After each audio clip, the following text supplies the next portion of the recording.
Welcome to the Foxhole, ladies and gentlemen. Howdy! Hi, chat. I'm a little higher up than usual. I gotta shrink myself. Or just kind of scoot yourself down. And this is where I normally am. Yeah, you're about. Yeah, that's about where you're at. Switch yourself down? I didn't change a thing. You seem to be crouched.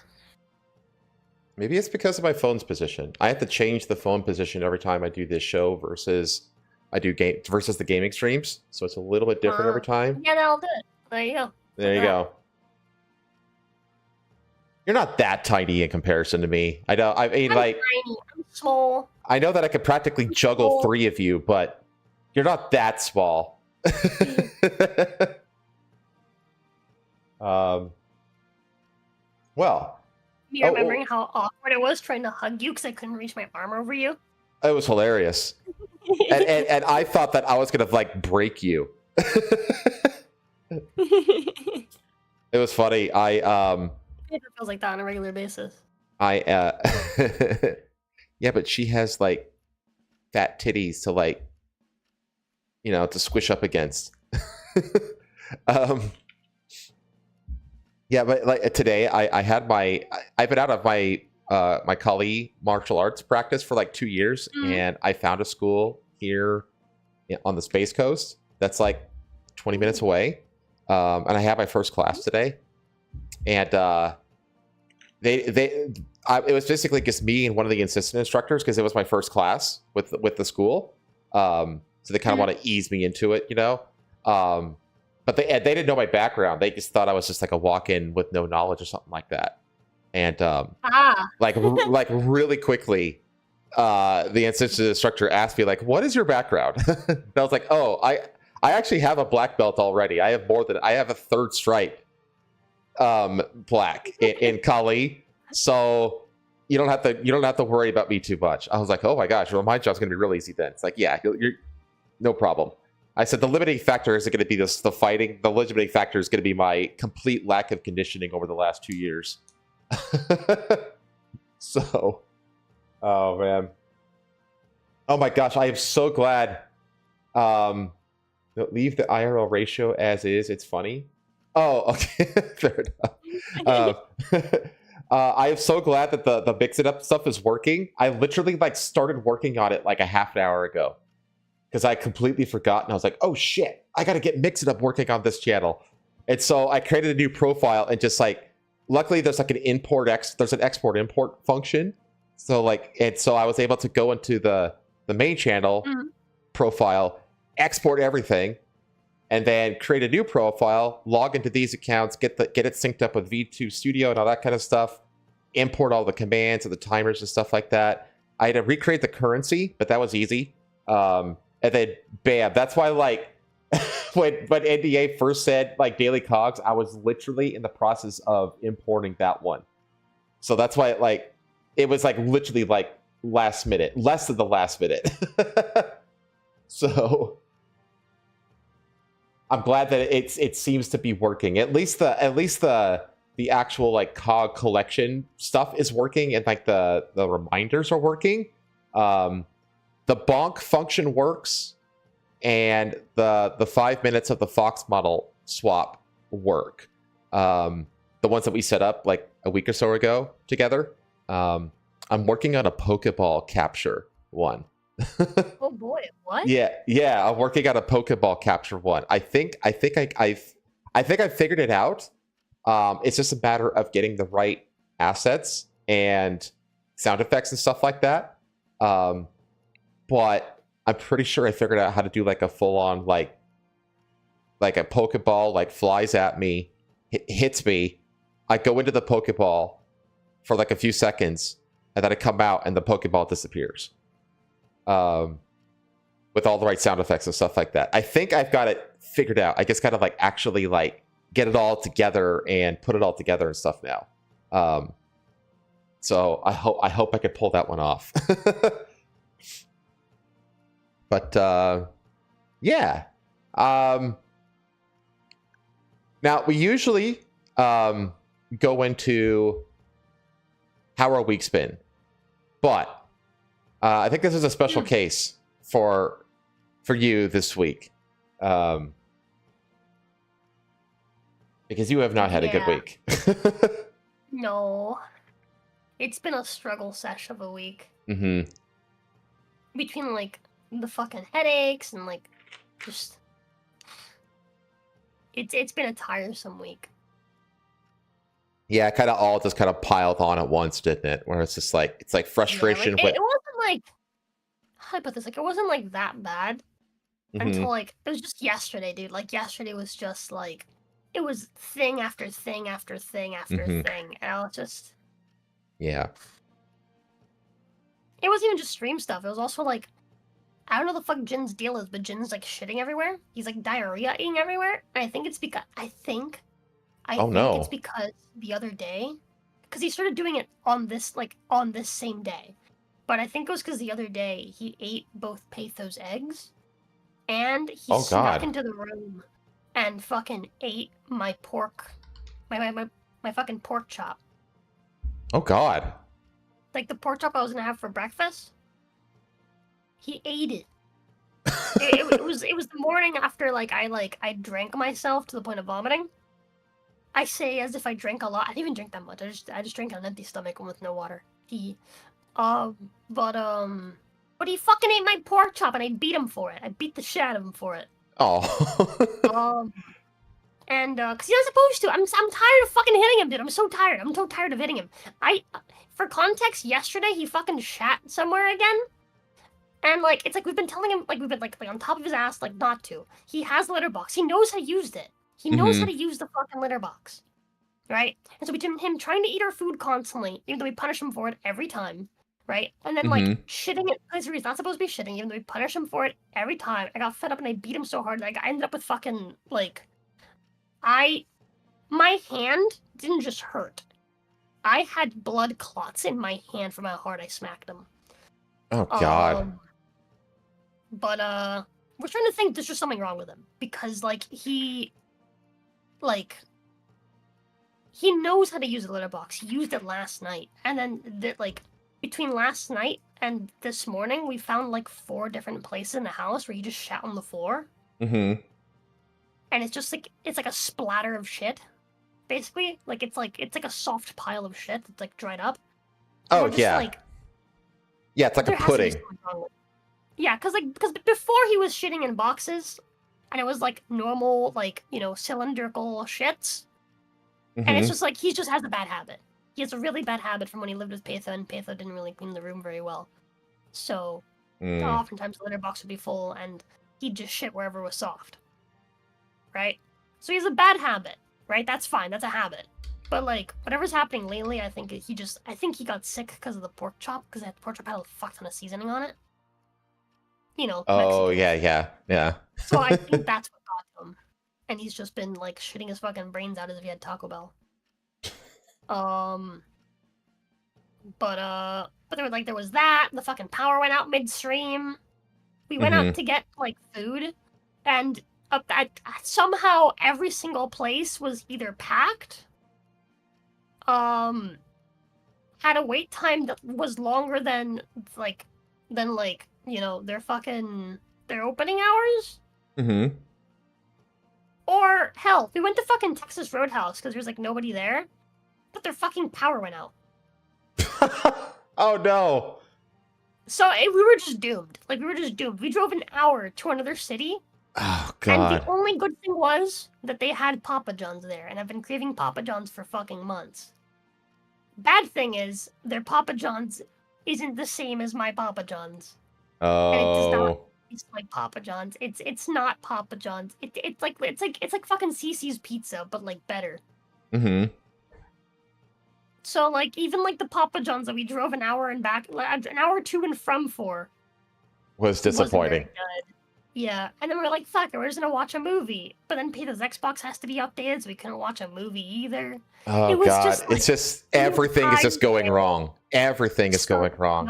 The entire day. Like, driving back, I was in such a state of, like, just...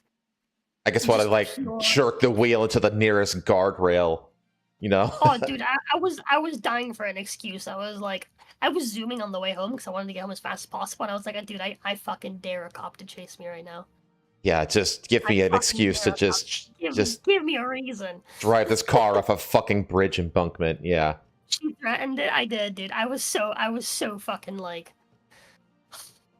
Yeah, because like it's like frustration with the channel, you know, is already brewing. But like, you know, but I know that you're not the kind of person to just kind of stew on it. Like you get to solutioning, you know, yeah. which you've done. But it's like when you have that shit going on, plus I've been everything just plus just like everything just like going wrong across the entire day at the same time. It's just like it just culminates in just that, you know, this is how people become, you know, the Mina Fuera, I don't care, you know, I'm just gonna burn the world to the ground Joker type kind of people, you know. All it takes is that one really bad day.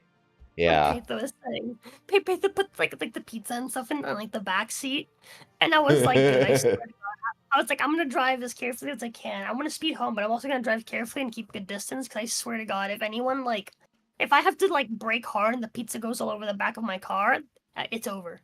It's over. We're both gonna die today. I'm so done. I was pray. Yeah. Dude, I was just completely like in like a state of just fucking like, what's what I'm looking for? Oh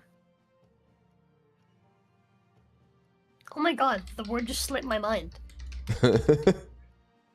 At your wit's end. Yeah, dude. I was just done, dude. I was just done.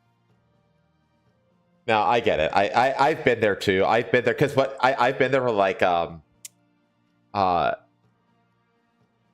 I have literally gone on a spontaneous like weekend road trip because of that, where like all the shit just goes wrong, and I just literally was just like, I just get my keys and my wallet and I get dressed. I don't even shower or anything. I just got in my car and I just fucked off for a weekend. I was like, I'm just gonna drive in a direction, and maybe like an hour into it, I will just like bring up Google Maps and like figure out where I'm gonna go. But I'm just like, I'm out. I'm gone. I'm done. You know? So yeah, I get that. I get that. No. Well, at least you have apathy. That's it. Oh, it. That's what I was looking for. Yeah, apathy is a dangerous emotion. Yeah, dude. It's very the thing about it though is that apathy is it's fleeting. It tends to be fleeting. I feel like it's hard to not care about things for. Well, you know what? Maybe I'm talking out my ass here. You know what? I take it back. I was gonna say I've gone. I'm taking all that back. I'm like apathetic like modes for like binging that shit. Yeah, mm-hmm. I feel like apathy oftentimes like comes in as like a side effect of depression, which is why you get people that like just stay in bed for months and like don't shower and shit. Yeah, because they just don't care anymore. They just start, you know, like, rot maxing. Yeah. I don't think that's a depression itself. I think that's the apathy that comes with it. Mm-hmm. Yeah, I can see that. But yeah, dude, I got not much to say for my week. But what I can say is if you go to my channel right now, you'll notice that there is no profile picture. There is no banner. Tomorrow, Ginny is coming in with the sink. Yeah. Because it's like, it is. It's like, you know what? You're at the point now where it's just like, fuck it. We'll just pull the trigger. Just do it now. Why not? You know? That's kind of what I did when I split off this channel. Because I was just like, I was like this ball of stress for a bit. And then I was like, you know what? It was literally like 10 o'clock at night when I split the channel on like a Wednesday. I was just like, fuck it. We're doing it now. What the hell ever. It was just one of those damn days. And that's when this channel was created, was one of the out of those like spontaneous moments of frustration. So no, I can absolutely empathize with, you know, what you're going through. I feel like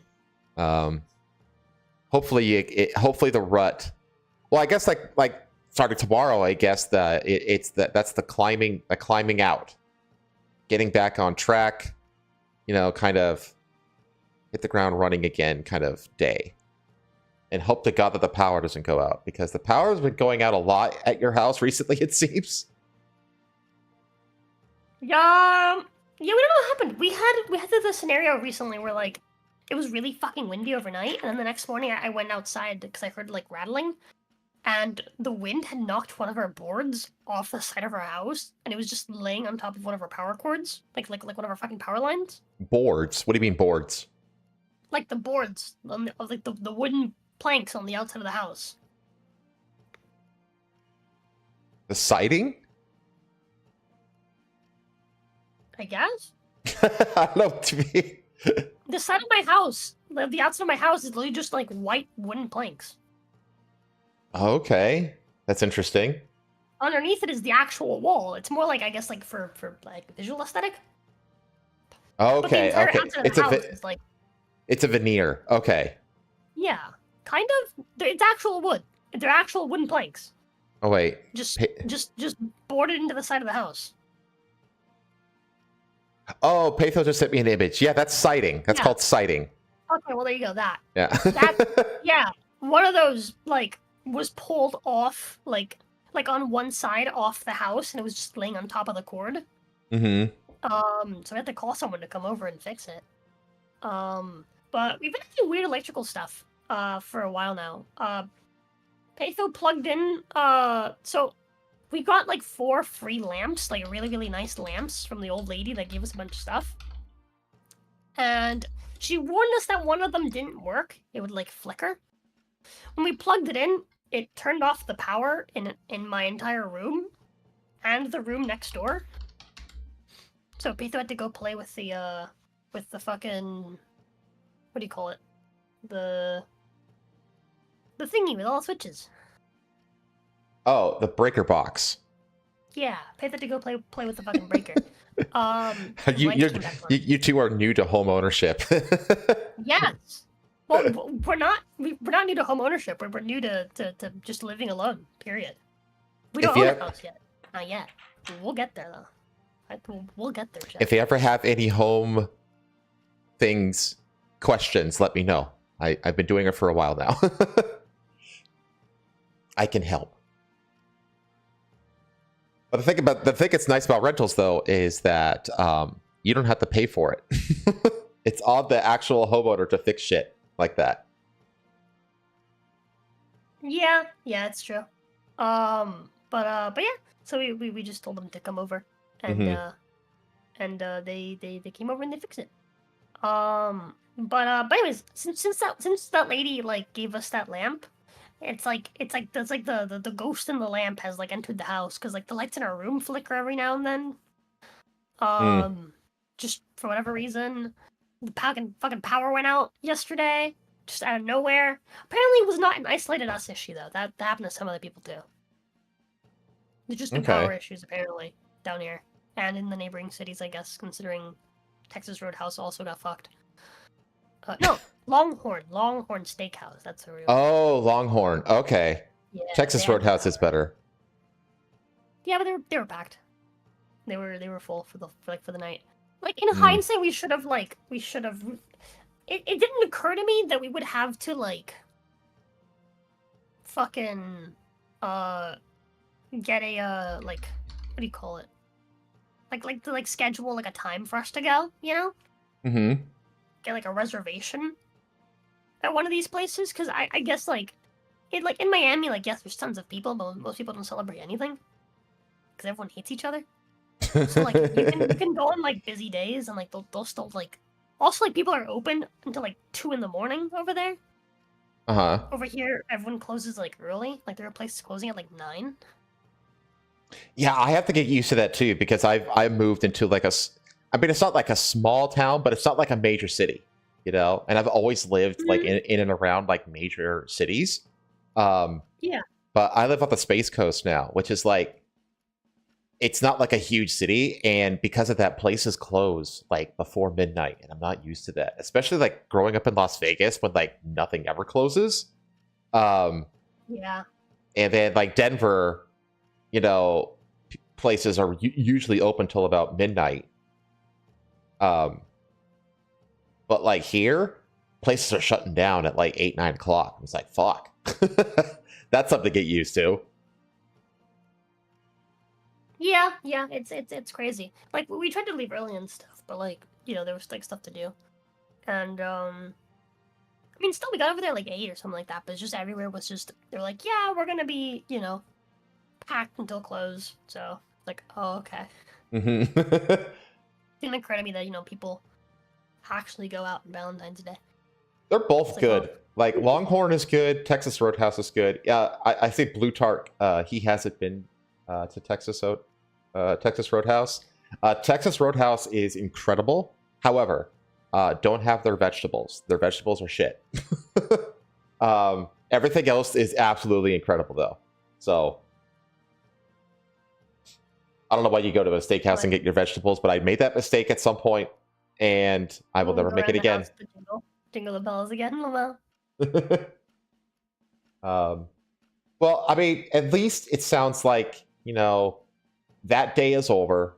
You didn't seppuku yourself in Peitho. Yeah. And you have some fresh things to do to update the channel, tweak some things, and get yourself back on the rails, which is a struggle that honestly every content creator has to go through on a more or less regular basis. It's just something that everyone has to do.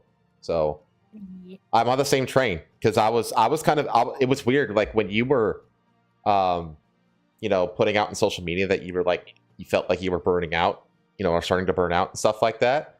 I was just like, geez, I feel like I've been feeling that too. But I was just like, you know what? I need to pull the trigger on a few things, and I need to just do it. You need to just do it, and then whatever's broken, you can fix it later. You can just pull the trigger on some stuff. Which is why I think the whole you're going to debut Genie. Which is it is what it is right now, and it can get fixed later. But for now, you have what you have, and it'll work for now. So, and I think that's all. I think that's a good idea. So, yeah. Did you do anything?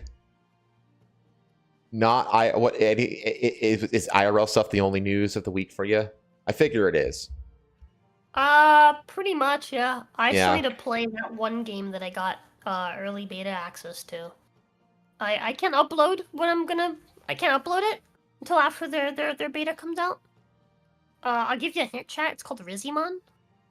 You guys might recall, maybe some of you were there, but there was like a whole episode of Sunday work one week where I was just investigating, trying to find out whether Rizimon was real or if it was a scam. Is it like a dating sim for Pokemon? No, it's how do I put this? Careful you don't reveal anything you're not supposed to reveal. You know what? I'm just gonna send you a trailer. You can watch it. How about that? How about I just send you a trailer? Okay. They had a trailer put out recently to announce that they were gonna be releasing a beta. Okay. Is it YouTube safe? Yeah, the beta released on YouTube. Okay.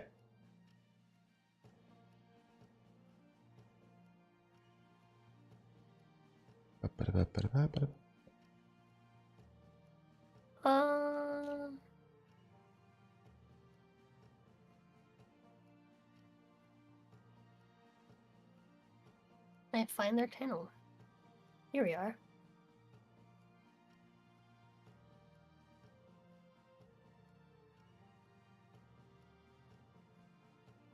It is a French company, by the way. Uh-oh. No, I think you're gonna like it.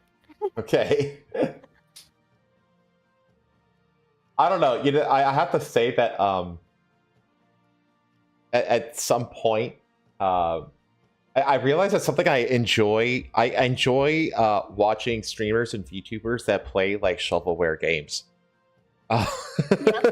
I've realized that about myself recently. I sent you the video. Okay. But these guys reached out to me, like some months ago, and I thought it was a scam. I genuinely did. I was like, what?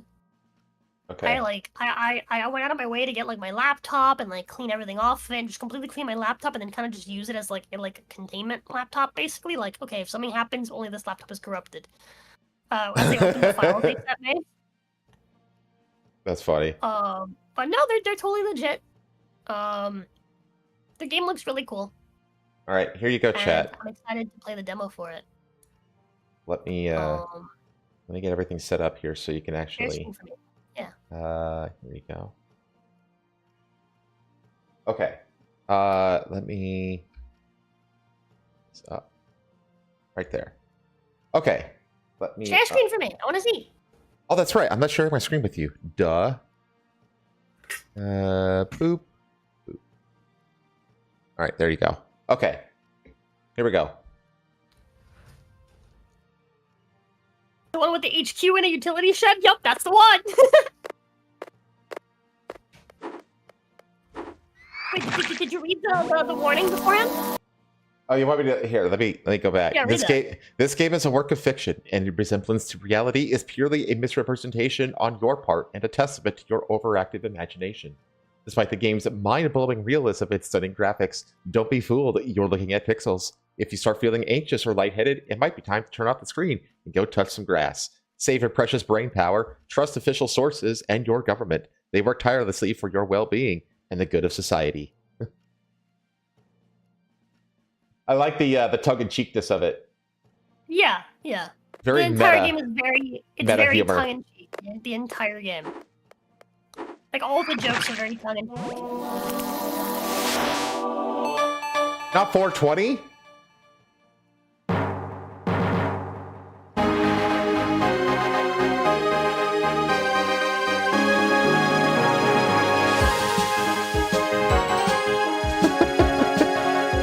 Ooh, she's hot.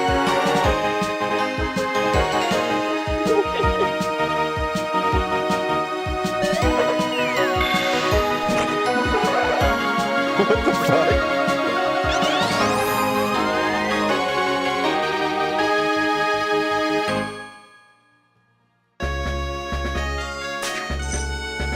Oh, wait. Go back. Go back. What did Yeah. what did it say? Twat Bin, discard, 911. The Epstein files. Epstein files. Feetpedia. Welfare. Welfare. PWD list. Cash VPN. Up. What is coming out of the O? That's alarming. What is going on here? Yeah, it's like a butthole. It's like oozing cum.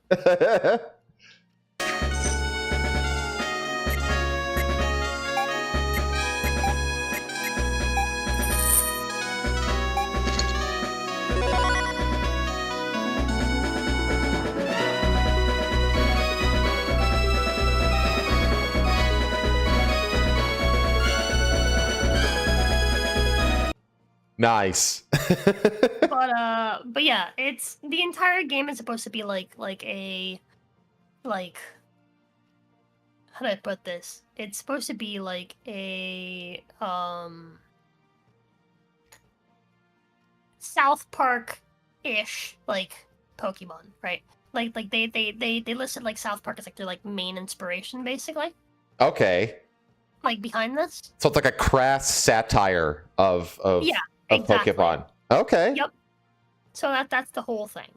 It's kind of like that. What is that? That 420 Blaze It Game of the Year, first-person shooter game that came out. My messages. So this is what they sent me. This is how they reached out to me. They said, "Hi Jenny, I hope you're doing well. My name is Leo Galtier. I'm the game director at 410 Studio. We're excited to introduce you to Rizimon, an adventure and monster taming game that blends retro aesthetics with satirical South Park-like humor. Our goal is to bring some much-needed spice back into the gaming world. No more of the sanitized, bland experiences we've all gotten used to. Rizzimon's unique blend of nostalgia and edgy humor. In this off-the-wall journey across the Iso region, players will catch, train, and battle with 201 Rizzimons, each parody of modern society and internet culture. We dare to dive into more mature, edgy content. It's a fresh take that we believe could resonate with an audience, looking for something different. What may be your case and can interest your audience. So they sent me like a press kit. They told me, asked me if I was interested in the game, so they can keep me informed on the development steps, including the demo release, etc. And we had a bit of a conversation, and they recently sent me. They updated me to let me know basically like what was going on, and then they sent me the Steam key for the demo. So I won't be sharing any details on it because I've been asked not to until the official release of the demo, which is February 21st. But I will be playing it in my off time. I need to find some time to do so, which is again another part of the reason why I'm like gonna be merging my channel with Patho, so Patho can basically do streams on my channel while I do other things, such as this, and do some other content in the background. I want to learn to edit. Something I want to do. There you go. Actual skill development. Look. The snack is growing up. Well, I mean, she got married and is likely having a kid, so she's further along than I am in that regard. But but yeah. So like I want to do more, but I need to have the time to do it, and it's hard to have the time to do it when like I have to stream every single day just to like make ends meet. Yeah, I mean, so I hired an editor. Yeah, but I can afford to hire one.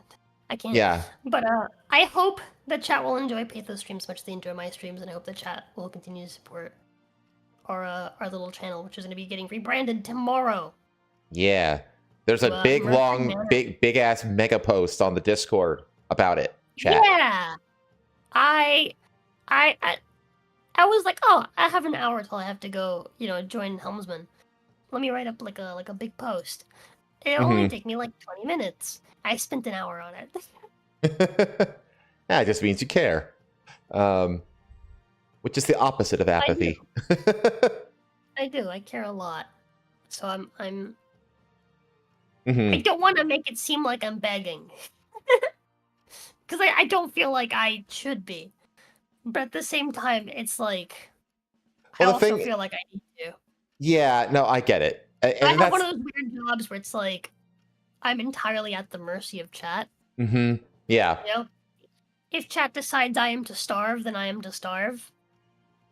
And I think that if you're upright, as long as you're upright, and honest with your audience, you're gonna be okay. As long as you're not. I don't know, man. I've like another part of like why I've been feeling like super like burnt out is because I'm also seeing things like I'm seeing fucking like Vosh and all these other fucking like breadtube streamers like being as like disingenuous as possible, and everyone just seems to like love this shit and support the fuck out of them, and it it makes me want to quit. It really does. Yeah, I see that too. I'm like, what the fuck am I doing, dude? Yeah, I know. No one wants to see a motherfucker be happy and genuine. No one. Yeah, I get that. Like, especially like, yeah, I recently like when you see like people like just start streaming or they just start this or that, and they're like matching you like right out of the gate, and then they surpass you in a week after I've been doing this for like a year, and it's just like, wow, what the hell? What am I even doing here? You know what I mean? It's like, what? That was the source of my like, I think I'm experiencing burnout. Was like when you see like other people just like start out, and I'm talking like people like completely new people who have never done this before, have no following, and they like day one have a bigger following.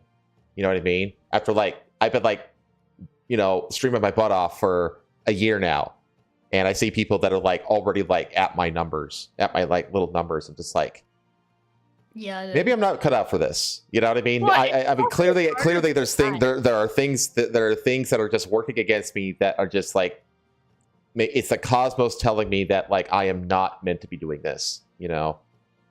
So, but I don't know. Yeah, it does feel that way sometimes. It really does. Yeah, that's been my source of like, I've invested too much into this to give up though, and it's also like, it's like I finally found something that I genuinely enjoy after Mm-hmm. like all of my life. Like I didn't go to college not because I was like part of me was also like, oh, college is pointless, but also like the reason why I felt it was pointless was because there was nothing I particularly cared about, so I didn't see the point in wasting money just Yeah. to more likely than not find something I'm passionate about. Mm-hmm. And so I've never been passionate about anything, but I've like this is like one of those things where it's like I'm genuinely enjoying it. Yeah, So it's exactly. like, That's kind of like what I had to remind myself of, is that like, mm-hmm. it's like, yeah, I see these people that are just blowing by me day one and that kind of stuff. I'm just like, well, good for them. I had to remind myself that like I have an actual IRL job in which I am like in the top 0.01% in the world at what I do for my job. And I'm not exaggerating on that. That is not an exaggeration. I am like literally at the pinnacle of what I do for my job. So I'm just like, well, I have like the rest of the planet beat in the thing that actually like matters and allows me to do this goofy streaming shit in the first place. So it's like, who cares if I suck? If I suck at streaming and everybody else is like awesome at it. You know what I mean? It's like whatever, because I'm awesome at the thing that like matters to me, and that allows me to do the streaming and goof off with the streaming kind of stuff. I wish I could feel that way. I'm not awesome at the thing that matters to me. I'm trying my best, Chad. I'm trying my best. Well, the thing is that like you've made it beyond 99.9% of streamers already.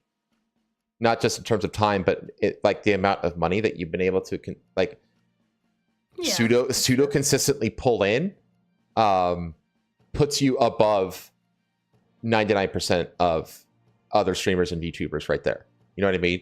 So True. Like the thing is like everybody like compares themselves to like other VTubers. It's like, you know who you're not comparing yourself to? All the VTubers that you don't have a fucking clue even exist, that are smaller than you. Because the vast majority of streamers and VTubers have, they start and then they quit in like a month.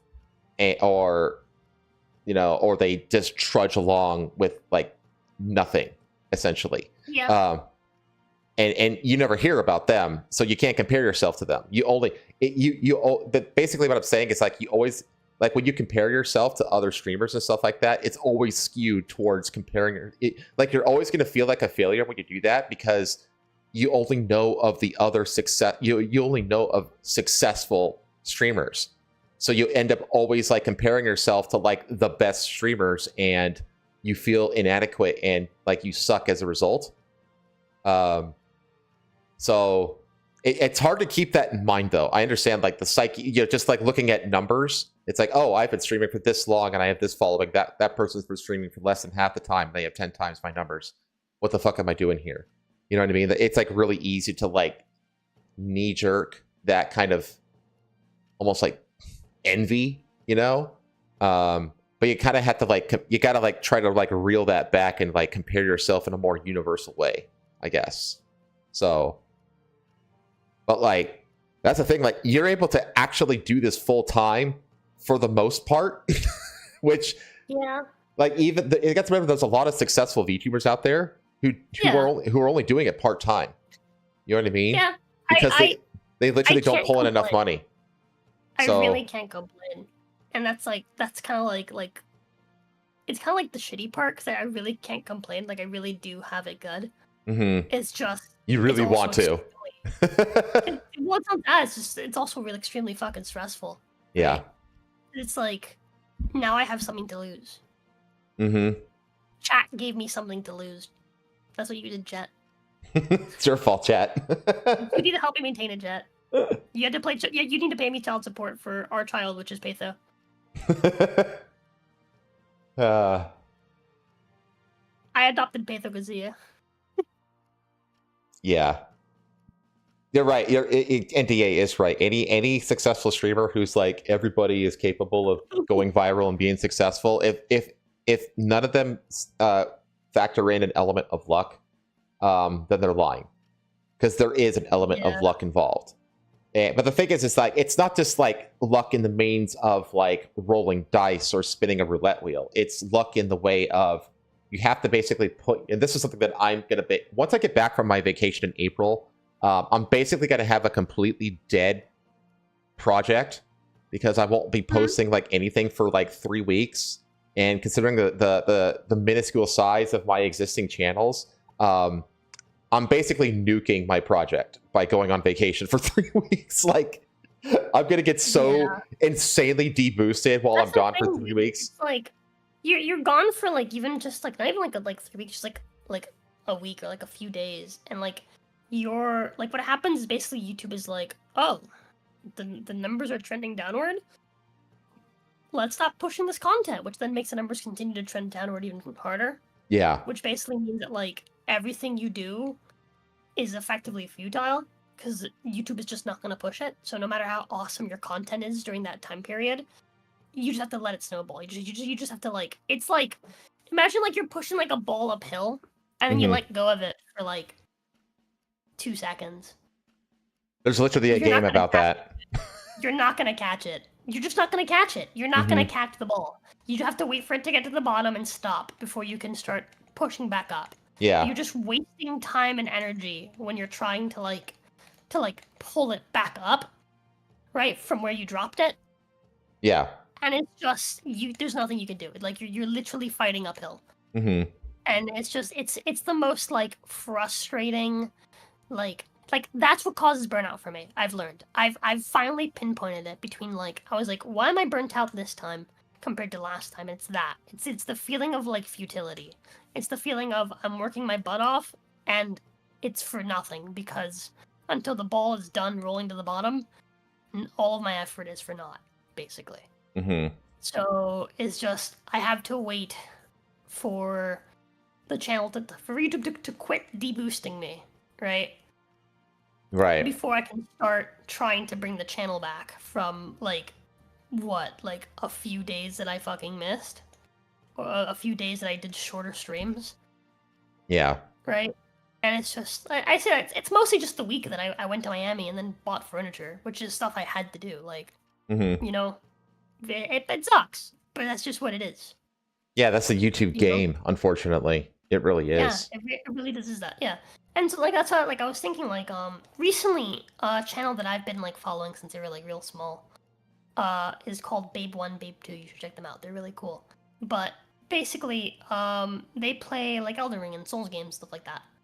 And, basically, like, the guy, he makes his, like, his wife, he makes his dad play these games, right? And then he makes, like, videos talking about these games and, like, what makes them hard and, like, what's challenging and, like, you know, different things like that. Like he made videos about like the hitboxes that like got really popular, and like seeing like their challenge like explode, right? Like explode.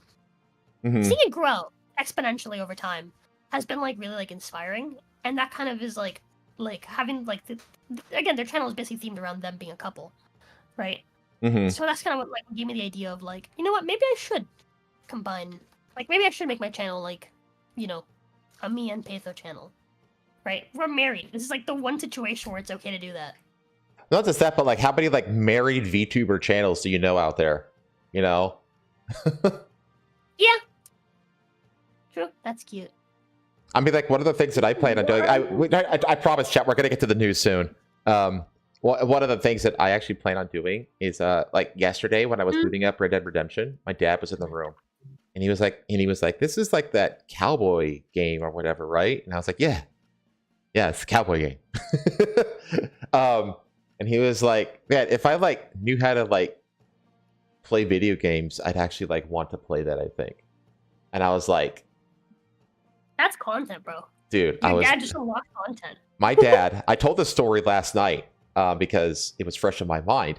How my dad, back when I got my original Nintendo Entertainment System when it first released for $100, and I had to do chores to basically pay for it myself. Yes, chat, I was alive when the first NES released. It was a big fucking deal. He tried to play the game with me. He tried to play Super Mario Brothers with me because that's back when, like, you know, the console came with a game. And it came with the classic Super Mario Brothers / Duck Hunt, right? Yeah. And I remember he was trying to play the game, and for the life of him, he could not get Mario to jump right. He just couldn't get him to jump right.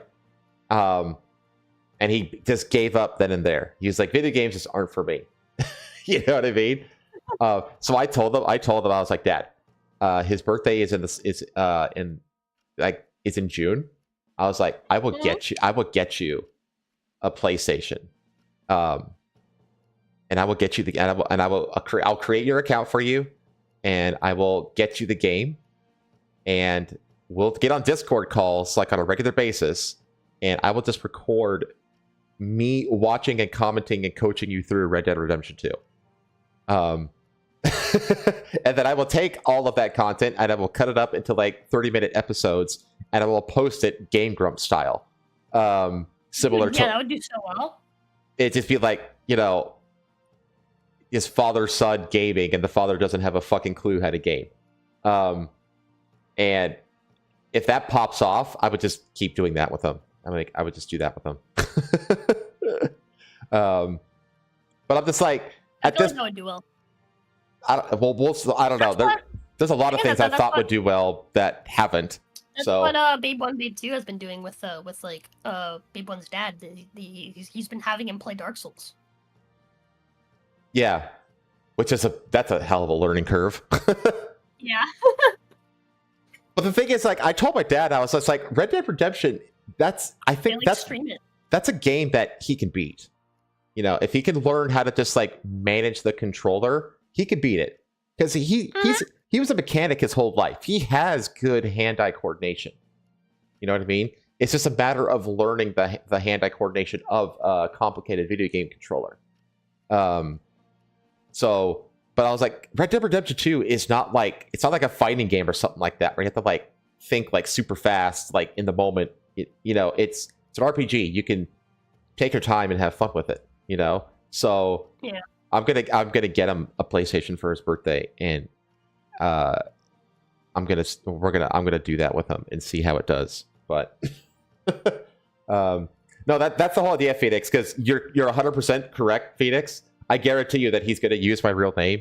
He's not going to be able to help it. It's all going to be, like I said, it's going to be Game Grump style. It's not going to be live streamed. So that way I can go back and edit out any kind of doxing or anything like that. But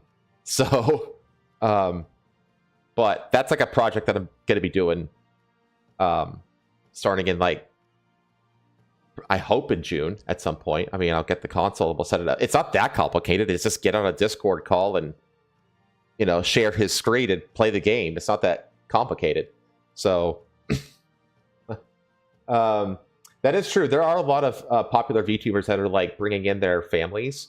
Like I know that like Fillion's mom does it. A bunch of, there's actually a few people in VShojo, like Silvervale's mom. Everyone loves fucking Leah's mom. Yeah, Leah's mom. Yeah, there's a Leah's mom. Got it going on. And then honestly, like I always thought that like you could do well like doing like gimmick runs. I always get sad. Yeah, I've been thinking about doing more gimmick runs for the channel. But like, I was gonna say I always get sad like whenever I see like VTubers like doing streams like their mom and their mom's like super cool. I always get sad and jealous. I know. Time. I can't watch them, dude. I can't watch them. No, I get it. Yeah. Even though I think their moms are super cool, and like I would watch that sort of content, I just can't do it. It makes me sad every time. I can't help it. I feel sad and jealous every time. Is there anyone in Pathos family? No. No? I mean, her brother. She streams with her brother every now and again. But is her brother like good and competent in video games? Yeah. Oh, see, that's the thing, is you got to find somebody who's not very competent at video games. That's the trick. You got to like... My wife. That's true. That is true, huh? Well, that's what you should do, honestly. You should totally do that. You should start doing like an offline series where you just sit there and play games with, and just say like, teaching my wife how to game. And that's the thing. Like, family gaming is popular because it's like wholesome, That's totally an and then you should also like teach the baby how to game at some point.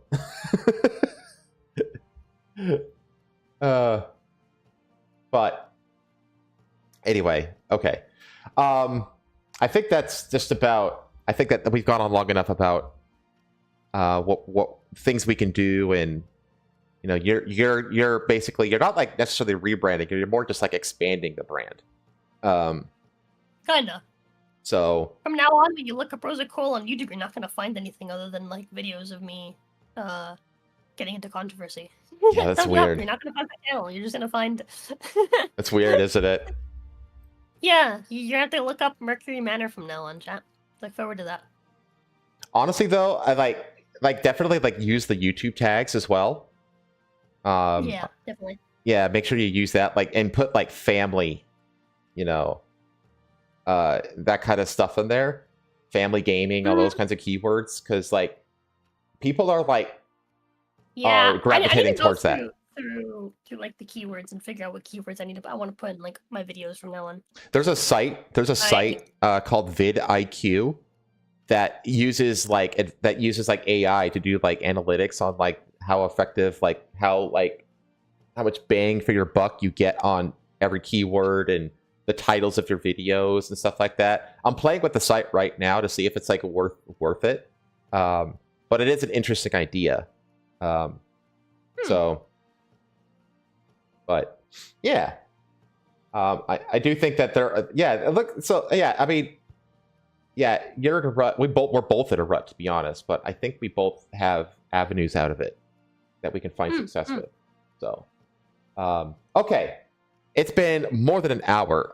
Let's get on to the news. We'll redo. Let me get some water. Okay.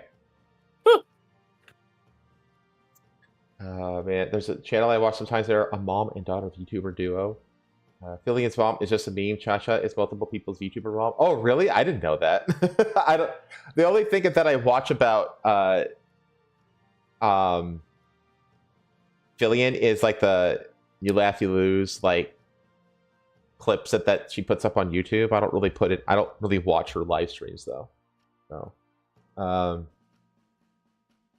Papakins is becoming a popular recurring background character. It could do well. Yeah, like that. Like even like one of my Oshis, like Karimata, like she does gaming with her brother, and sometimes her dad appears on streams too, every once in a while.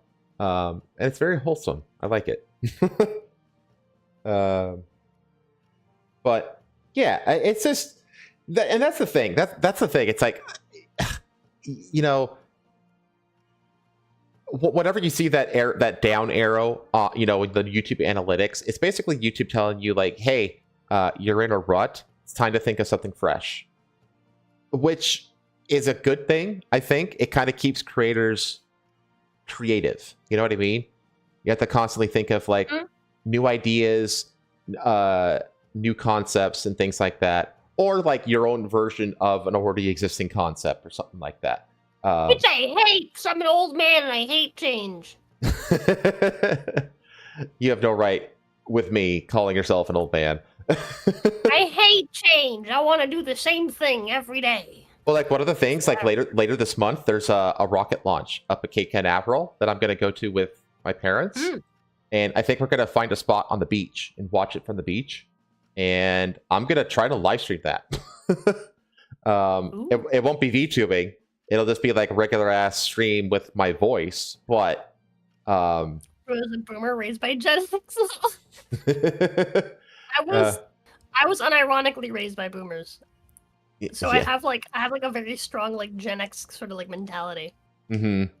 Yeah, see, I was thinking about the two. Like, man, we're never going to get to the show. Like, I'm an Xennial, so I was born in 1983, which is like right between the millennial and the Gen Xer. It's like a micro generation. But the more and more I think about it, I think I actually identify. I think I have like a more Gen X-y kind of attitude, but everything besides the attitude, I identify with the millennials. Yeah. So I feel exactly the same. Okay. Well. Okay. Shall we get to the news finally? All right. So, lead story tonight. I know that we're a little bit late on this, but I wanted to talk. I wanted Rosa to be here for it, so I delayed it a week, and we're going to talk about it right now.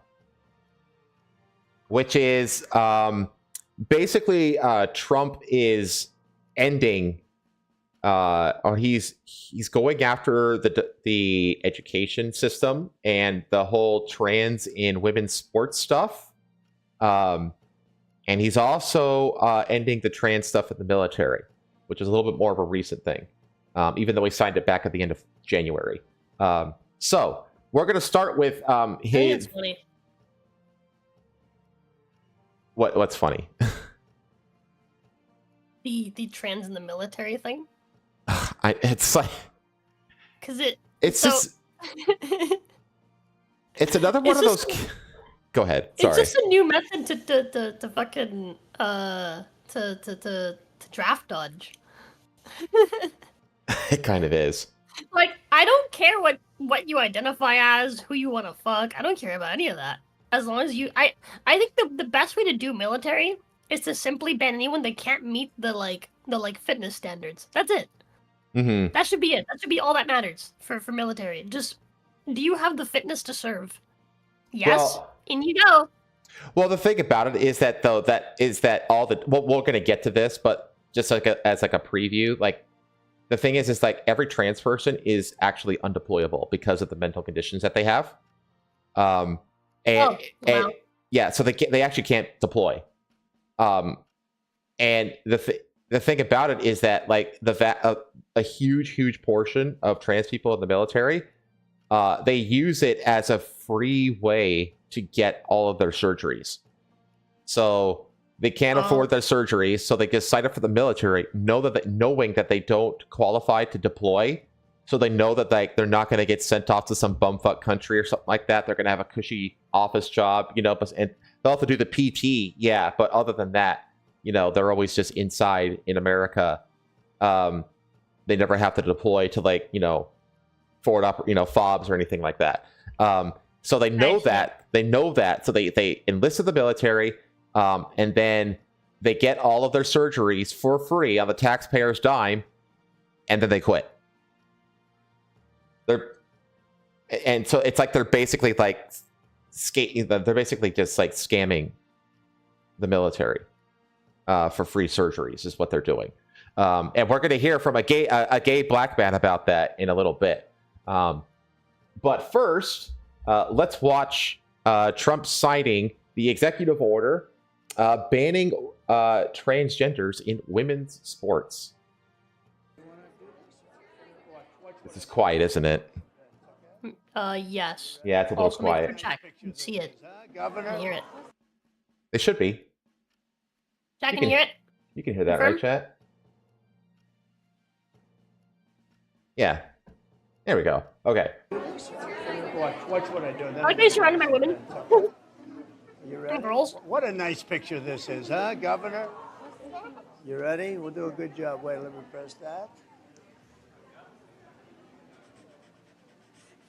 I want to make this a really good signature. This is a big one, right? I like how he signs it with a Sharpie. Oh, I think we have a 10. We have a 10. God bless you, Mr.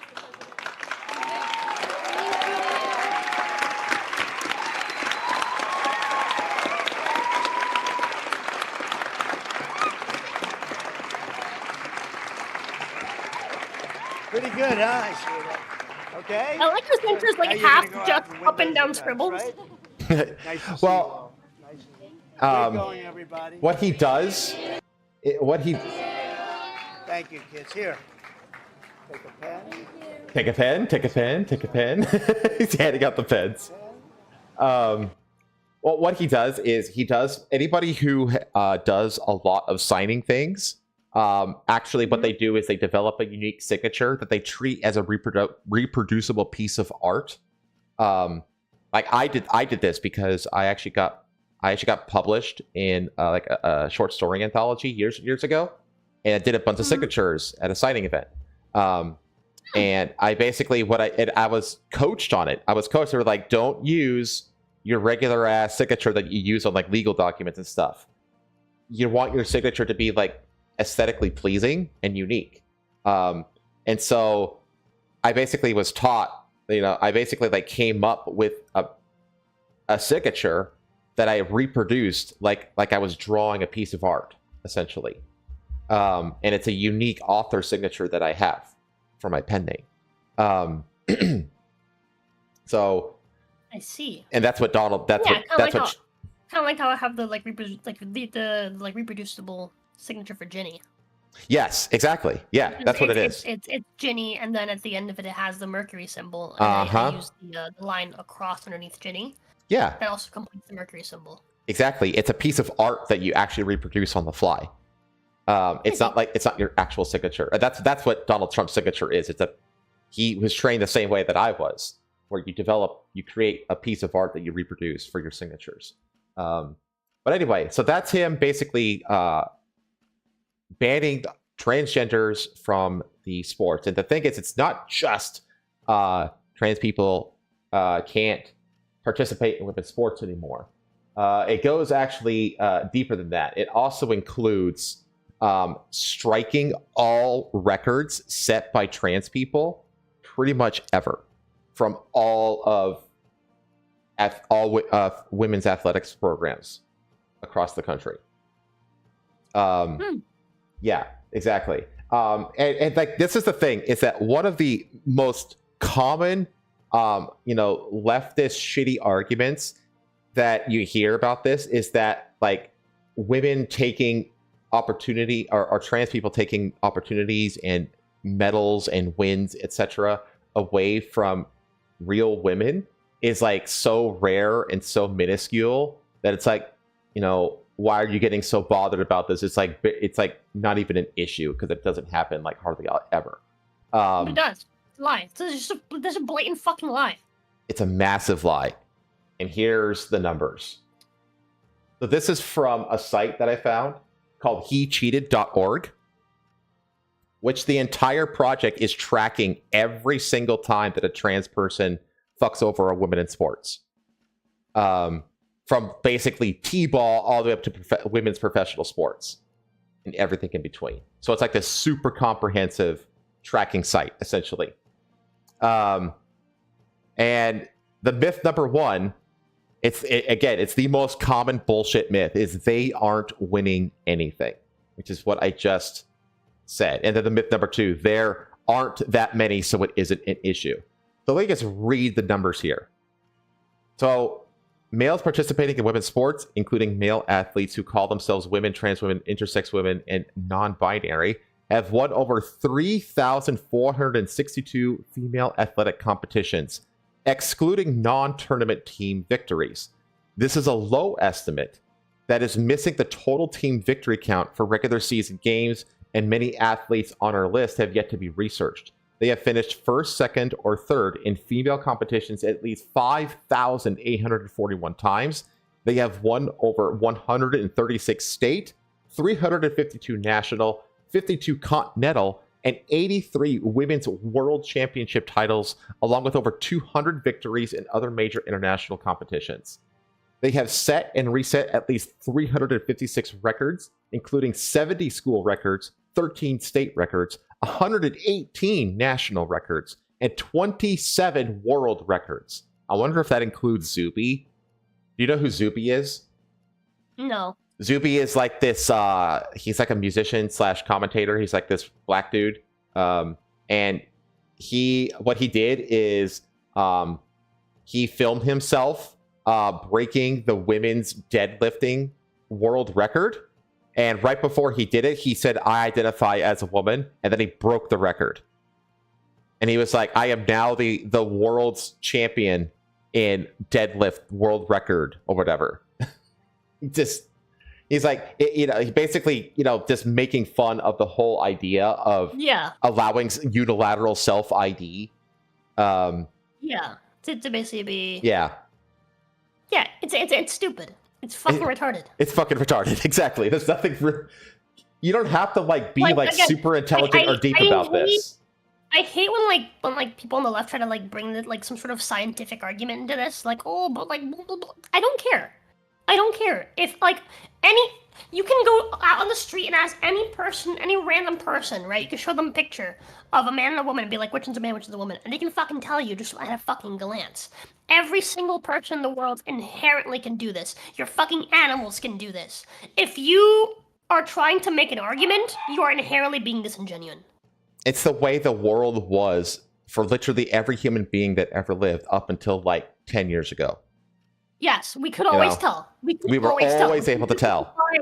Which is why when you put on a dress and you put on your makeup, I can still fucking tell. It's really fucking obvious. Like, quit with the fucking, like, I don't give a fuck what your argument is, because you're being disingenuous. There's no fucking point in arguing with you. Because you're actively choosing the incorrect side, knowing full well that it is incorrect. You're a grifter. Like, fuck off. Well, it really does, like, the whole thing is like this massive, like, this weird Gnostic cult, you know, like this whole like God and nature has zero bearing on reality, and we are our own gods and our own creators, and therefore we have the ability to dictate and create ourselves in our own image however we please. You know, which is like hardcore like Gnosticism essentially, which is Gnosticism is, it's basically like we're our own gods essentially, and therefore we have full, you know, it's very like the epitome of like the tabula rasa, blank slate, you know, kind of theory kind of stuff, which is so like obviously bullshit. You don't even have to think about it to know that the tabula rasa is bullshit. But it like really is like the epitome of that nonsensical, you know, anti-reality thinking. Yeah, dude. The moment that you try to argue with me that observable reality is incorrect, you lose me. I'm sorry. I don't care what your opinion is. You're simply wrong, and you're not going to convince me otherwise. No, exactly.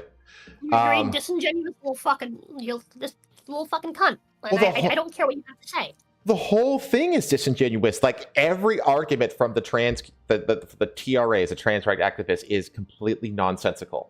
It's so like internally contradictory and just ridiculous on its face. It's maddening. I'm a mental disorder, and I'll be like, okay, you know, it sucks. I'm sorry.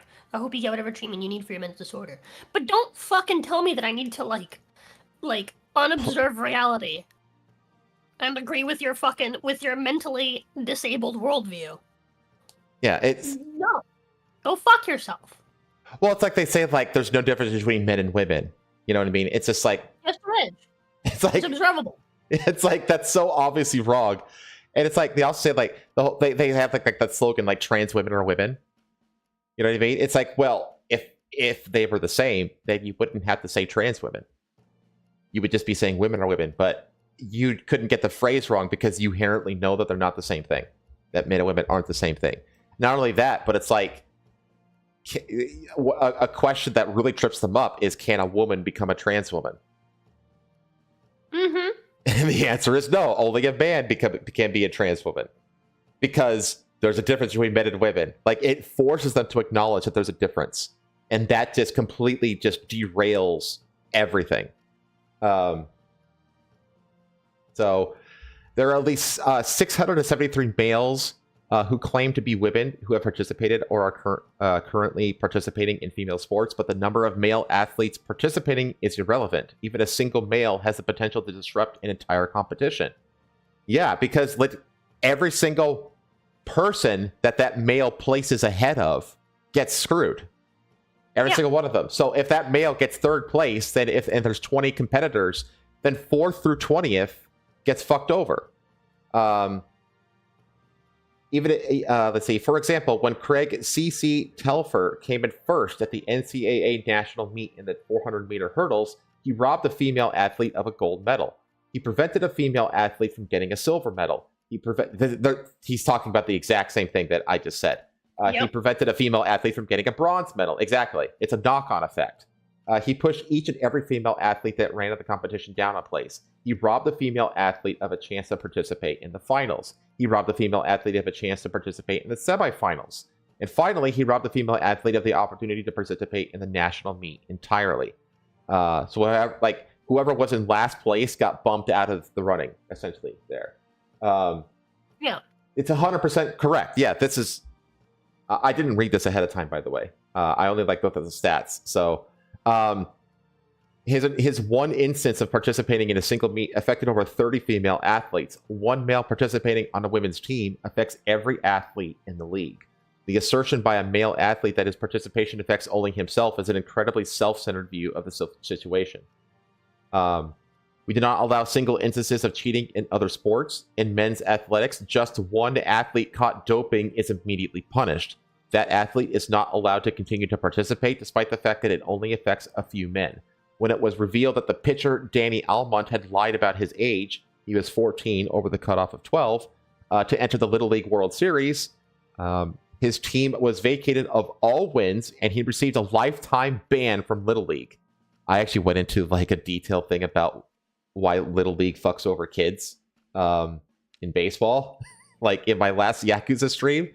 So go watch that stream if you want to know why Little League fucks over kids. Women's sports deserve... Oh, no, 2 streams ago. Sorry, 2 streams ago. It's called Batter Up. Shameless plug. Women's sports deserve the same respect and the same dedication to fairness as Little League Baseball. Allowing just a few men to compete unfairly in women's sports demonstrates a blatant disregard for the well-being of female athletes and trivializes women's sporting competitions and athletic events. Yeah, and those are the two. Like, look how long this is. Myth 4, Myth 5, Myth 6. It goes on. This is a fantastic site. If you want to get like educated on the issue, this site, this hecheated.org is the best like single source that I've seen. So anyway, so with all this knowledge and Trump effectively banning it, reactions started happening pretty damn quick. Department of Education asked the NCAA and high schools to erase records set by transgender athletes. So the Department of Education took another step Tuesday. This was back on the 11th. So let's see. Transgender policy for sports by asking the NCAA and key high school sports organizations to restore titles, awards, and records it says have been misappropriated by biological males competing in female categories. I'm going to switch windows really quick so that I don't keep losing tracking. There we go. The department's Office of General Counsel sent a letter requesting the changes to the National Federation of State High School Associations and the NCAA. In a news release, the department said the request was entirely consistent with the NCAA's new policy. So things happen fast, essentially. So this is like the Leah Thomas is probably the most high-profile man in women's sports case, I feel like. Leah Thomas, because Riley Gaines like shot into stardom, national stardom, because she was like the one swimmer that like spoke out against Leah from the beginning, and got fucking crucified. But she stood her ground and just kept going. Fucking legend. So, and then beyond that, this is on a similar vein. The NCAA VP suggests changes are coming to trans athlete policy after Trump's executive order is signed. So this actually kind of happened like right after, and then this happened about the ordering of the stuff gets stricken. We have lawsuits popping up. Former UPenn athlete sues school, Ivy League, to vacate transgender swimmer Leah Thomas's collegiate record. So all of Riley Gaines's fucking swimming mates finally got on her side and are suing the school to get rid of Leah Thomas's existence in the league. Leah Thomas, cock and balls intact. So here's like the iconic podium. Or they just like, this is obvious bullshit. Yeah. This is so obvious, such obvious bullshit. And then yeah, so things are happening quick in the transgender. I did not want to see that. Sorry. I'm sorry that I subjected you to that for like 2 seconds of of Leah Thomas's ass in a Speedo. Fucking Liam. Yeah, Liam. Just call him Thomas. That's his last name, but just call him Thomas. Nah, I think calling him Liam makes it funnier. So things are moving very fast in the ramifications of this order, which was signed on February 5th. And this very much goes towards Title IX. It says, if you let men take over women's sports teams or invade your locker rooms, you will be investigated for violations of Title IX and risk your federal funding, which is fantastic because Title IX was always the clause that basically gave women their own spaces. And it's insane too because Title IX was a lot of what was used for the kangaroo courts of the false rape accusations and stuff like that. So it was actually like villainized back in that time. But then the trans thing popped up, and the trans people actually weaponized Title IX against the women.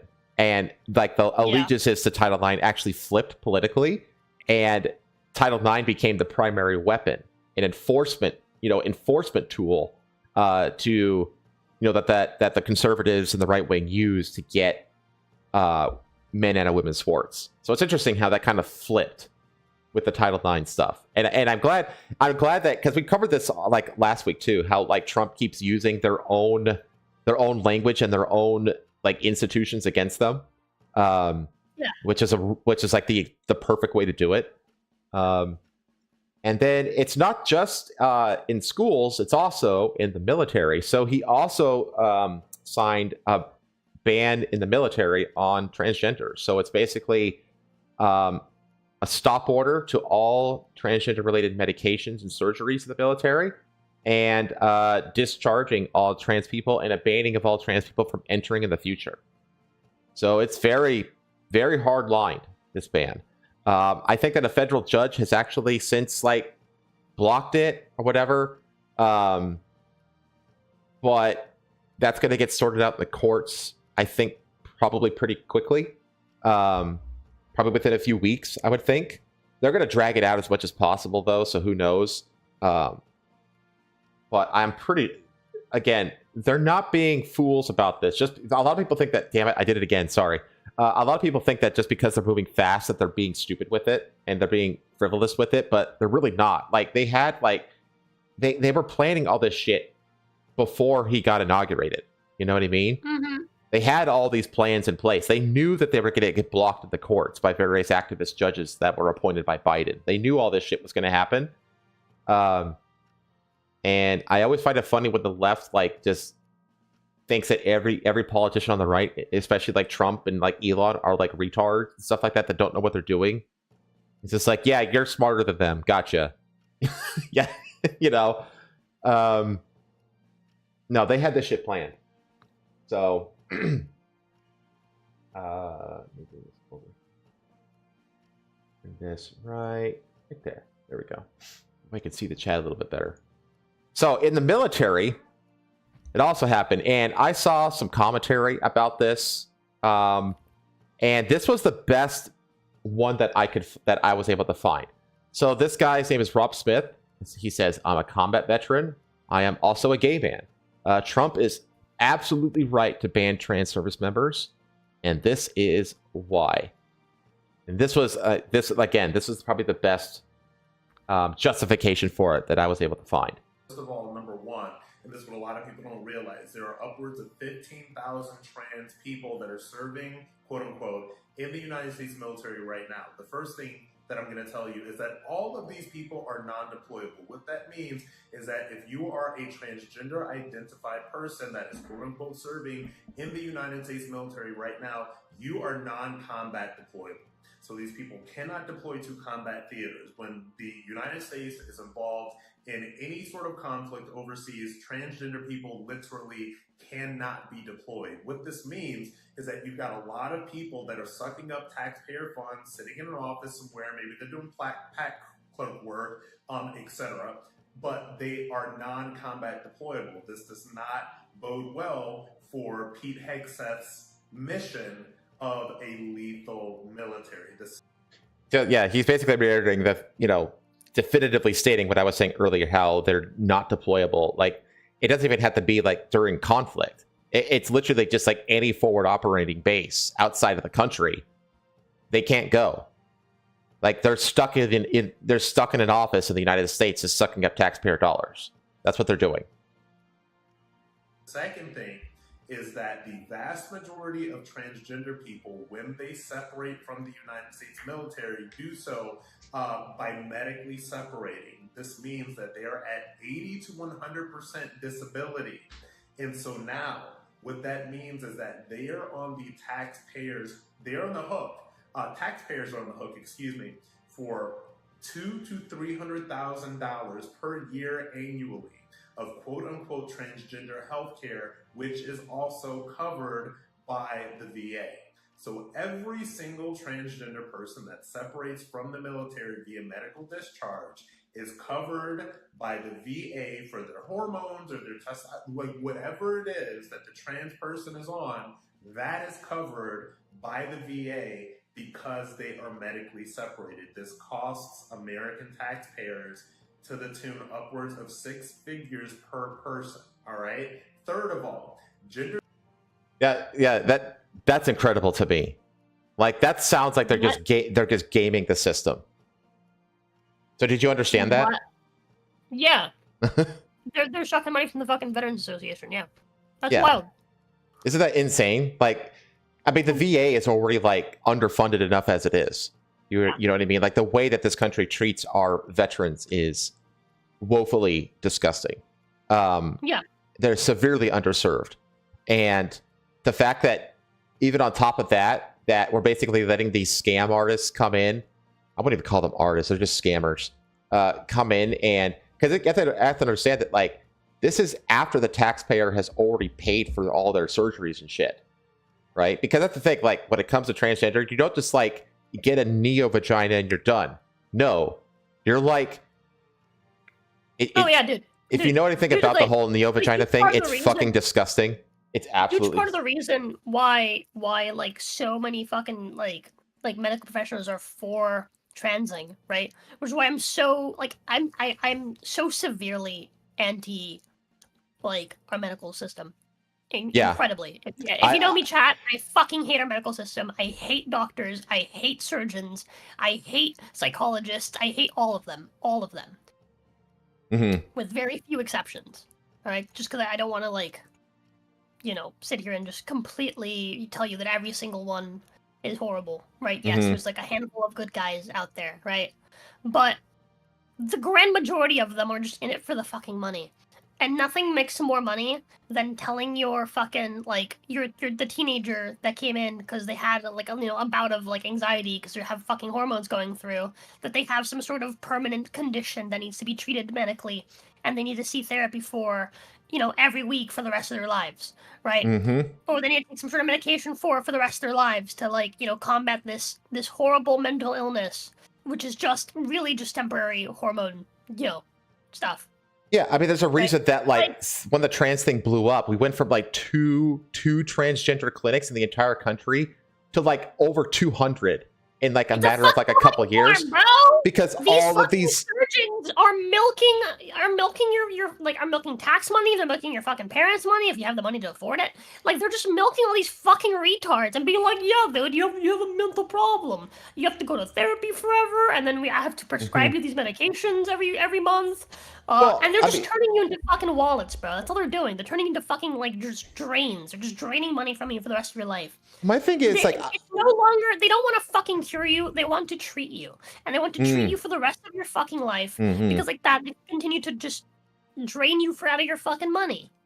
It's so sinister too. It's so these grifter fucking doctors are so goddamn sinister because they know that, like, this is why the trans kid thing became such a big deal, because doctors realize that, like, once we can get them on the fucking treadmill, they're on the treadmill for life. And every single person that get on the treadmill is like it's $1 million over the life of the patient in their pockets, essentially. And you know who's easiest to convince? Fucking children. confused children, Adolescents. confused, naive children. And so they went after that's where the whole trans kid thing came from, because they realized like it's like a religion. I'm a religious person, but yeah, it's like a religion. You know, you get them while they're young. And that's what they did. You know, and so they got all of these kids. It's like, yeah, like the whole rate of like surgeries among kids is very, very low. You know, 1 is too high, but they're very, very low. But the amount of kids that are just like put on hormones and therapy, hormones, like, all this stuff. The moment you just dip your toe in it just a little bit, you're in it, and there's no turning back.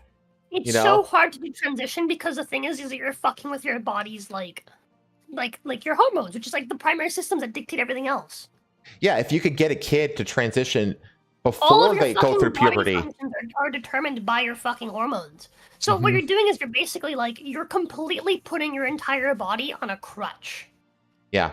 Because your hormones, they affect your muscle mass, they affect your bone density, they affect fucking everything. Everything. And you cannot just detransition. You have to like, it's like a fucking drug, dude. It's like a drug addiction. You have to fucking detox slowly, otherwise it'll fucking cripple you. And God save you if you've gone through with the surgeries. You know, yeah, there's like you've heard the. It makes me want to like. Oh yeah, like do you know anything about the whole like a neo vagina? I know that I just I released a video 2 hours ago, chat, that I called like the grossest video you've ever seen or something like that. This might be grosser, but like neo vaginas, literally they have to be dilated all the time by a doctor, because they're literally open wounds that are trying to heal up and close. And that's why they have to get treated on a regular basis. They have to be dilated because they have to reopen the wound, and they have to treat it for sepsis, because it starts to basically become septic inside of it, because again, it's an open wound that's exposed to bacteria and to the air and to the moisture of the air and all this kind of stuff. And then like I don't even know if I want to say this, but there's actually a thing about maggots growing inside of them. Yep. Like it's absolutely disgusting. Chat. And you have to remember that like 90 that you would see on a movie where like the mad scientist starts fucking doing like human testing on something that they should not be allowed to do. You know what? Do you know about John Money? Do you know who John Money is? Have you ever heard the name John Money? No. John Money is the guy who invented the whole thing about gender ideology. And you know how he did it? He took a pair of twin young boys, and then he proceeded to engage in a series of psychological and sexual experiments on those two twin boys, to the point where they both eventually ended up killing themselves. And that's the guy who invented gender ideology. Well. Yeah. So it really just is like a mad scientist moment. It's literally the concoction that's somehow brewed up to like. It's wild to me. It is literally the concoction of a pedophile mad scientist. Yes, that's what it actually is. It's disgusting. And again, like all you have to do is you just have to get them on the treadmill, and it's really easy to get them on the treadmill at a young age. And so that's what they've been doing. And it's so vile. It is so absolutely vile. Anyway, I'm going to let this guy continue to his third point. Gender dysphoria is a documented mental illness, which means that we have these people that are not only non-combat deployable, they are also costing the U.S. taxpayer $100,000 plus per year for their health care, and they also have a documented mental health condition. This is why Trump has signed or is about to sign the executive order banning transgender people from the military, because the military is not a medical experiment. Taxpayers should not be footing the bill for this. And also, on a personal note, if you know anything about my history, I am a gay soldier, I'm a gay veteran. I actually protested to end Don't Ask, Don't Tell the law that banned gay and lesbian soldiers from serving openly. Trans got sort of added to that at the last minute. And I will not say who this person is, but I was involved in liberal activism with more than one trans-identified soldier back in the day. And what I will tell you, and again, I'm not going to say this person's name, but the receipts are all out there on the internet. This is one of the most mentally unstable people I have ever dealt with in my entire life. And the thought of sharing a military combat unit with somebody, and this was a quote-unquote transgender woman, somebody that was this unstable, gives me a lot of pause, and it even gave me pause back then. So when you think about the fact that Trump is banning trans from the military, I want you to think about those facts.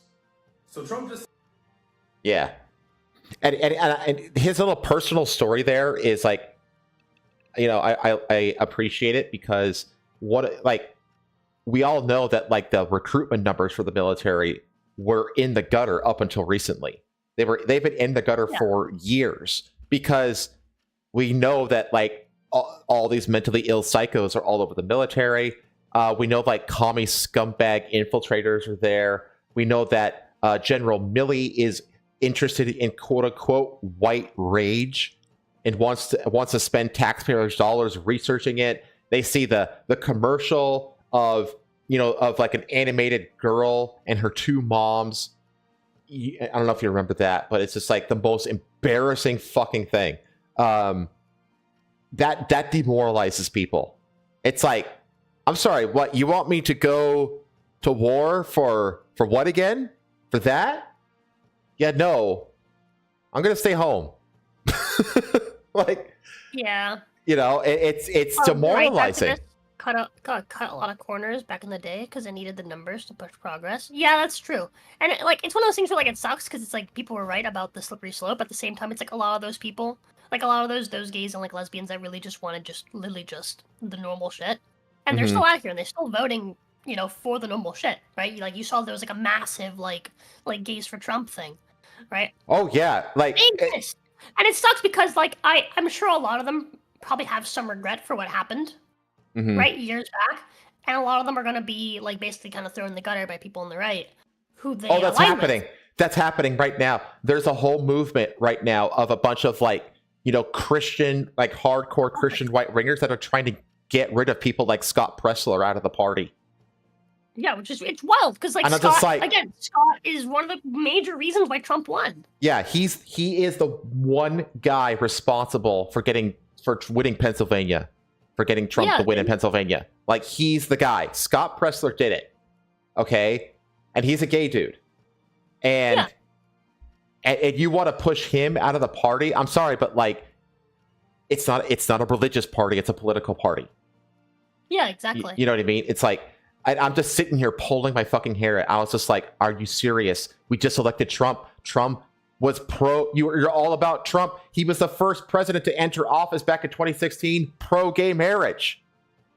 Remember Obama entered office anti-gay marriage. He changed during his tenure as president. Trump is the first president to enter the office in favor of gay marriage.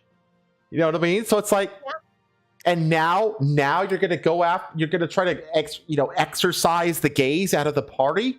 You fucking idiots. Yeah, dude. Oh my god! I'm telling you, it's the purity spiraling.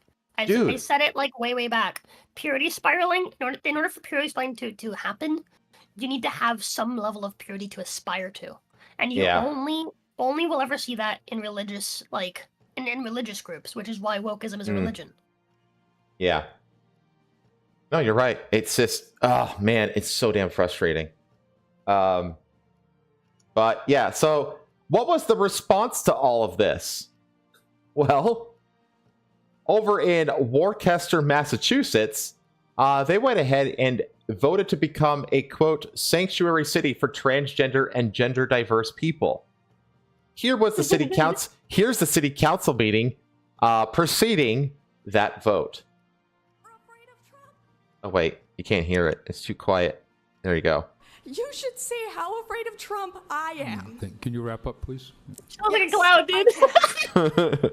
If If you say that you're afraid of Trump and that's why you don't want the city to be a safe space for trans people, you better prepare for trans people to make this a very unsafe space.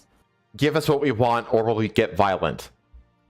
It's Okay. like Get violent then. Go ahead. I dare you. See what It's about time happens. someone changed those statistics.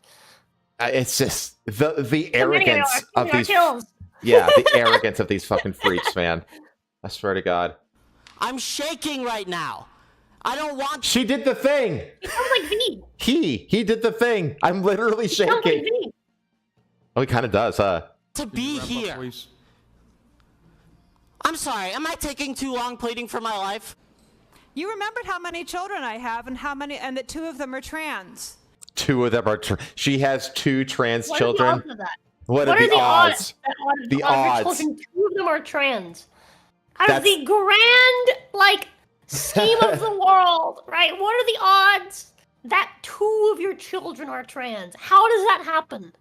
Such Yeah. a tiny, tiny percentage, and you are so, so, so lucky you got 2 of them. Yeah. Let me guess. Your child's best friend is also trans, and their sibling is also trans. It's more likely for lightning to strike twice in the same place.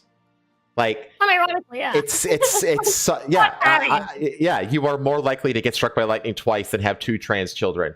Like, it's just clearly. This reminds me of growing up, right? When like being gay started becoming more popular and more accepted, and everyone's like, oh yeah, I fully support my gay kid and blah blah blah blah blah, yada yada yada yada. I remember my mom would come over. This was a weird story to tell as Rosa. I feel like I should tell a story as Jin. But my mom would come over and she'd be like, hey, Jin, if just saying, I'm not saying you are, but if you were gay, just saying, I'd be fully supportive and blah blah blah blah, because she wanted to be one of those moms that had that was supportive and be able to talk about it on Twitter and stuff, not Twitter, on Facebook, and be like, oh yeah, I'm a supportive mom. My kid's also gay, and I love him, and blah blah blah blah blah, and again, it's dude. This is all it's the same shit that you see in children but in adults, and these are adults that were completely unfulfilled by their fucking lives, and so they're trying to find some sort of fulfillment and some sort of attention, right? They're trying to attention seek as adults by waving around how supportive they are of their kids. That's what this is. It's called Munchausen by proxy.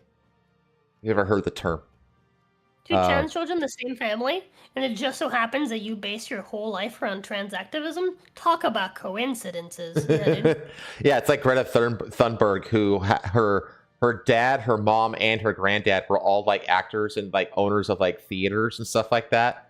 It's oh, what an amazing coincidence. I speak as both the B and the T in the. Oh yeah, you're passing. This guy looks like an actual South Park character come to life. LGBT. Dude is actively pause a second. Dude was actively having the fucking cocaine shakes. Right? Yeah. T It's in the LGBT. That swaying? Yeah, the cocaine sway. Yeah. Yeah, dude. I'm multiply disabled. I have Ehlers-Danlos syndrome. Multiply which is a disabled. disorder that causes me Look at this guy in the background. Watch his head perk up. I have Ehlers-Danlos syndrome, which is a connective tissue disorder. That He's like, huh? causes me immense It's like, what the fuck did you say? I'm on the autism spectrum, and And that's why you should listen to what I have to say. Okay, hold on. Stop. So she's reading off her Twitter bio right now. This reminds me of the other day when I was talking to Peso, and she saw some retarded take, and I was check their account, and their account had the whole list, and I was like, every red flag. Dude, if I hear a dumb take, I swear to God, it's just reached the point where I can just I don't even have to look at their profile anymore. Let me guess, are they Jewish? Probably. Well, it's always just they have the Ukraine flag, they have the trans flag. It's always 18 plus only. Yeah, no, just it was the whole list, and I was like, dude, I'm gonna start because she gave him a reply, which just basically called them dumb, and I was like, if it was me, I would have screenshotted their account, reposted it back to them, and been like, you could just type I'm retarded, it'd be less characters. see, and I could That's offensive to retarded people, though. I couldn't drive myself here, so I had to hide from my driver that What about your eyebrows? Did they go hiding too? Hold on. You had to hide from your driver, what? I was in drag, which is not an easy thing to do in drag. I do not want to. Pause. You are not hiding anything, lady. I know, right? Like, what are you hiding? You are dressed like a clown. What the fuck is going on here? Why does this look like an AI filter?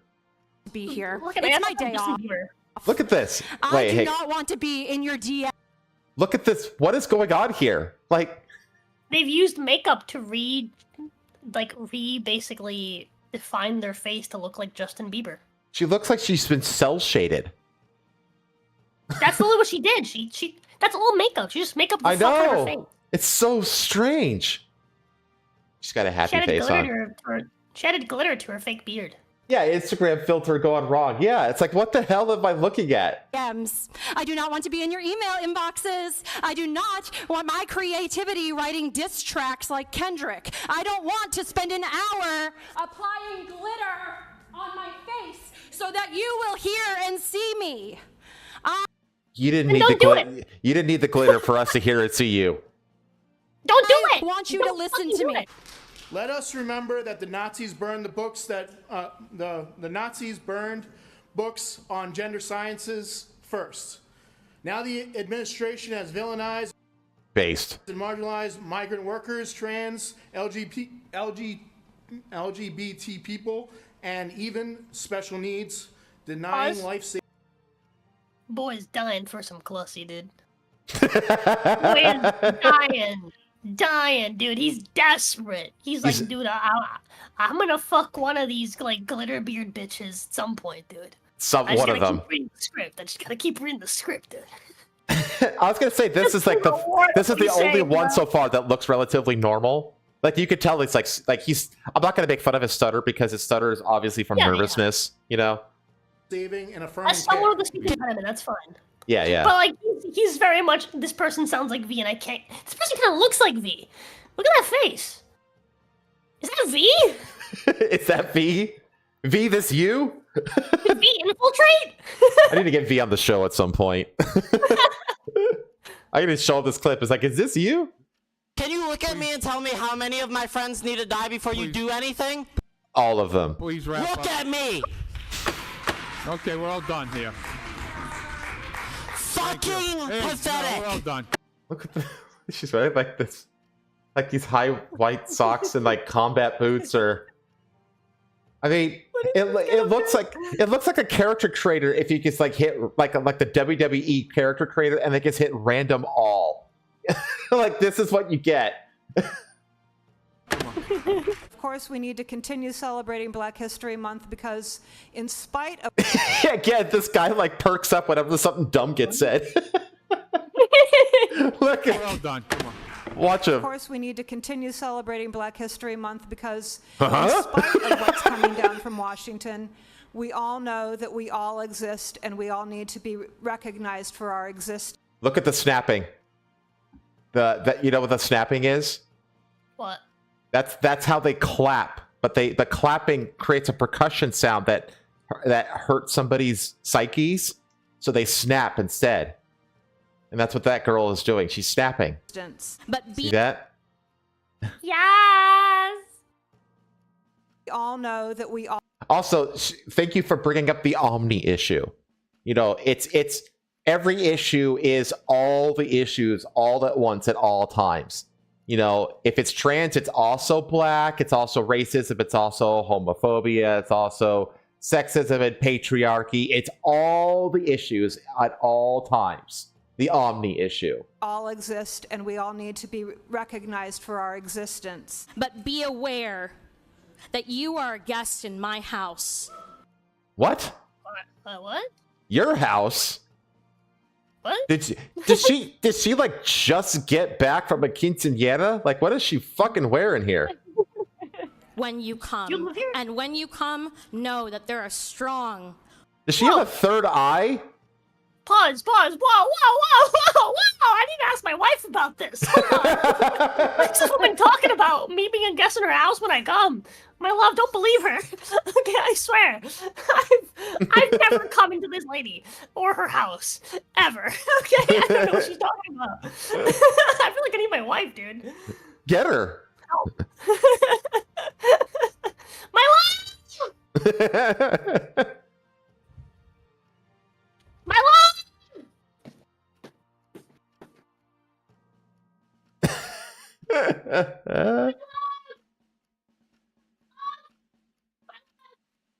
Brown lady talking about me coming in her house and I'm scared.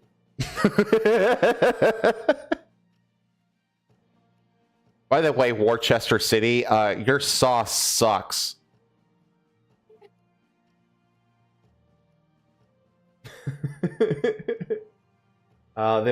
Yeah, that is true, Viking. The reason that all those gender ideology books were burned by the Nazis is because they were written by Jews. This is correct. That's literally the reason that all of the books that they burned was because they were written by Jews. You play it again, Helmsman? Yeah. Recognized for our existence. But be aware that you are a guest in my house when you come. And when you come, know that there are strong queer and trans people in my classroom who will collect you with the quick... Hold on. You pause it. I didn't hear the rest of that. I just heard the beginning of it, of like, when you come. You're just in my house when you come. Are you talking about like a... Are you talking about a school? I don't fucking know when you come. And when you come, know that there are strong queer and trans people in my classroom who will collect you with the quickness. What? Collect me with the quickness. What the fuck did she just say? Down with the quickness. Down with the quickness. Why are the worst of people always the advocates? It's almost like it's almost like sabotage. Want to be seen and they don't want the attention. Yeah. And Why they want to live their lives? Why are the people with the weirdest ass fucking like way of speaking? I've said it from the very beginning that the greatest enemy of trans people are the trans rights activists. And exaggerative makeup. Oh my god. Dude, she was talking about how she was so scared on the way here she had to hide the fact that she's been to drag from her driver. Hey, bitch, you're wearing the drag on you! What the fuck are you talking about? That wasn't drag? Huh? This is drag. This is drag right here. What you're seeing. I don't know what that's an offense to drag. If that's drag, I don't know what this is, but she was an offense. She was bitch talking about like she was like afraid of like whatever. These people are fucking retarded. She started listing off her disabilities like it was a Twitter bio. Well, the thing is, it's like she listed off her disabilities as if it gave her credibility in what she's saying. Yeah. It's like, no, it discredits you, you crazy person. Like, be so fucking for real. Go back. My name in drag is Dee Dee Delight. My name in drag is Dee Dee Delight. Snap. My name out of drag is Dewey Cosgrove Atienza. Laddie LaRouge, he, they, in drag, District 3. My legal name is Olivia D'Ambrosio. Why do they all have these fucking names, man? Yeah, these like super yeah, my name is insert French words. Listen. What type of fags in French? Some funny drag queens have funny names. And no, these people are talking about how they change their legal names. These funny names. See, that's my issue with. Oh my god! I remember I beefed with one of my trans friends because they changed their name to Oswald. They had all the opportunity in the world. Oswald. To any name they wanted. Why would you change it to Oswald? The closest name I can think of that's like I knew somebody in high school named Oswaldo, but he was Hispanic, obviously, and he just went by Oz. Osvaldo, yeah. Is Libby Scanlon. My wife and I own... Libby? Wait, what? Libby? District 3. My legal name is Olivia D'Ambrosio. My public name is Livy Scanlon. My wife and I own a home in the Canal District. I speak as someone who is always Look at those misgendered, cocaine like, shakes. all the He's time. grooving on that cocaine. Will refer to me as sir when I prefer to be referred to as ma'am. He did the thing. It's It's ma'am. ma'am! It's ma'am. He's just wearing fucking lipstick. The thing is, though, that the "it's ma'am" dude was more convincing than this guy. Yeah. I speak as someone who is afraid to use public toilets. I speak. See his head? Did you see his head come up again? No one's gonna fuck with you. Watch, no watch. One's gonna fuck with you. Watch. You What? The moment he mentions toilets, the guy in the background perked up again. Sir, when I prefer to be referred to as ma'am. I Heads speak down. as someone who is afraid to use public toilets. Huh? He's like, what? He's always looking up when like something particularly strange gets spoken. Member of this community and is a queer person. You have to imagine being me and my wife, fearing that our marriage rights will be stripped away at any moment. Is that a threat? Imagining being you and your wife? I if I have to do that, I consider that a threat, ma'am. Please, I only have so much time. Please, Joe's gonna cut me off. Which matters more? Covering the legal fees of systemic Fucking DEI chin. In real life. police brutality or Does he have a cape on? He? Yeah. He's got a cape on. protecting the lives of queer people in our community. It's a fucking superhero, chat. He's gonna get you. How many lives have to be lost before you consider fighting my back hair. against My hair. fascism and corruption? Now is the time to say that if federal money relies on the dehumanization of trans people, that we don't want your goddamn money. I get that some of you care Okay, more don't about, take Good. Yeah, don't take it, please. about easy funding than trans lives. Is that are those pigtails? Yes, I feel like I recognize this guy. I feel like I've seen this guy somewhere. You are severely Why is this guy underestimating talking so fast? the irony of saying you are severely underestimating how much I run on spite. It's like, dude, that's one of the big drivers of what's happening to you now is spite of the majority. Like you have so damaged like the culture and the way people just generally communicate with each other that people have spite towards you and your kind. And again, the greatest enemy of trans people, who, by and large, just want to be left the fuck alone, are the trans rights activists like this dude and all these other freaks that we've seen in this clip so far.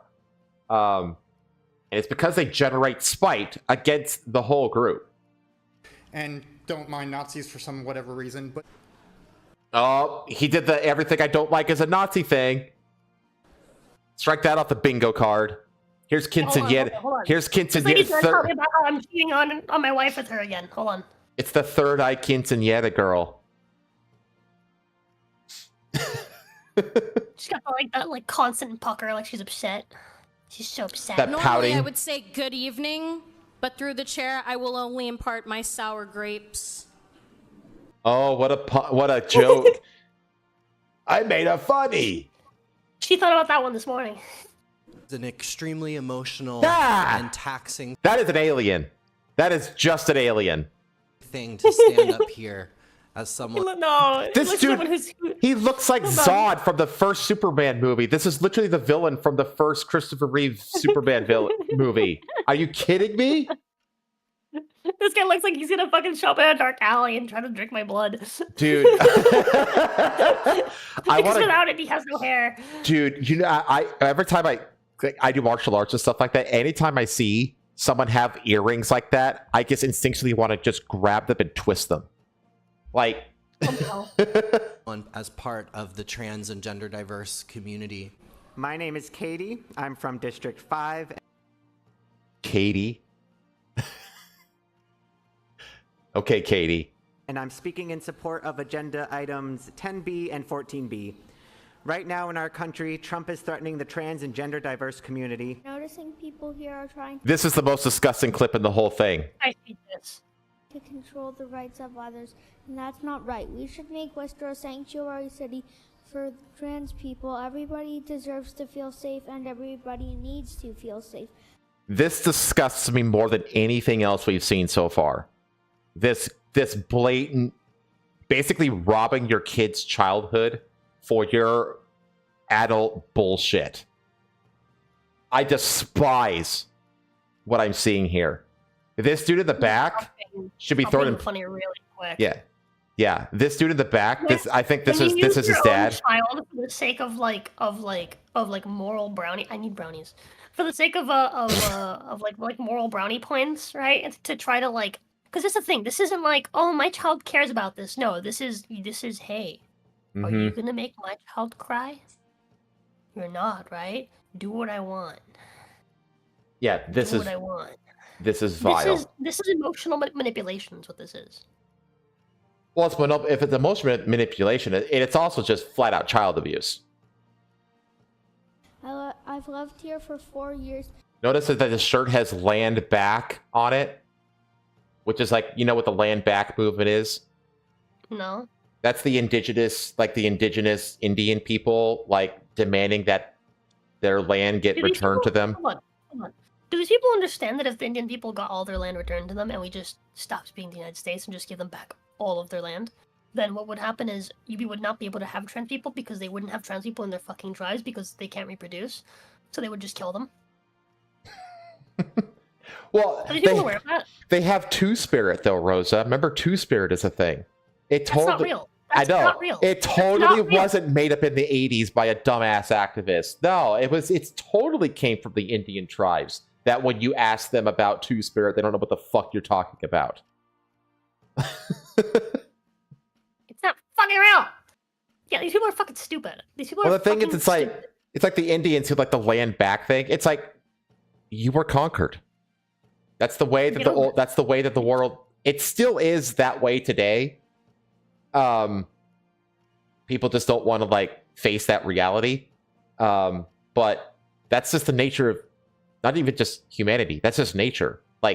This happens in the insect world, in the aquatic world, in fucking corals. Fucking coral reefs will literally attack each other. This happens with plants. Yeah. This literally happens with plants. Plants fight for the attention of the sun. Yeah. It's this is literally all of nature is based around conquering. And there hasn't really been any changes in how people feel safe in the city. My birthday is this Saturday, and all I want is peace and for you to vote yes. Please don't let me down for my birthday. There's a lot of queer people that I love. He sure sounds like he cares about this for Yeah, he does. He totally doesn't sound like he wasn't threatened by his parents that he wouldn't get anything for his birthday if he didn't read this in front of a bunch of assholes. To never call someone I'm 7 and I know better. The kids are watching and we're ready to vote you out.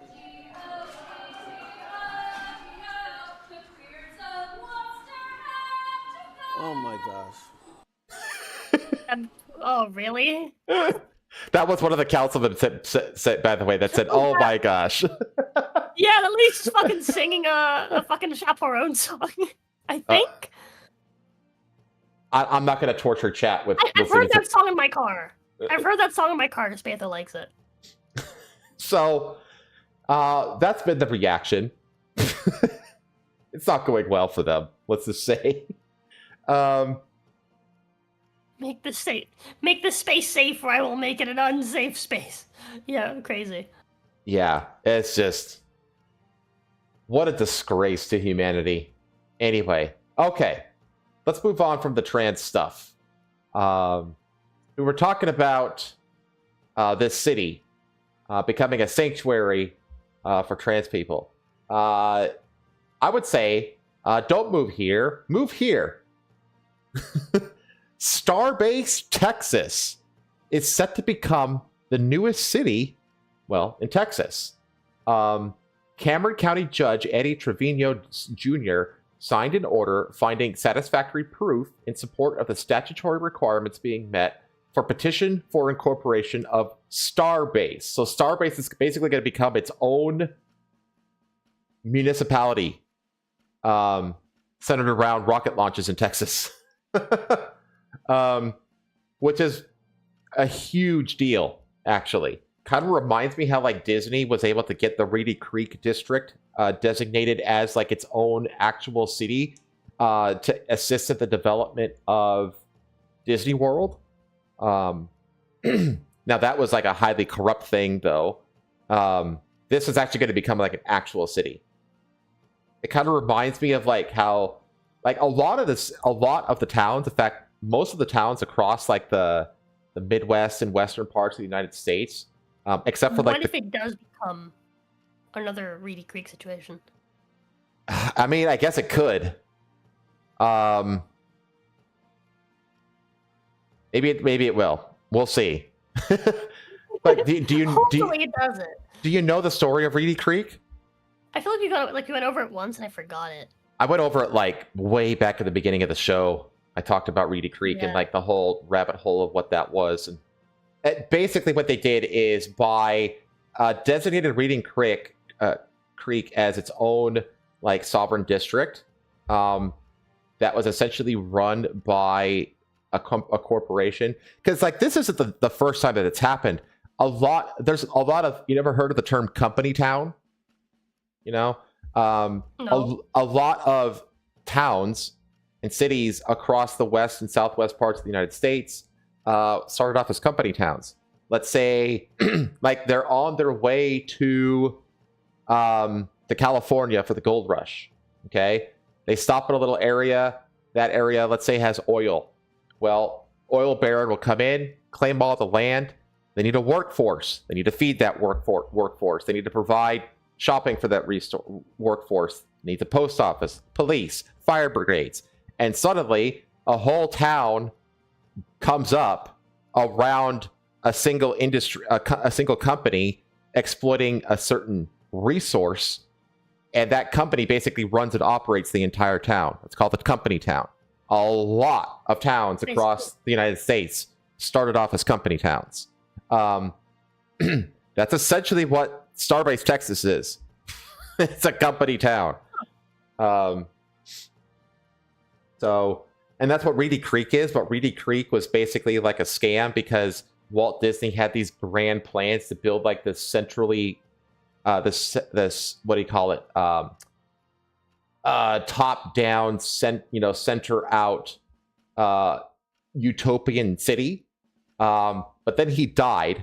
Nothing ever got built, but they still had like full municipal control over the area, which is why up until Ron DeSantis a few years ago got rid of the agreement, Disney basically ran its own fire department, its own police department, its own utility companies and stuff like that to provide for the Disney World complex. That's how that's done, essentially. It essentially was a company town. But it was basically corrupted from the start. And no one actually lived there. There weren't any houses built or anything. It was a fraud, essentially, to get around laws and the like, and to get like massive kickbacks and taxpayer dollars and all this other nonsense. So we'll see. I think it's an interesting little development there. So we have like a space city here.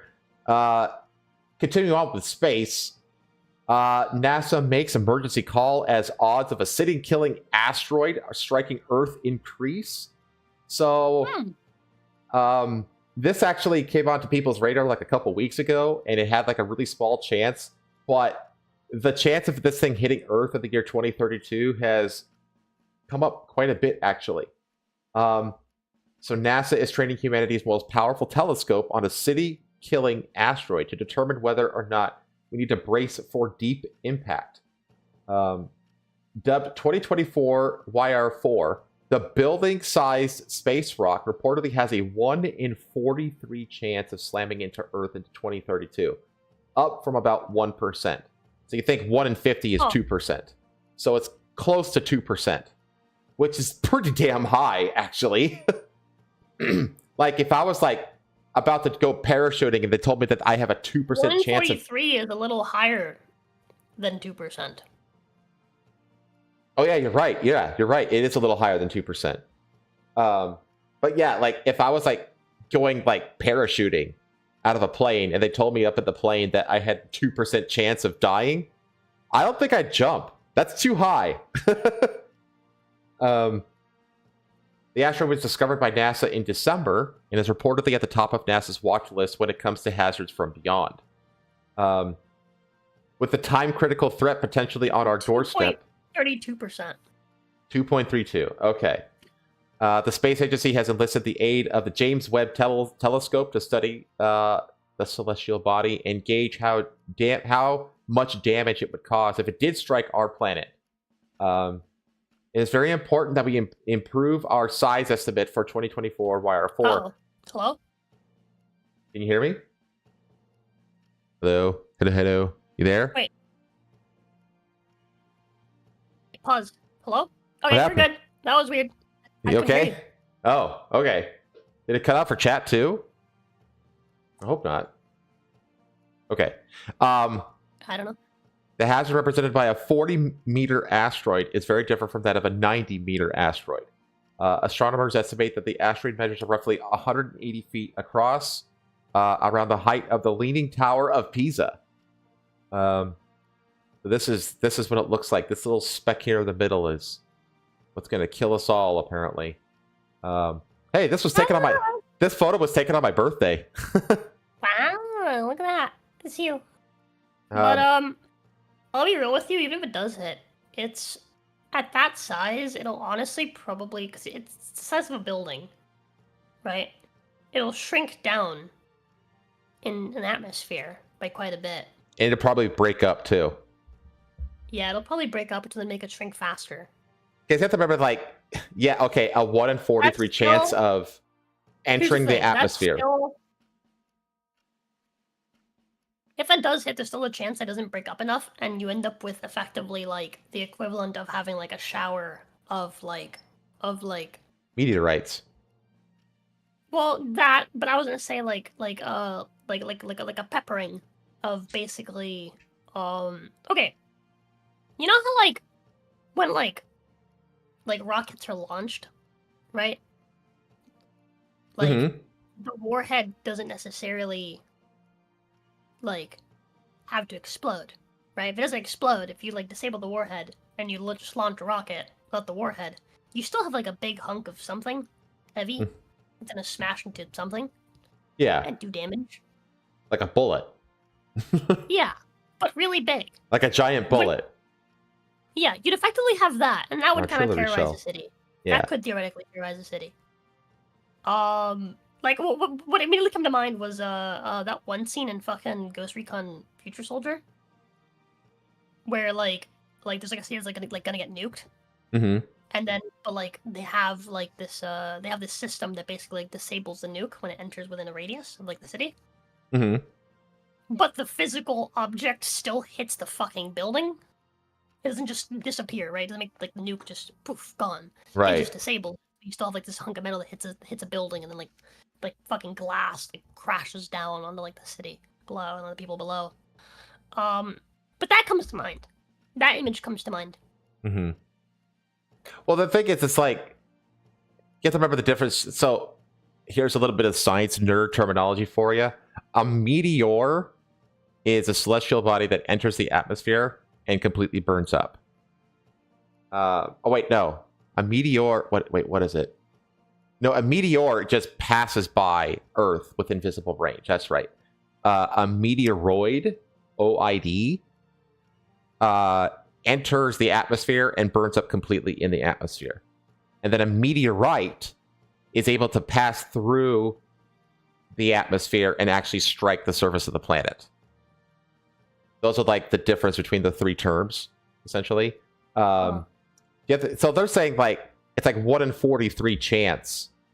That's that of it striking. But like then there's also the chance, like what are the chances of it hitting a populated area? Because most of the planet, the vast majority of the planet isn't populated. So, and they're not going to know that until pretty close to the potential strike. If that 1 in 43 comes into fruition, they're like, okay. So that includes the chance of it actually hitting, not just entering atmosphere. Right. An asteroid is just a celestial body. basically, in DA. It's like, for it to be a meteor, it has to be like within like you have to be able to see it from the planet's surface.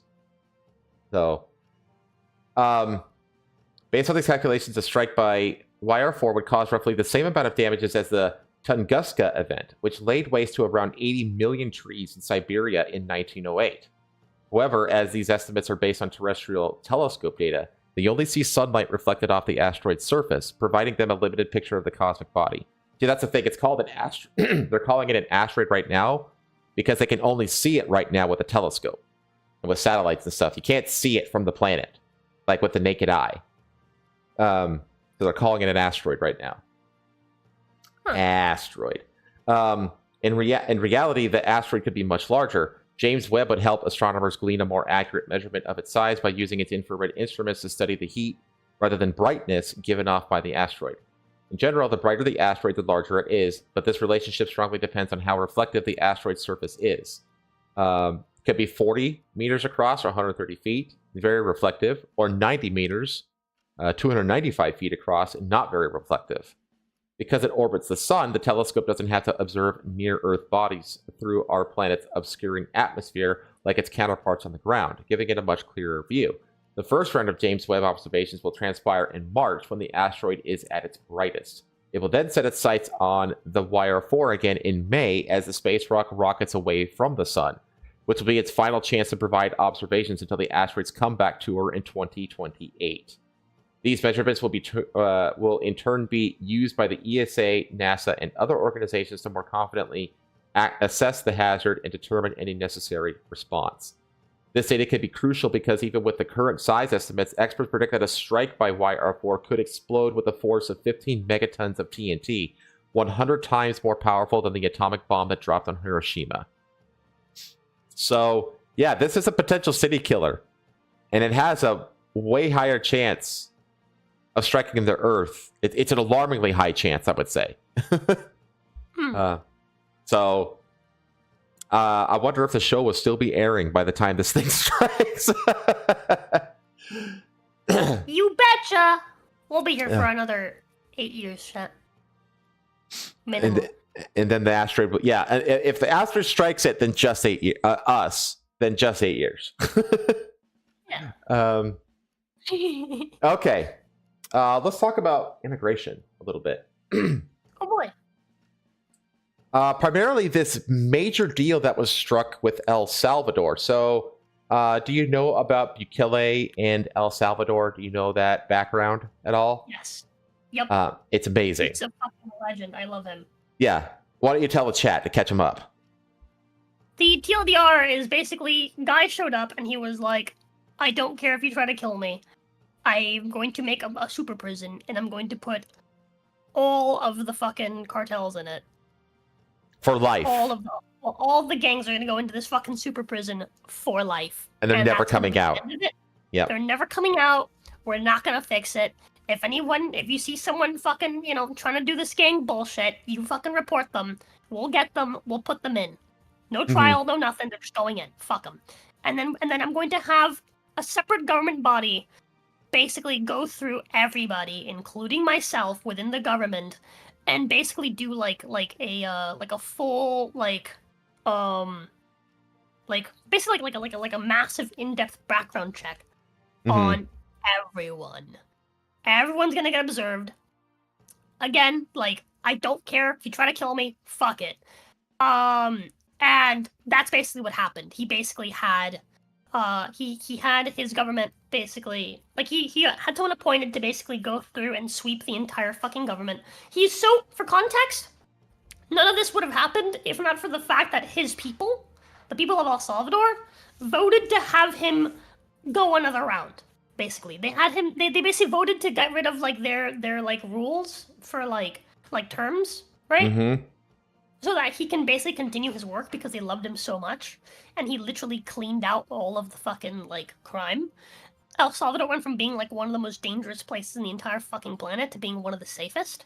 Basically, over the span of his actual term, and then what happened is basically there was a major vote to basically change the laws so that he can continue to be essentially their president for as long as he's needed, basically. Uh-huh. And the people were all for it. Like massive majority vote for it. So he's going to continue to be the president for the time being. And yeah, he's just basically just been cleaning house, dude. Yeah. The murder rate before he got in was so bad that literally 1%, I think it was 1%, 1% of their population was murdered in a year.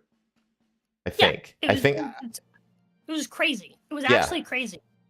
Especially like men, like the male death in their country was like ridiculous.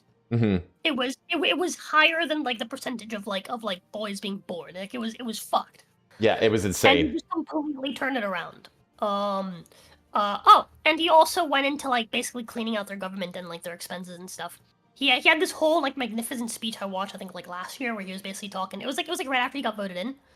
He was basically talking about how like the purpose of the government is to help the people basically collect their money together to do things for the benefit of all.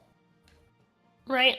That's the purpose of it, to basically for everyone to pitch in, right? To basically make their collective, cities better. Right? And how basically the government has kind of lost that purpose because the government keeps getting bigger and bigger and bigger, that all this money basically just goes towards paying the people to be there. Mm-hmm. And he had this whole rant about how getting rid of people that don't deserve their job is not. It's you're not just ruining that person's life. You're also you're ruining someone else's life by not letting someone who actually cares about that job. Like basically saying you're hurting more people by not letting someone who actually cares take the job than you are by letting someone who doesn't care about their job continue to work a job that they're not good at. So he's very much he's anti overbelow government. He's anti fucking what is this shit called, union bullshit, right? He's just he's very much like a get her done kind of guy. Well, he also interestingly made El Salvador the first country in the world to require Bitcoin as an acceptable form of transactional currency. And so everybody in El Salvador, they have this app on their phone that trades and that just basically allows for all transactions to happen in Bitcoin. So you basically, the entire economy can be done in Bitcoin in El Salvador because he made it legal. He made Bitcoin legal tender in the country. The first of its kind. There's actually, if you know Callum over at Britannica, I think it's Britannica, who does dark tourism. He used to be on the Lotus Eaters. His most recent video is about his trip to El Salvador, and he goes in depth about how Bitcoin works in the country and stuff like that. It's really interesting, really cool. But with that wonderful summary, the United States has struck a deal with Bukele, where El Salvador is going to accept deportees from not just the United States, but literally any country, including dangerous criminals. So he's like, yeah, we'll take him. I've got a super prison just for this. Yeah, it's I have no problem housing all of the criminals of the world in a super max. The country's hell on earth mega prison. Yeah. U.S. Secretary of State Marco Rubio said El Salvador's President Nayib Bukele had agreed to the most unprecedented, extraordinary migratory agreement anywhere in the world. Rubio said that in addition to taking deportees, El Salvador had also offered to do the same for dangerous criminals currently in custody and serving their sentence in the United States, even though they're U.S. citizens or legal residents. Yeah, he was like, yeah, I'll just take home. Yeah, we don't care. I mean, he's basically I had a massive prison built exactly for this. Yeah, I mean, he's basically built his own mega Guantanamo Bay. Yeah. The breakthrough from Rubio came as President Trump secured border protection agreements from both Canada and Mexico following a whirlwind 24 hours that began with a cratering stock market and the threat of a trade war. Rubio was visiting El Salvador on Monday to press a friendly government to do more to meet Trump administration demands for a major crackdown on immigration amid turmoil in Washington over the status. By the way, how big this prison is? This prison is able to hold 40,000 inmates. That's so many people. It's called the CICOT, The C code. Does that mean anything? Centro de Confinamiento del Terrorismo. The Center of Confinement for Terrorism. Very appropriate. That's amazing. President Bukele agreed to take back all Salvadorian MS-13 gang members who are in the United States unlawfully. Yeah, a better translation is the Terrorism Confinement Center. I like it. I like that. Like, he's calling the gangs and the cartels terrorists. I like that. He also promised to accept and incarcerate violent brawling pavilions. Let's call the pavilion. Yeah. Including members of the Venezuelan Tren de Aragua gang, but also criminal illegal migrants from any country. Let's see. And in an extraordinary gesture never before extended by any country, President Bukele offered to house in his jails dangerous American criminals, including U.S. citizens and legal residents. Bruce called he called it a tremendously successful meeting that will make both countries stronger, safer, and more prosperous. And the thing is, like, the people are for it too. The people of El Salvador, they're like, yeah, like we have this place where bad guys go to never be seen again, and we would like, and we would like our safety to become your safety. You are a bad placeholder. We got you, bro. We got the space. We got you. Rubio spoken of. I know. I love Bukele. He's great. Like Bukele in El Salvador and like Milei in Argentina. Even there's even like a few like European people like Le Pen, or what's the Italian Marina, the Italian woman who kind of honestly was she flipped. She wasn't like that before. She hardcore flipped when Trump became president. It's exactly like what that one guy from fucking what was his fucking name? Do you know that one guy who basically goes to these places? He also does like basically similar to like what Callum does, but he makes these like big videos where he basically goes to like dangerous places in the world or places where like weird stuff is happening. Is it Lord Miles? No, but he made a video where he went to go see Maloney. That's it. Thank you, typing. Yeah, he went to go see the guy in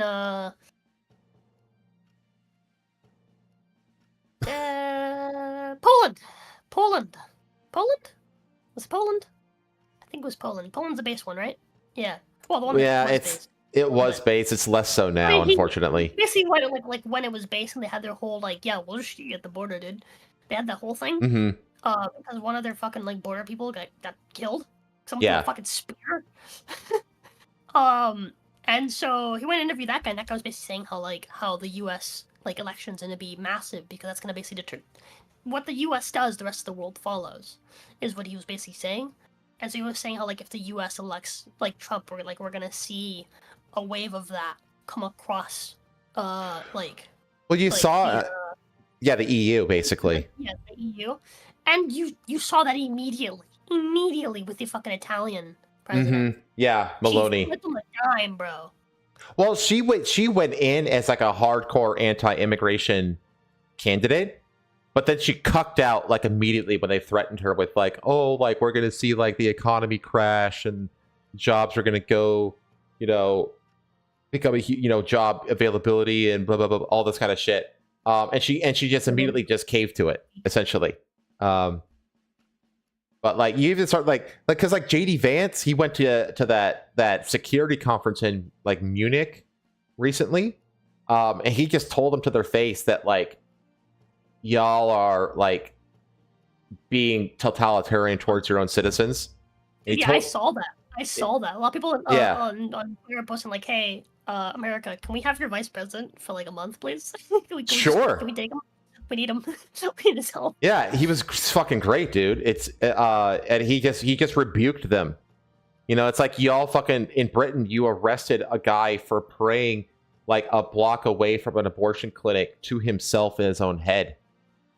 And then you didn't just arrest him, you actually convicted him and put him in prison for it. Yeah. And he just he threw receipts down. And it's just I'm sorry, but y'all are rapidly becoming totalitarian regimes. And the greatest threat isn't from Russia or China or whatever. It's you guys. It's from within. And you need to knock this shit off. And he just told it to them in their face, obviously in kinder words than that. But he was pretty firm about it, too. So, yeah, it was phenomenal. It was nice to see. I feel like in, like... I think I can't even say I haven't been paying attention, because I have been. But, like, I've just not heard much from any of the other, like, vice presidents, like, in my lifetime. No, me neither. I've like ever. Yeah, it always seems that like, I mean, they're just kind of there. Joe Biden didn't do shit when he was Obama's vice president. Mike Pence didn't do a goddamn thing under Trump. Kamala Harris she was named the border czar, and then she fucked that up. But you never saw her like go out giving speeches and stuff like that all the time. No, not until she was nominated to obviously. And now, like, nominated. She was nominated. She was chosen. She was handpicked. Yeah, exactly. Which I think is really funny because my dad predicted it. No, not my dad. My uncle. So I have this uncle. Chat. I'm not gonna tell you what to look up, but somewhere on video, somewhere on YouTube, there is a channel on which you can watch like rants from my uncle on my dad's side that my dad would record and post on video, like on YouTube, like on his channel. But somewhere on YouTube there's a channel with just like the last couple, like not a whole bunch of them, just like a handful of rants from his brother, who goes on these like drunken spiels where he's just right. He goes on these like mad rants for like, I'm talking like several minute like long rants. Where he's just going for like 10 to like 15 minutes just ranting about something non-stop the entire time, yelling, right? But I remember like when Biden got elected, I was at my dad's house and he was ranting about how like this is all like fucking bullshit, how Biden, like, this is all just to get Kamala onto the fucking seat. He's gonna like die or get sick, and then they're just gonna put her on. No one's gonna vote for her. They're just gonna put her on there, and then all the fucking like lefties are gonna fucking vote for her because they don't really care who's there, and blah blah blah blah. The vote blue no matter who bullshit. Yeah. And man, looking back on that, dude, fucking nailed it. My uncle is just right all the time. I love him. He's great. He's so funny. I feel bad. I don't talk to him very much anymore. Like as an adult, like I'd hang out with him every now and again as a child. He gave me he was the guy that originally gave me cockatiels. Oh, cockatiels. That's the ones. Those are the ones with the yellow crests on their head that they raise up. They're really loud. Yeah. Those ones. Yeah. They're white birds. Yeah. No, maybe no. I think you're thinking of cockatoos. Oh yeah, I am. They come in like yellow and gray and like different colors. But he gave me a pair of those, and they started breeding, and we had a bunch. But that was fun. He was a good guy. He's a good guy. Cool. But yeah, that guy. He goes on these mad fucking rants, and he's right. And he was right about that. He's just like straight up foretold it. He was like, "No, you guys watch. They're only putting him there because they know that he's old and he's gonna get sick, and then they're gonna fucking put the black lady. I think is what he called her. It was like they're gonna put that black lady. You know, she's not even black. She's Indian and Caribbean. She's not black. Limbo. No, he doesn't care. He's racist. And you know what? Because if you go back in the Wayback Machine, if you go to Kamala's Wikipedia page, it says like black. If you go into the Wayback Machine to before she was appointed, it says Indian. It says Indian American. They changed it to black after she got into the running for president. That's really funny. Yeah, because she's not black. Rubio spoke in San Salvador shortly after a flurry. I just read that. Let's see. Canadian Prime Minister Justin Trudeau said he would push ahead with a massive round of border security measures after crisis talks with President Donald Trump on Monday. Now, to be fair, this was already like in plan. It was already planned to happen. So I don't know if that's like an own by Trump at all. I honestly think that. I don't think so, really. I honestly think that the reason that he enacted those tariffs, like for like just like a day, is basically just to show everybody that he's actually willing to do it. Yeah. You know, like I will actually push the button.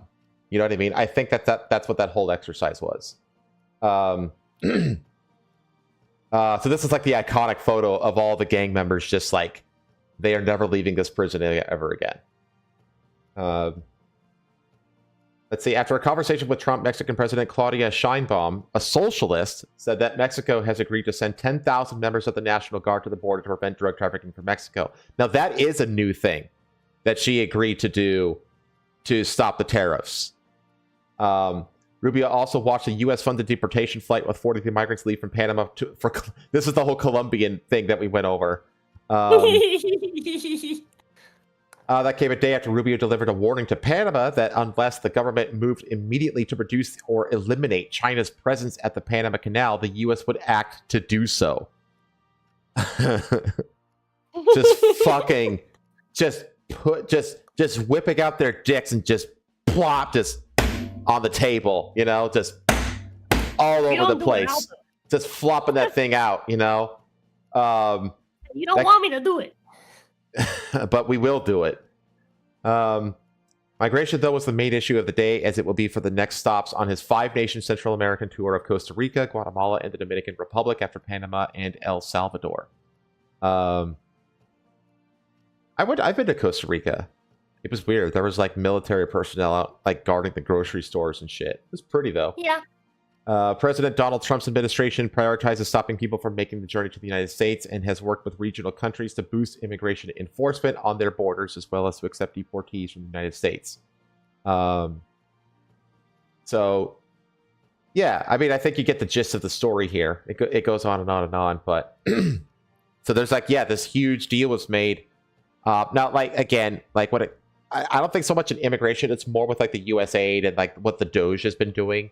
That's more related to like federal judges and district judges and stuff, like doing all these blocks and stuff like that. It's kind of a mess right now. We'll see about that. But the thing is that like people have been laid off in these institutions. So it's not like they can just turn the spigot back on because there's literally nobody there to do it. So anyway, immigration has definitely been ramping up. I saw a video about how, like, in New York, like, there's whole areas of New York that are becoming ghost towns because of mass ICE raids, which is incredible because it's got, like, there's, like, business owners who are talking to, like, reporters and stuff saying that, like, yeah, like, I got all these employees who are, like, afraid to come into work because ICE might pick them up and all this stuff. And it's just like, you just admitted to breaking the law. Like, yeah, what are you fucking talking about? Like, the thing is that, like, I don't blame the migrants necessarily. The people that I blame the most are the enablers, i.e. the business owners that employ them and stuff like that. Because they're the ones who are like, yes, I can absolutely exploit these migrants that don't have papers for cheaper pay. I don't have to pay them Social Security. I don't have to pay them into 401k matching schemes. I don't have to do any of that shit because it's all under the table. And if they complain about it, I can just call ICE or I'll threaten them with ICE. You know, like these business owners are the fucking worst, man. So with this immigration stuff ramping up, how's the response been? Well, they're burning the American flag.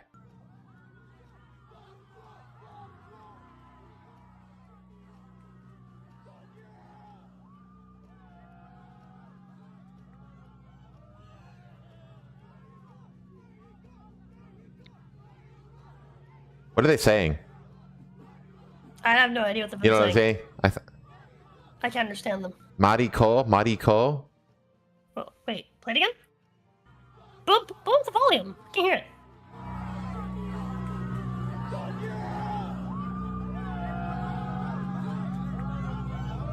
Fuck Donald Trump. Oh, Mexico. They're saying Mexico. Mexico. Yeah. Okay. So there is that. There is this one. You know, it's Pouring lighter fluid on it. Now, do you recognize this flag he's waving? Let me see if I can get a good freeze frame of it. I don't know what I'm looking at.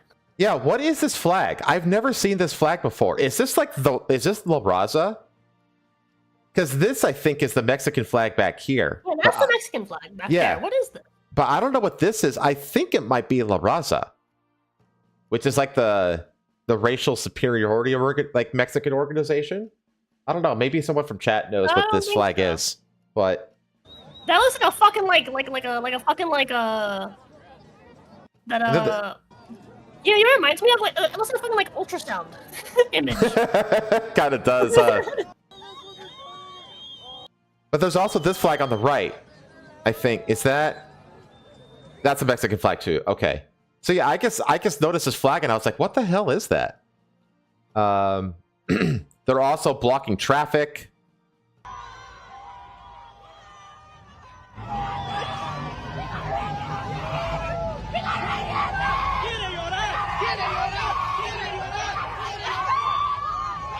Fucking harpies. They're yelling she wants to cry. She wants to cry. Oh, standing on her car? Dude, run them over. Pull out your gun. Begin shooting them.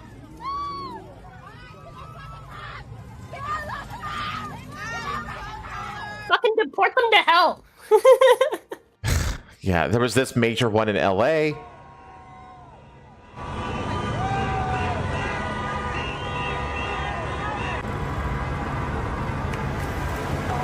Stop standing in the way. What is this? So what happened is that the traffic was going and then the protesters walked out onto the road and stopped all the traffic. And then the cops came in, they diverted the traffic around the stop. And then they came in here and just packed in here like this.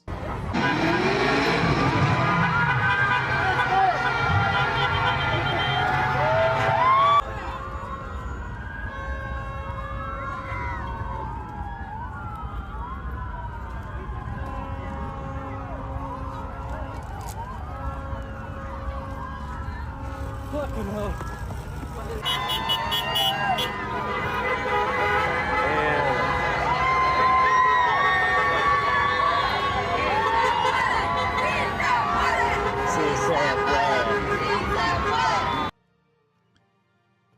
Hey, I have to ask, like, do they think that this makes people more for them or more against them? Like, haven't these people learned? Shouldn't they have learned from the climate protesters that doing this kind of shit, disrupting traffic and stuff like that, only makes people hate you more? Again, going back to the conversation about spite, all this does is generate spite towards them.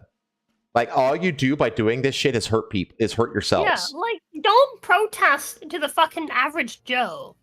Protest at, like, designated avenues. Don't protest in a way that disrupts regular people. That makes them not like you. That makes them want you dead. I want you dead now. I don't even want you gone. I want you dead.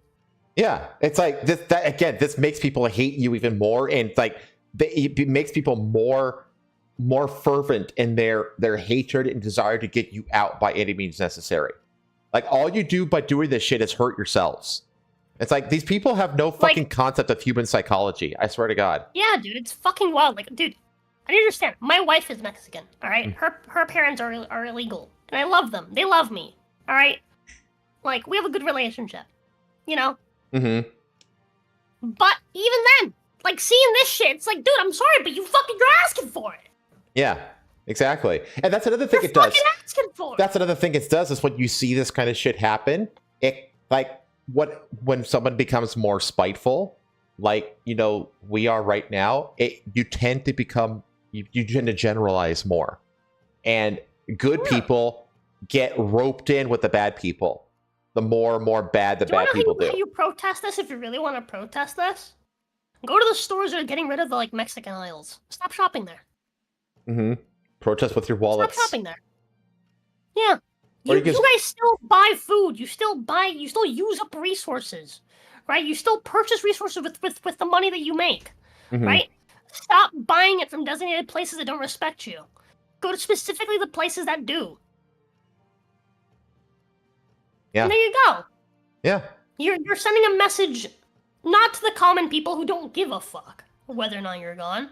You're sending a message to the people that actually have some sort of power, the people that are running these companies, the people that I was gonna say, like, all you're doing is you're becoming a nuisance to people who have no control or power to change the situation of the protesters. These people more so are gonna want to vote you out now. Exactly. Can we deport these people on the street? They're blocking my fucking path to work. Yeah, they're gonna get me fired because they're gonna be late to work. I have a pregnant wife who needs to get to the hospital now. You know, like, all you do is you make people hate you. So this was in Atlanta, Georgia. Arriba México a la verga. Arriba Guatemala. Arriba toda la gente latina, carnales. Mexicanos al grito. I don't want to get copyright struck. I don't know what that is. So what is this? That's Argentina, isn't it? I don't know. No, these are. I'm pretty sure they're Argentina. That's Mexico, obviously. One of these is Panama. I don't know. I don't know if that's what's throwing me off is the emblem in the middle. I don't remember. Yeah, that's not the Argentina flag. The Argentina flag is it's blue stripe top, blue stripe bottom, white stripe in the middle. Okay. I think these are all Central American, not South American. But I'm going to keep the volume off because I don't want to get copyright struck by music claims. But you get the idea. You know, and this went on. It went on. This whole conglomeration of protests. Flag. All of these protests happened on the same day, and it was called the 50-51, which is 50 states, 50 cities, one day protests. So this is a bridge in Houston. At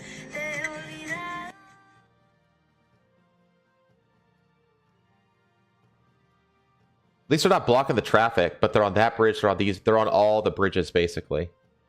Yeah. Shooting off fireworks in the streets of Arizona.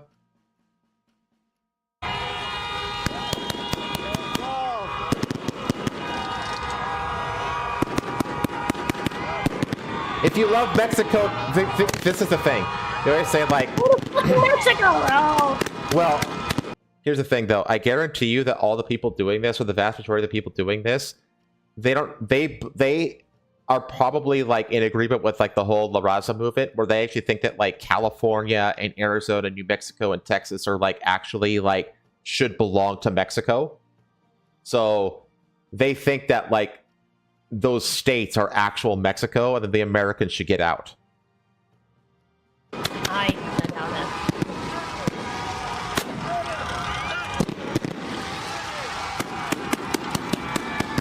it. These guys are just fucking stupid. Yeah.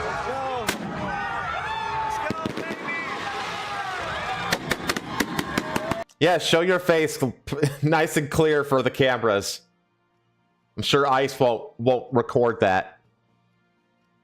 And then, in a more of a humorous note, there was a trend of people passing by these protests and blaring a very specific song. I'll solve it. Check out the hook while my DJ revolves it. Ice,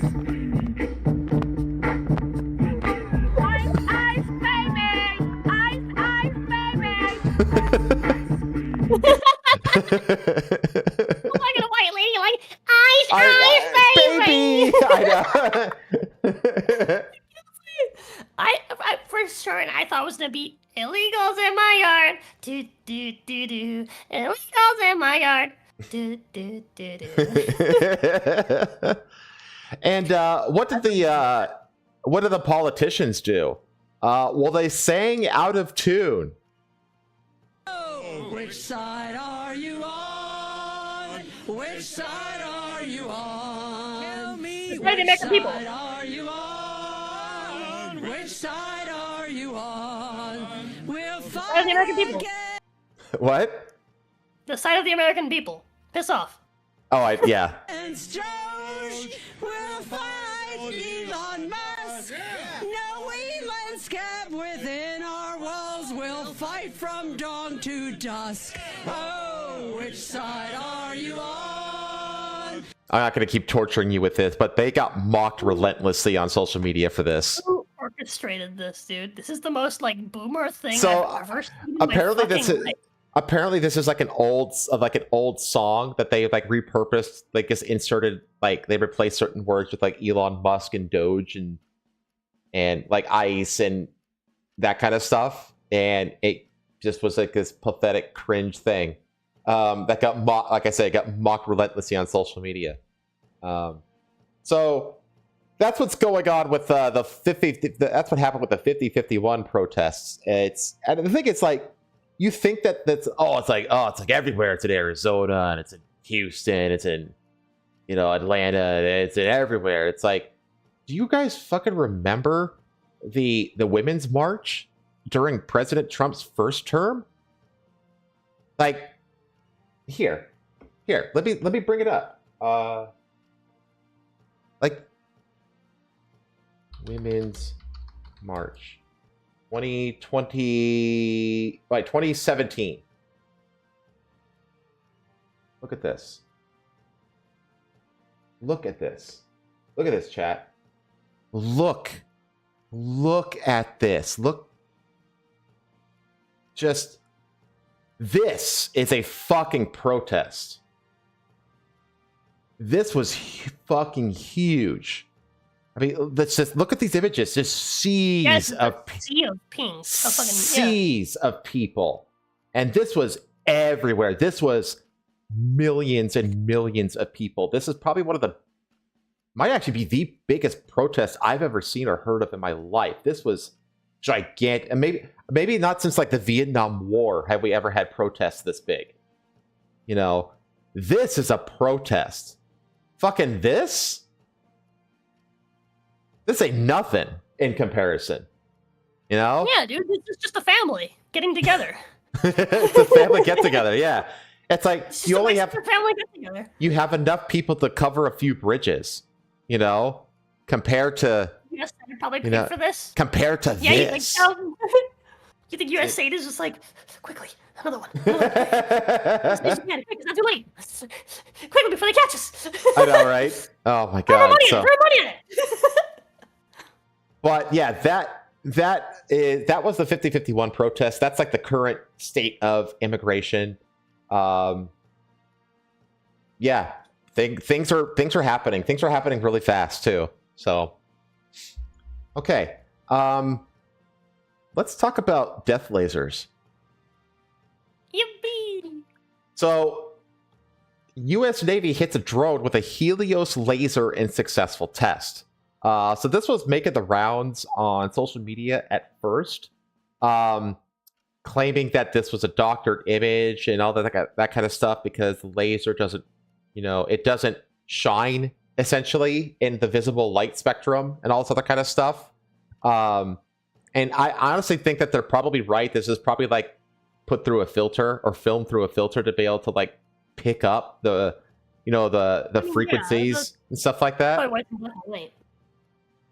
But either way, it did shoot down a drone. So this was a part of their 2024 like annual report that they put out of like their budget and everything, that all the breakthroughs that they've had, all of the progress on their research and what they're funding. It's basically like a giant financial report on the military. And this was a part of the 2024 budget that was released like a couple weeks ago. So the US Navy successfully tested its high-energy laser with integrated optical dazzler and surveillance. What the fuck is an optical dazzler? Or HELIOS system on one of its warships in fiscal 2024. The Arleigh Burke-class destroyer Preble fired its HELIOS system to zap an aerial drone during a weapons testing exercise in 2024. According to an Office of the Director Operational Test and Evaluation report published in January. The report, which did not provide a date or time of the laser's deployment, included a black and white photo showing a streak of white light beaming out from the vessel into the sky. The Center for Countermeasures, a program developed in 1972 to gauge the Defense Department's ability to combat emerging technological threats, conducted 32 tests in fiscal year 2024, which included the, quote, development and evaluation of directed energy weapons, according to the report. This test, conducted on the Preble, was run to verify and validate the functionality, performance, and capability of the HELIOS system. The report said, it's unclear where the test took place. The Preble departed Naval Base San Diego, California in September 2024 and arrived in Yokosuka, Japan on October 12th. Lockheed Martin delivered the 60-plus kilowatt laser to the Navy in August of 2022 when it became the first tactical laser system to be installed in existing ships. Unmanned warfare, especially in the Red Sea and Gulf of Aden, where Navy ships have intercepted drones and missiles launched by Iran-backed Houthi rebels since fall of 2023, has underscored the need to accelerate the technology's deployment for the Navy. In 2024, Vice Admiral Brendan McClain, acknowledging the Navy did not have a laser it could field, noted a directed energy weapon would assist U.S. warships against Houthi combatants. The integration of lasers on Navy vessels would also allow crews to conserve munitions, Military Times previously reported. Yada, yada, yada. So there's this, it's all about this directed energy weapon. A weird link to a previous story about this is that there was like this conspiracy going around during the Palisade fire that we covered like a month ago, about how like all of the blue trash cans somehow survived the fires. And there was a conspiracy afoot because the directed energy weapons, for whatever reason, don't burn things that are painted blue. And so they thought that it was a directed energy weapon that was used to destroy the Palisades. Essentially, that was like the can't hear. What do you mean you can't hear? That doesn't make any sense. What can't you hear, Hiro? I don't understand. Hang on. Nothing is... Lol? Are you trolling me? Because that's be like... This whole show would be kind of scrapped if we've been muted for like the whole last hour or so.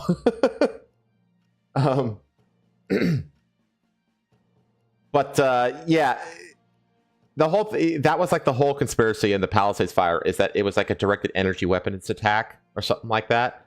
And you can find videos of people using directed energy weapon technology across like various like things that are painted in different colors, and it'll like burn the red, and then it'll burn the gray, and then it'll hit the blue and it won't burn it, and then it'll hit purple and it'll burn the purple, you know, and it'll burn the orange and stuff like that. So for whatever reason, it doesn't burn things painted in the blue light spectrum, and all the trash cans are painted blue. So this is kind of like a bigger thing on like directed energy weapons are basically being like focused on as like a countermeasure tool. Like I was reading up on this, and like the practicality of this being like as an offensive weapon is really far off still, because it would have to be like close range, and it would have to like be like a prolonged amount of exposure to the surface that they were attacking, and yada yada yada. You're not going to see like warships getting cut in half by a laser anytime soon. Essentially, these are only really being used as like countermeasures and like anti-aerial attack kind of defense systems right now. So lasers are only one type of DEW, or directed energy weapon. A broad category that encompasses efforts to harness and weaponize different parts of the electromagnetic spectrum. Electronic warfare has been a growing feature of modern conflict for over a century. Since the advent of radio and subsequent development of radar, militaries have exploited different frequencies for communication and intelligence gathering purposes, yada yada yada. Lower energy lasers have similarly been used for range finding and targeting, enabling precision weapons to be guided into a target by forces on the ground and reducing the risk of friendly fire or civilian casualties. So, fast forward a little bit. technology programs have sought to make these lasers as like an actual weapon of destruction. In the 1980s, the Reagan administration famously sought to develop more powerful lasers. So this was Star Wars, if you remember what Star Wars was back in the 80s. That was like a big push for laser systems in space. Ultimately, this did not work. A costly and failed effort, often derisively dubbed Star Wars. Yet after decades of low-power devices being rolled out globally, recent years have seen increased military investment in technological advances in high-energy lasers and high-powered radio frequency or microwave systems. So they say that the dues are currently comparatively large, relying on large power sources and stable platforms such as a ground battery or a naval ship. But in the future, miniaturized and more efficient energy storage systems could enable their rollout across all domains, with the US and European next-generation fighter programs envisaging integrating such weapons into the fighter aircraft of the future. Reducing reliance on kinetic munitions that must be constantly replenished would similarly take pressure off military logistics and industrial production, enabling forward deployed forces to operate for longer without resupply of ammunition. So that's the driving force of this.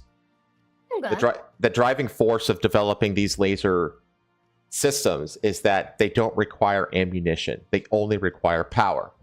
And the power is a limiting thing right now, because right now, like, they're only being installed on these what are essentially like nuclear powered, battleships and stuff like that, with like miniature nuclear reactors on board.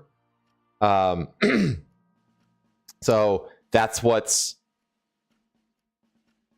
limiting their current deployment. And that's what they're talking about here, is basically making the power source more efficient. The more efficient they can make it, the more portable it becomes, the more versatile its deployment can be. The sooner it becomes bullets, but batteries. Yeah, pretty much. And it's like But my thing is, it's like, what is the practical use of it? Less waste. Maybe. Because that's the thing. Like, if you're on a fully portable unit, you know what I mean? That means, yes, you're operating entirely off of batteries, which is risky. And now you have a supply chain of batteries that you need, and batteries are more complicated than bullets. So there's a whole lot of like positives and negatives that go into this.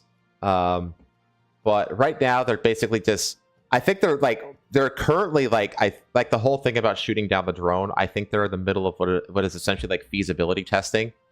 I think they're basically like testing, like, is this useful? Is this actually worth pursuing? Is there a practical future for this technology? And if there is it cost effective? So there's just a lot of factors that go into like whether or not something is pursued or not. And I don't know. I guess you're the one who brought this to my attention, I think. Actually, yeah. But yeah, we're not going to get. In our room, dude. Buzzing around, annoying me all fucking stream.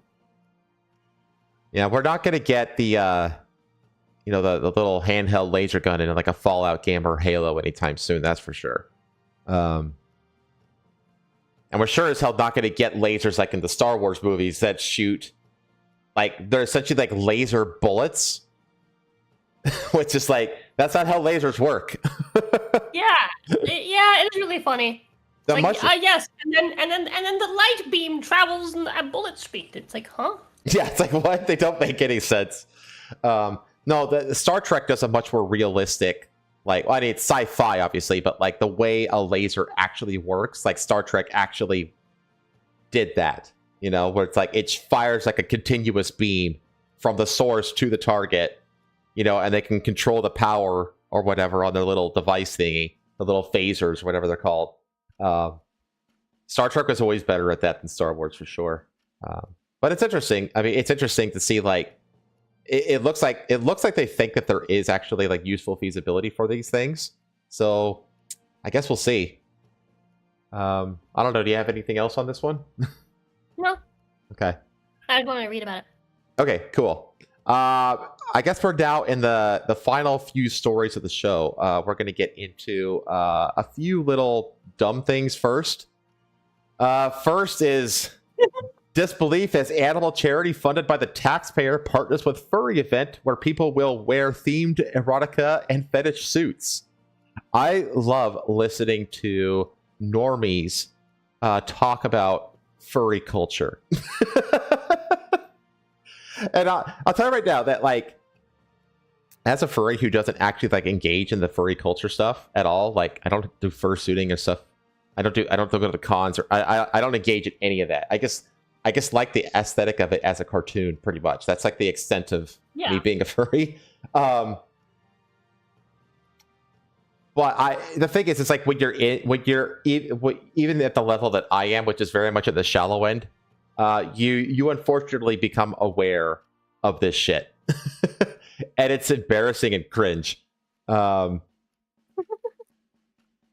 it is kind of ridiculous that taxpayers are funding what is essentially like I don't even know what to call it, a hobby / fetish, I guess. Because the thing is, a lot of these people, like, this isn't sexual. You know what I mean? There's nothing sexual about this. This is just a wolf man. Yeah, this is just a wolf man in a t-shirt and cargo pants. Yeah, you a lot know? of people do it fun. Yeah, a lot of people do it just because they like the aesthetic of it, and they have a lot of money to blow. So this furry convention, held annually in Glasgow, is expected to be attended by around 1,200 furries who dress up as anthropomorphic creatures. Again, with anthropomorphic creatures. The 4-day event beginning tomorrow will host a selection of events, including a workshop on writing furry erotica, led by a writer who advertises extreme content online and produces graphic fantasy stories involving animals. Huh. Jesus. Reminds me of that super famous, there's a female author who got really famous for writing like romance novels, but it was between girls and dinosaurs. And not like anthropomorphic dinosaurs, just like straight up Jurassic Park dinosaurs. It's actually like really famous. Women are weird. Yeah. Also, I can't saying that word like that sentence. Just it's every week I find a reason to say it. Women are weird. Women are weird. Also on the itinerary is a talk on rubber furs, furries who wear rubber, silicone, or spandex suits, and a late-night session on a more aquatic side of the furry world. Inflatable pool toy suits. I didn't even know that was a thing. I have never... I have no idea what this is. Innovative, dude. Dude, so, I feel like we're gonna reach a point in like furry like stuff, because what's happening is basically all these like rich guys are like innovating like these suits. Oh yeah, these cool suits, and we're gonna reach the point where like the military is gonna start looking and be like, huh. This suit so that you this made a power suit to give you the strength of a bear for the sake of your hobby. I see. I'll tell you right now that like we're gonna get to that point.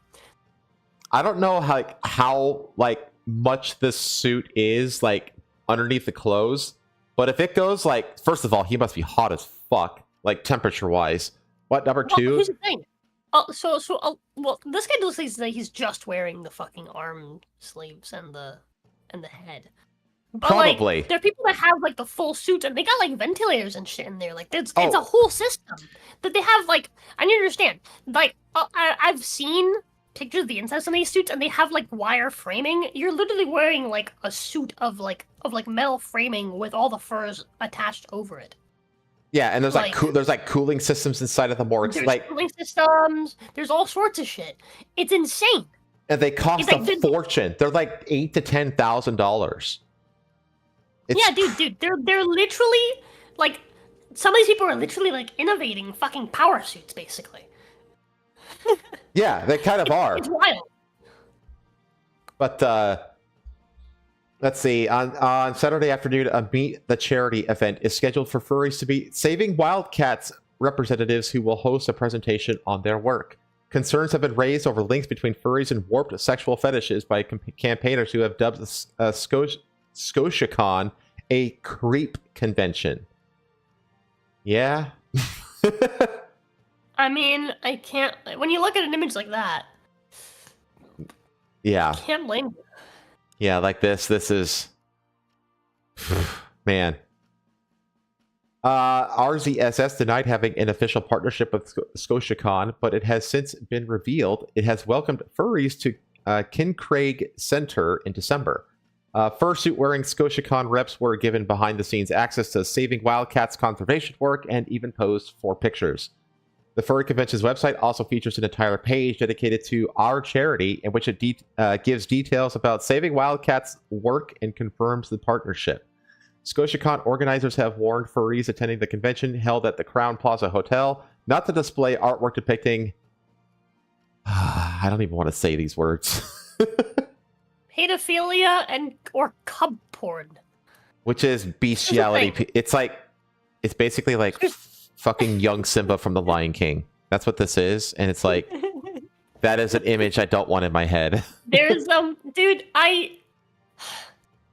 the fact that you have to say that. The fact that you have to say that. Yeah. Yeah. See, this is why I don't engage at all in like the overarching culture of it. I guess like the aesthetic of the cartoons, of like old Disney cartoons, basically. They even felt it necessary to ban the depiction of bestiality involving humans or largely human-like characters, but have permitted species transcending sexual activity. Okay if the animals were fucking.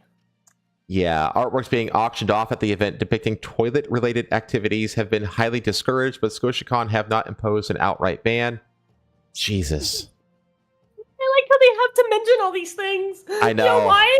Because these things are real. Because they're real. That's why they mention them. I mean, is the whole diaper wearing thing going to get brought up in this too? The co-director of the For Women Scotland campaign group, Marion Calder, told the Telegraph, while saving wildcats may have misunderstood the sinister interest groups that attend furry conventions, they must immediately cut ties with this event. Parents should be aware that while this convention may seem like harmless fun, I think it was like one of the furry cons from like a year or two ago was like forced to like ban kids from their event. I remember that. Yeah, good. Yeah, it's like, geez, dude. The fact that the organizers felt the need to warn attendees about cub porn and bestiality tells you all you need to know. Yeah, exactly. Exactly. Yeah. This is why I will never go near anything like this. Saving Wildcats, which also partners with SNP agencies Cairngorms National Park and Forestry Inland Scotland. That's a fucking mouthful of an agency. Jesus. We're set to have a stand at the convention station next to stands run by an author of pornographic furry novels and an artist who produces sexually explicit furry images. Every furry artist does that. There isn't a single furry artist out there that doesn't do some NSFW. I actually know of one. No way. I know of one, and they draw mostly snootless furry art, which is why I fucking love it. Actually, I know what too. Now that I think about it, my fucking artist, Mama/Papa, doesn't do any NSFW stuff. But after the Telegraph approached RZSS over this, it claimed it will no longer be sending in representatives, despite their meet and greet still being listed on ScotiaCon's itinerary. Campaigner Ms. Calder added, the only involvement Scotland's leading animal charities and government agencies should have in this creep convention is to loudly condemn it. Instead, it seems they are happy to participate in and endorse an event in which at least some participants clearly have an unhealthy interest in animals and children. I mean, yeah, I agree. The furry subculture began to emerge in the 1970s alongside a growing interest in science fiction, anime, and role-playing. The first furry convention took place in 1989, but furries started gathering at cartoon and fantasy conventions in 1977. Which is interesting, because that's like where it started, you know, like, my, like, journey into becoming a furry started in this time frame. It started in the early 90s, basically. Furries created their own personas. Oh my gosh, we know this. Wait, do we know this? Which dress and mascot like costumes? I mean, let's face it. Half of VTubers have personas. Some members of the fandom deny it is a sexual fetish. It's, Sona. I mean, yeah, your kind of R is a scale Sona. Some members of the fandom deny it is a sexual fetish, yet ScotiaCon organizers have banned children under the age of 18 from attending and fetish clothing in public spaces. However, this may be permitted at some closed-door events. Yeah, this is a lot of these conventions, and this isn't just furry cons. There's a lot of conventions that have like 18 plus after hours events and stuff like that. Anatomically correct costumes or underwear which would expose the buttocks are also banned, but collars with leashes attached and dog harnesses are allowed. Jesus. The organizers even acknowledge a ban on pup masks, usually black leather masks resembling a dog, and other pup play accessories may cause disappointment. Despite this, they said that they can be worn at closed-door events specifically for this purpose or within a private hotel room. Unusually for a major convention, journalists are not allowed to attend the event, and attendees are asked not to engage with any unsanctioned media presence. Yada, yada, yada, yada, yada. So... Why? Why are they not allowed? This is Why a pup. This right here is a pup. This is a pup play mask right here, by the way. Yeah. That's fetish gear. That's not. Yeah, that's straight up fetish gear. That's Like there was members of our military that were caught wearing this shit in military uniform. Like they had their BDUs on and this kind of shit on. You know how that guy's got like fucking. Look what he's wearing. Yeah. It's the same guy. It's him. It's fucking him. Get him. But yeah, Villain's right. It was a general, wasn't it? Yeah. I'm not a furry, but yeah, you're right, NDA. Like I openly, I mean, if somebody had, if anybody had, you won't on this channel yet, but eventually somebody will use the 5-minute Fox redeem, and they will do the model swap, and they will see the Fox model. It was a retired colonel. What is the first soda term for us of the burb variety? I think it's just still first. No, well, if it's it's basically mammal or not mammal. That's really the breakdown. It would still it would just be an avian. It would just be avian for soda. That's all it would be. Oh, yeah. Avian. I hate the fact that I know this. Ave soda. So yeah, looks like the furry convention is losing some of their sponsors. Boo hoo.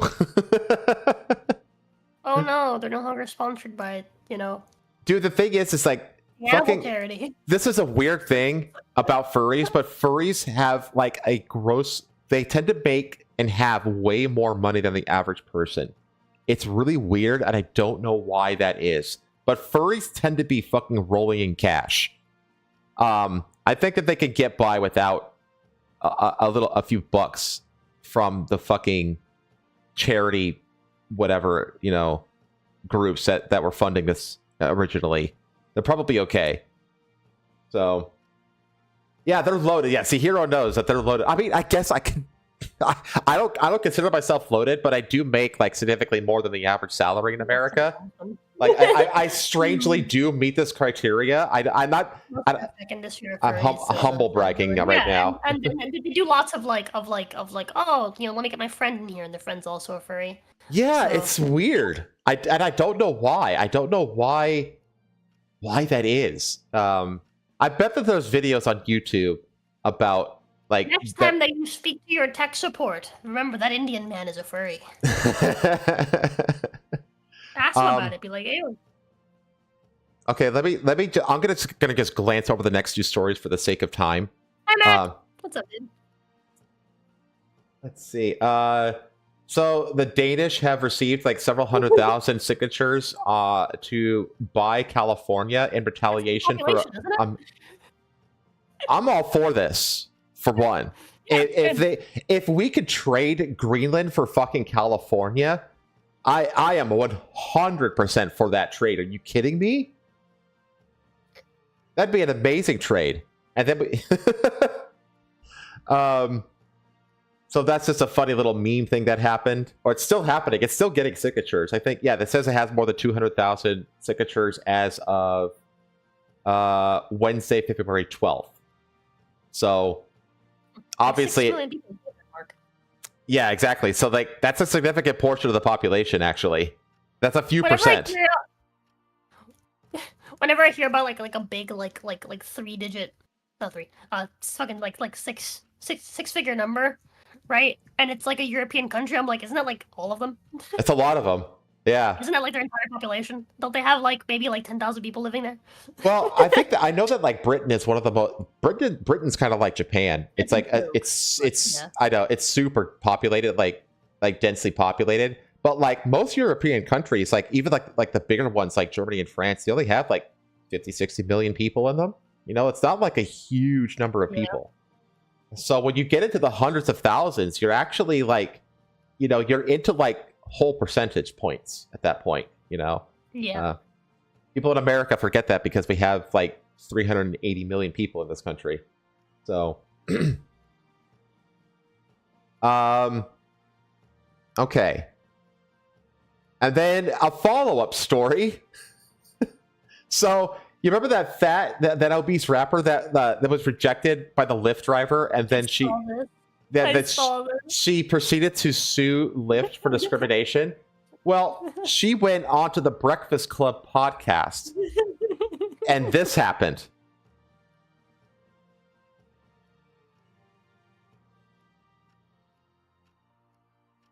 So she sits there.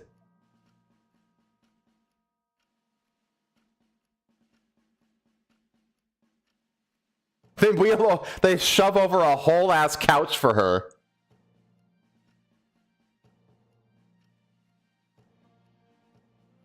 That's the only thing that you need to see. Because the whole point of her lawsuit is that she was discriminated against because her driver refused to let her sit down in his small, compact car. Yeah, dude, it's really funny. But you should let this play out. You should let this play out. It's just funny.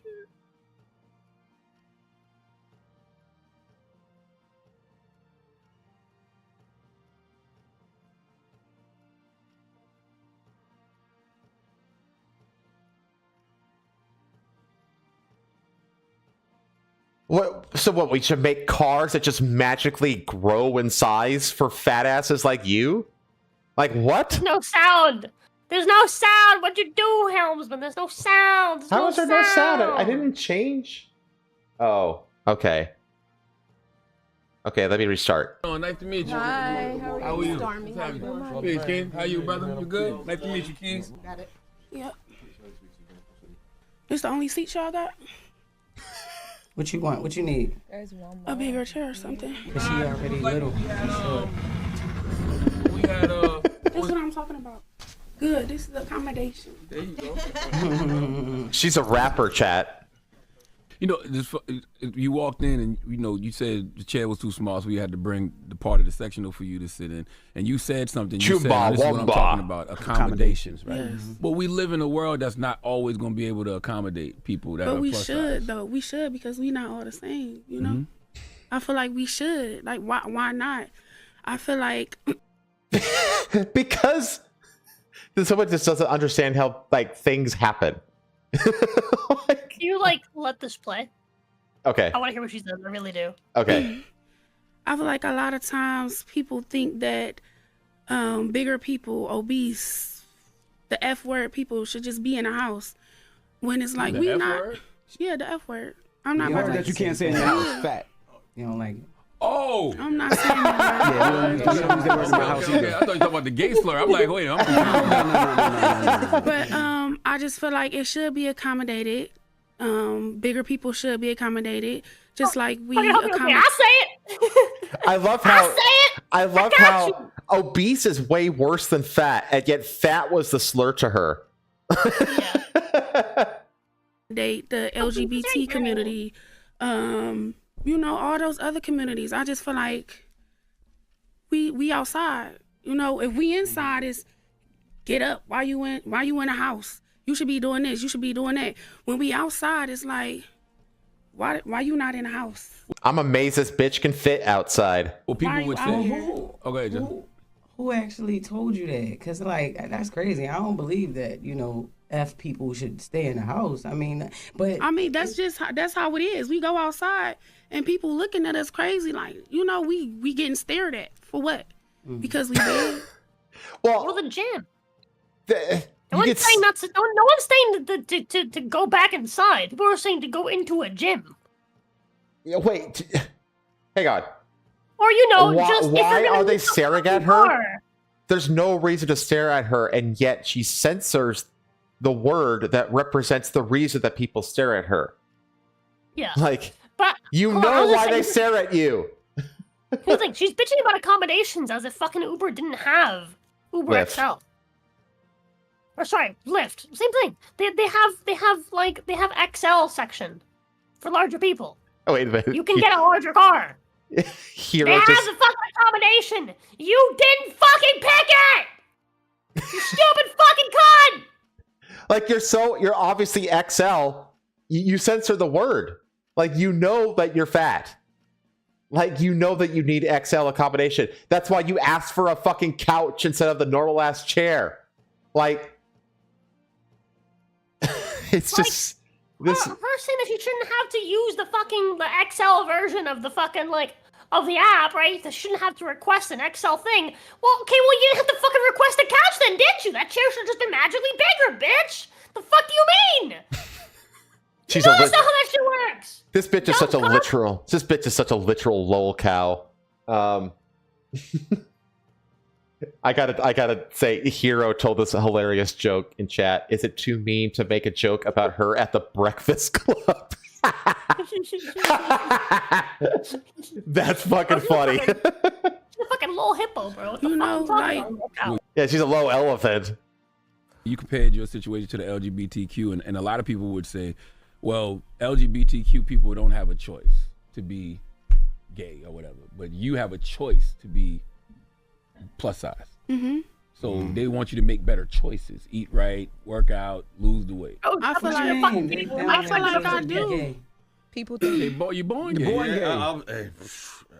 Just don't you start. That's a debate. That is, but for most, you know, let's just hypothetically say they're born gay. I feel like I do. I work on myself, you know, and when I feel like I'm getting too much, I try to fix it, you know, like at my pace, you know. Is your pace 0? I'm trying to fix it at my pace, which is walking pace. It's not even walking. I mean, if anything, she waddles. I mean, let's be real here. Which is waddling pace, you know. I mean, look to at the her. fridge. Look at her. I exercise.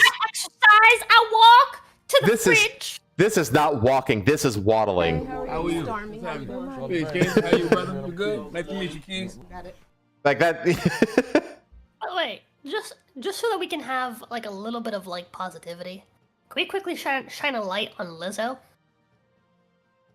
Have you seen Lizzo? No. Recently? Did she like look up what Lizzo looks like? Did she lose a bunch of weight? You should look up Lizzo. Uh-oh. This will fucking stun you. No way. This stunned me when Pathos. Why? Because I know that like she got made fun of on South Park. She even reacted to it in a kind of like a good way. Lizzo 2025 pick images. Let's see this. You see the image over there? For like a bikini. To the second row, like the fourth image. Oh, here. Yeah, click on that. Oh wow, she's lost a lot of weight. She's been losing it. Look up Lizzo picture. Or no, sorry, Lizzo burning art, I think. Look that up. I think just look up Lizzo burning art. Burning? No, it was vandalizing art. Vandalizing art. Art of herself. Go to all, maybe? I can't find it, dude. Is it this? No. I think it's on there on TikTok. Oh yeah, she could do it. Just go down there, yeah. Right Analyze here? her own photo to celebrate her weight loss. This one? Yeah, this one. She wrote "bad bitch" on her own art. Of Lizzo vandalized. I mean, yeah, she wrote "bye bitch" on a picture of her. Fucking good for her, man. But yeah, she's just full 180ing on the whole like, oh yeah, like The I'm body, happy with my weight. the body positivity shit. Yeah, she just full like 180. She like she put in the effort the last couple of years. She's been like doing it like basically like I guess kind of in secret. Probably not really in secret. I mean, she's famous, but no one's really been paying attention to it. And she's been doing that, and she lost a fuck ton of weight, dude. Good for her. She lost a fuck ton of weight. That's awesome. She looking good. She looking, chunky in a good way. I wonder if it has anything to do with the fact that like almost all of the fat positivity influencers have literally died. Like if you follow Blair White's channel, she covered this in depth. That she goes over like all of the fat influencers and how like literally like 9 out of 10 of them have died. Yeah, except for the ones like Lizzo and fucking Yeah. what was the one guy who Nick Hot Avocado. He also lost all the weight. Good. That's cool. That's cool to You love see. to see it. You really do love to see it. Yeah. I honestly that this has me gaining a lot of respect for Lizzo. At least a lot back that I lost for her. Yeah, she posted videos of her like basically like post workout and stuff, and like progress pics and stuff, and like, dude, honestly, it's super inspiring. It's like you love to see it. You really do. Oh, Mayday's Cheese says that it was Ozempic. Oh, Nikado Avocado. He did Ozempic? He did Ozempic. I don't know what that is. Ozempic is like that. Yeah, it's like that. It's like an injection drug that you inject yourself with, and it's just like it's super dangerous though. Like it has like really, really dangerous side effects and stuff. Like it's not even meant for weight loss. It's meant for a completely different thing. It just like severe weight loss is like a side effect of it. In fact, remember when I mentioned how South Park made fun of Lizzo? That episode was about Ozempic. It is Lizzo was the name of the drug, like instead of Ozempic. So yeah, it was something like that. Yeah. Also recorded I thought that was pretty cool too. He recorded 2 years worth of videos to make the weight loss a secret and made it appear that he lost it overnight. That's crazy. And, like the amount of like dedication and like that's wild. Oh yeah, Hero got it. Yeah, there's been like this huge thing where like Ozempic causes people to go blind. That's it. Oh fuck. Yeah. Yeah, but So- in Liz's case, yeah, she's just been losing it like naturally, like over time. Like you can Good tell for she's lost her. some weight on her. You know, she's Good- been hitting the gym and shit. That's really nice to see. I hope she keeps going. All right. Last two things are nerd stuff. Do you want to talk about the D&D Monster Manual, or do you want to save that till next time? Because that's going to be, I think that's going to be kind of a longer one. It's up to you. Okay. I really want to do clips of the week. So I'll save the Monster Manual for next week, and let's react to Tides of Annihilation. So Villain says, "I give this new Lizzo kids." So Yeah, dude, she's like she's been posting on her TikTok apparently like since not just last week but since the year before that.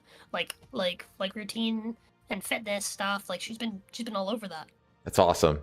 That's it's like actually inspiring when people like high profile people like Just nobody's been paying attention to it, but she's been Mhm. apparently she started working out back in like 2020. wow. So, Because yeah, I know she's that been- because Adele did it like years and years ago. Remember when Adele like lost a ton of weight? And like that's like kind of like what the fat activist thing were like was at its peak, and she got like lambasted for like being a traitor to the cause and all that kind of shit. Well, that's what's happening with Lizzo. After Yeah. she made that video, a lot of people were like, "Oh my god." So She like, what happened to the body positivity? Because again, they that's the thing, dude. Like all these fucking women, it's mostly women. They don't want to Oh, see yeah. you get skinny. They don't want to see you succeed. They want to see you fat and ugly because then you're not competition. That's all it fucking is. Like, Mhm. most of the fucking pro body positivity people are all fucking, like, skinny, ugly bitches. Yeah, Because and they don't, they want you out of the way. Yep. 100%. Okay, so Tides of Annihilation. So this was like this was revealed during the PlayStation State of Play that was aired like 2 or 3 nights ago, sometime in the middle of the week last week, right? And it was easily, like, everybody is talking about it online now too. Like, it's the one thing that like actually stood out in the whole showcase. The showcase was only like 45 minutes long, and it wasn't like a super extensive showcase at all. But this was like the one thing that stood out to it stood out to us too, like, because we were watching it on stream together, and this was like the one thing that we were like, this is what we're most interested in right here, is this game. Like, what is this?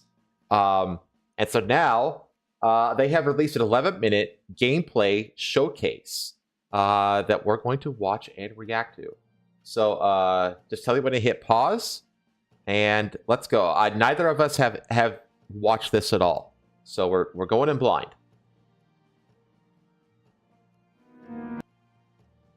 The hell? Oh, it just reset itself.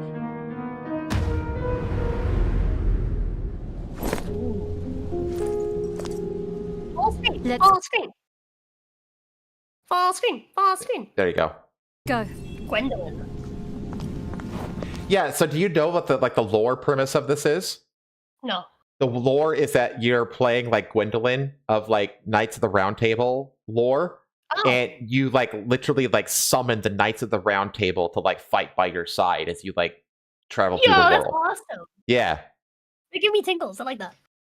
Okay.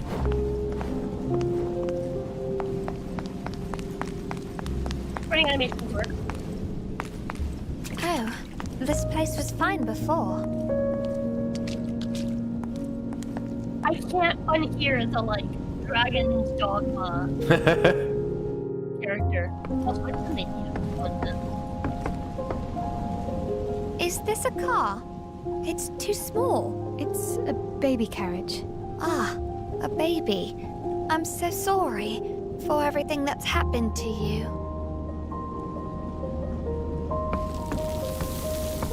She's so hot.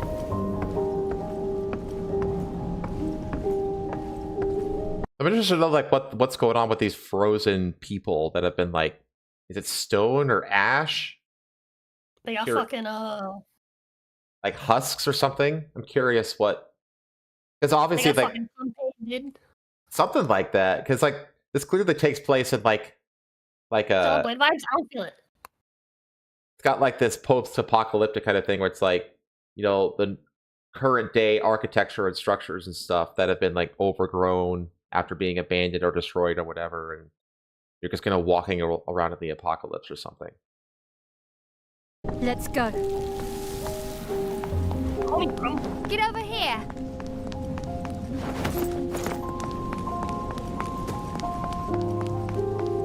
Lucky girl psychic. Yeah, okay, I see it. But this gives me more, the gameplay gives me, whatchamacallit? Near vibes. It's got The gameplay gives me near vibes. So here's that medieval knight aesthetic, because it's like supposed to be actually about like the Arthurian legends and stuff like that. Yeah.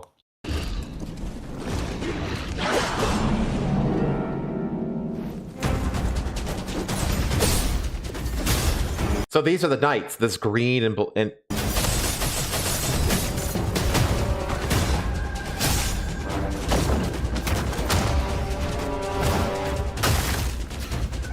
It's giving me some Devil May Cry now, actually. Say again? It's giving me less Nier, more Devil May Cry.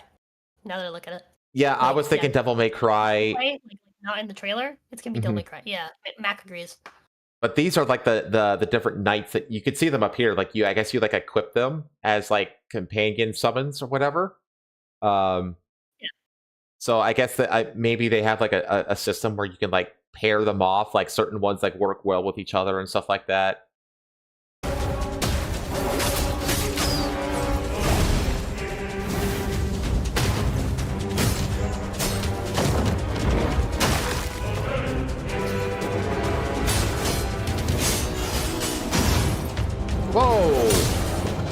Who's the blue boy?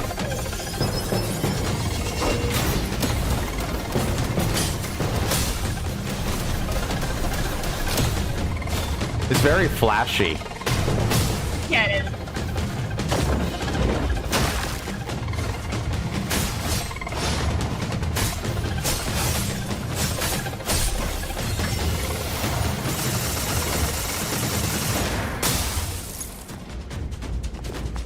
That was cool.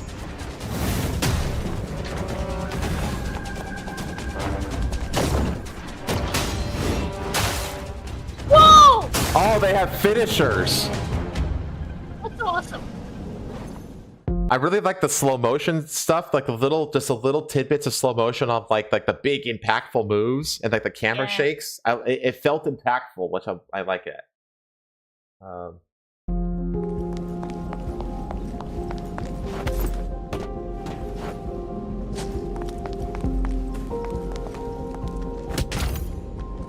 Scarlet Sap.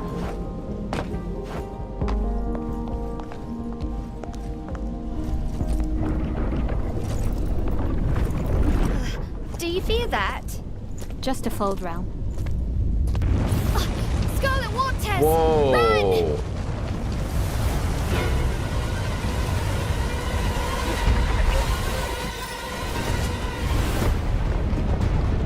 Whoa! Holy shit! What in the fucking? This is like Inception shit. Yeah. Watch out!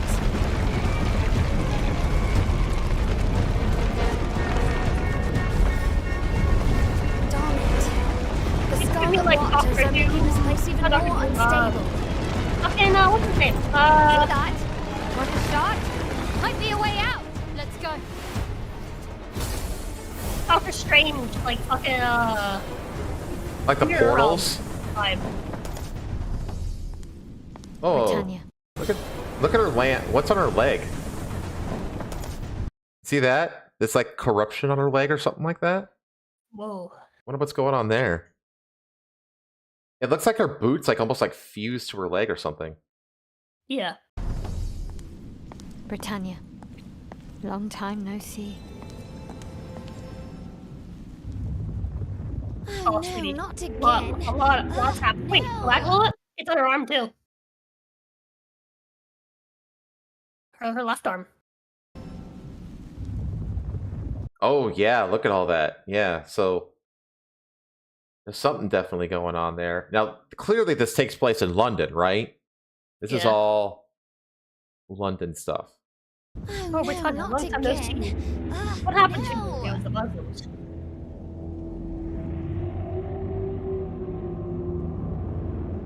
What the fuck is that? Kind of Leviathan. Like a night space, a night themed space whale.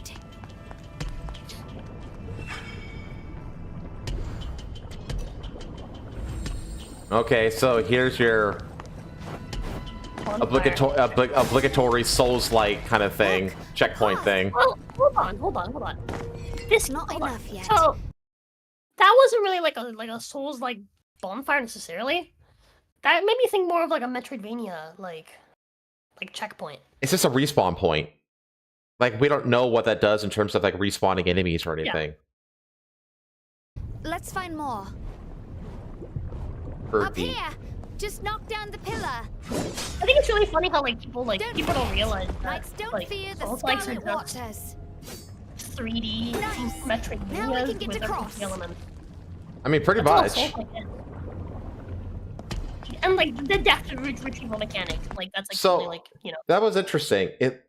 She basically Retrieval just mechanic and stamina. she summoned a knight to do a specific thing to this object out here. So I wonder if like every knight will have like certain things that they can do to help you like navigate and traverse the world. Seems like yeah. Again, this can be like strong like Metroidvania vibe. Yeah, But 3D.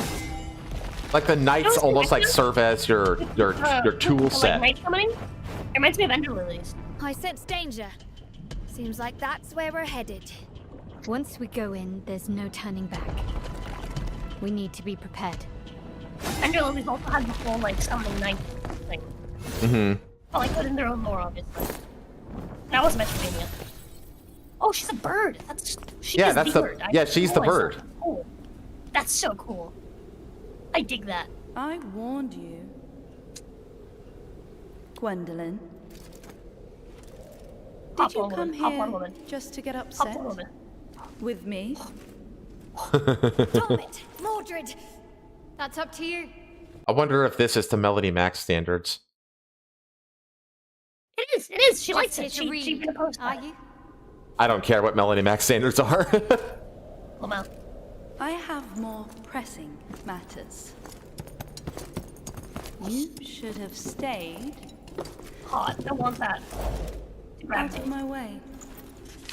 I want to feel like the metal. I said before, on my I have throat. no interest in your throne. So these two are rivals? Seems like. So, you're after the night for something. Yeah, we're gonna buy peaceful metal gloves. That's right. You mind your business, and I'll mind mine. Don't trust her. She's a psycho. All women are psychos, sweetie. Idiot. Whoa! That's cool. The sidekick That's so becomes a weapon. That's cool. That's awesome. Minion. Thanks, Miller.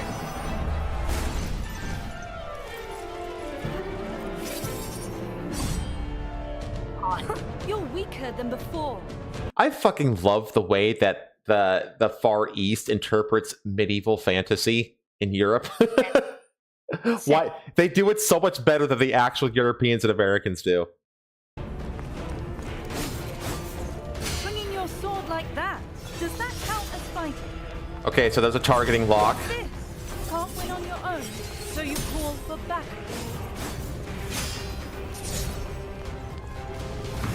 I'm waiting for that. I'm waiting for that perfect dodge.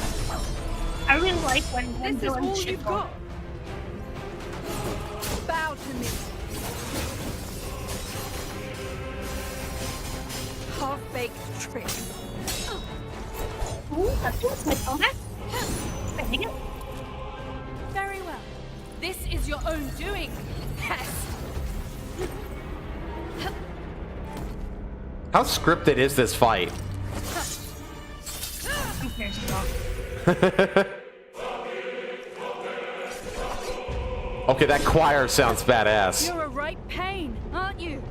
You'll soon pay the price. The choir is giving me strong, You're nothing. Hold a second. There's some fights, and actually not even just during the fights, but during like certain moments of the story, and like when you're draining people in Vampire, you have like, a choir in the background, and it's good. This give me the same vibe. Yeah, it sounds that choir like And, what? the like blood-filled room as well reminds me of like one of the last fights in that game.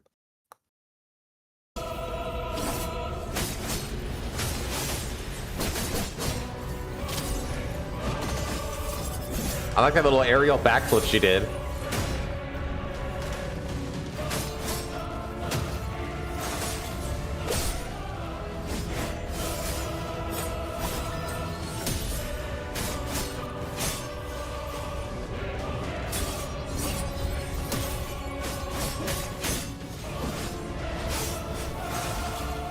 It looks like...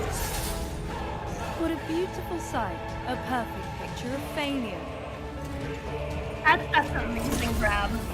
It's an amazing grab. I love that, dude. I love villains that like. I love when it's just not like a boring like, oh, it grabbed you and then the thing happens. I like that there's like a full little cutscene here. She has dialogue like she got you and she's gonna make fun of you like while Yeah. she got you. Like it plays into the character in the combat, you know, rather than combat just in combat. Well, it's like it allows the combat to tell a story. Feel the true power of Pendragon. Feel the despair. This is proof of my inevitable victory.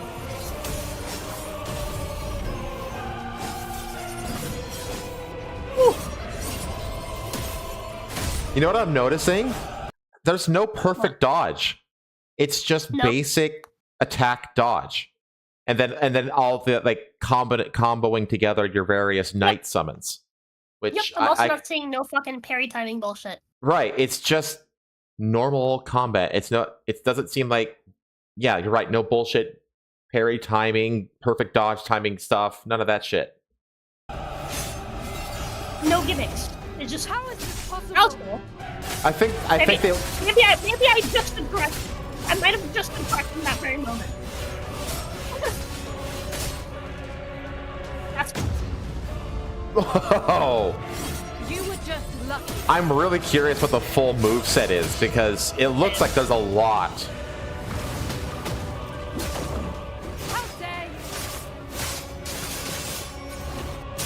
That was very fine. I'm getting like some Final Fantasy vibes in this too.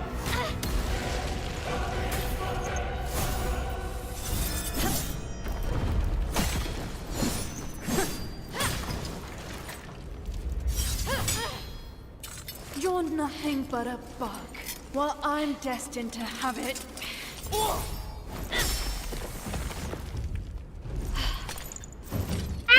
Stop dragging me to the ground! I may be a mere bug. But who the hell do you think you are? Watch your mouth. Face it, you're just a discarded pawn in this game. Damn you! I'm Pendragon. No one can cast me aside, ever!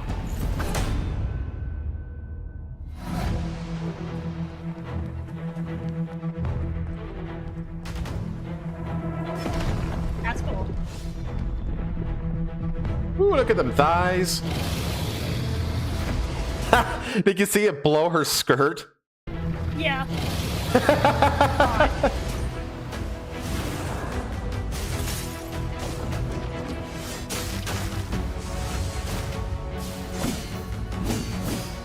You know what the character gives me vibes of? Jennifer. Oh yeah, 100%. Because of the hair. Why did they make Mordred a woman? Because it's fucking moves. And every character has to be a hot woman.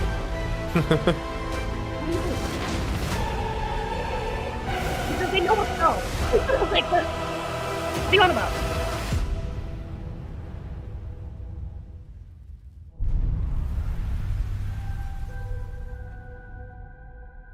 Dude, this game is gonna, if they keep up this hype, this game is gonna sell like hotcakes. Yeah, dude, I'm excited. So I'm really excited. I'm really curious what like the full moveset is because it looks like there's a lot of. It looks like it's really dependent on like that whole knight summoning system. So I'm really curious like how many of those summons there are and how much you can like pair them together and stuff like that, and all the different combinations you can potentially find. Like, Yeah, it's coming to everything. yeah, As you mentioned before, sorry, as I mentioned before, it kind of reminds me of whatchamacallit, Avenger Lilies, which has like a similar like night summoning system.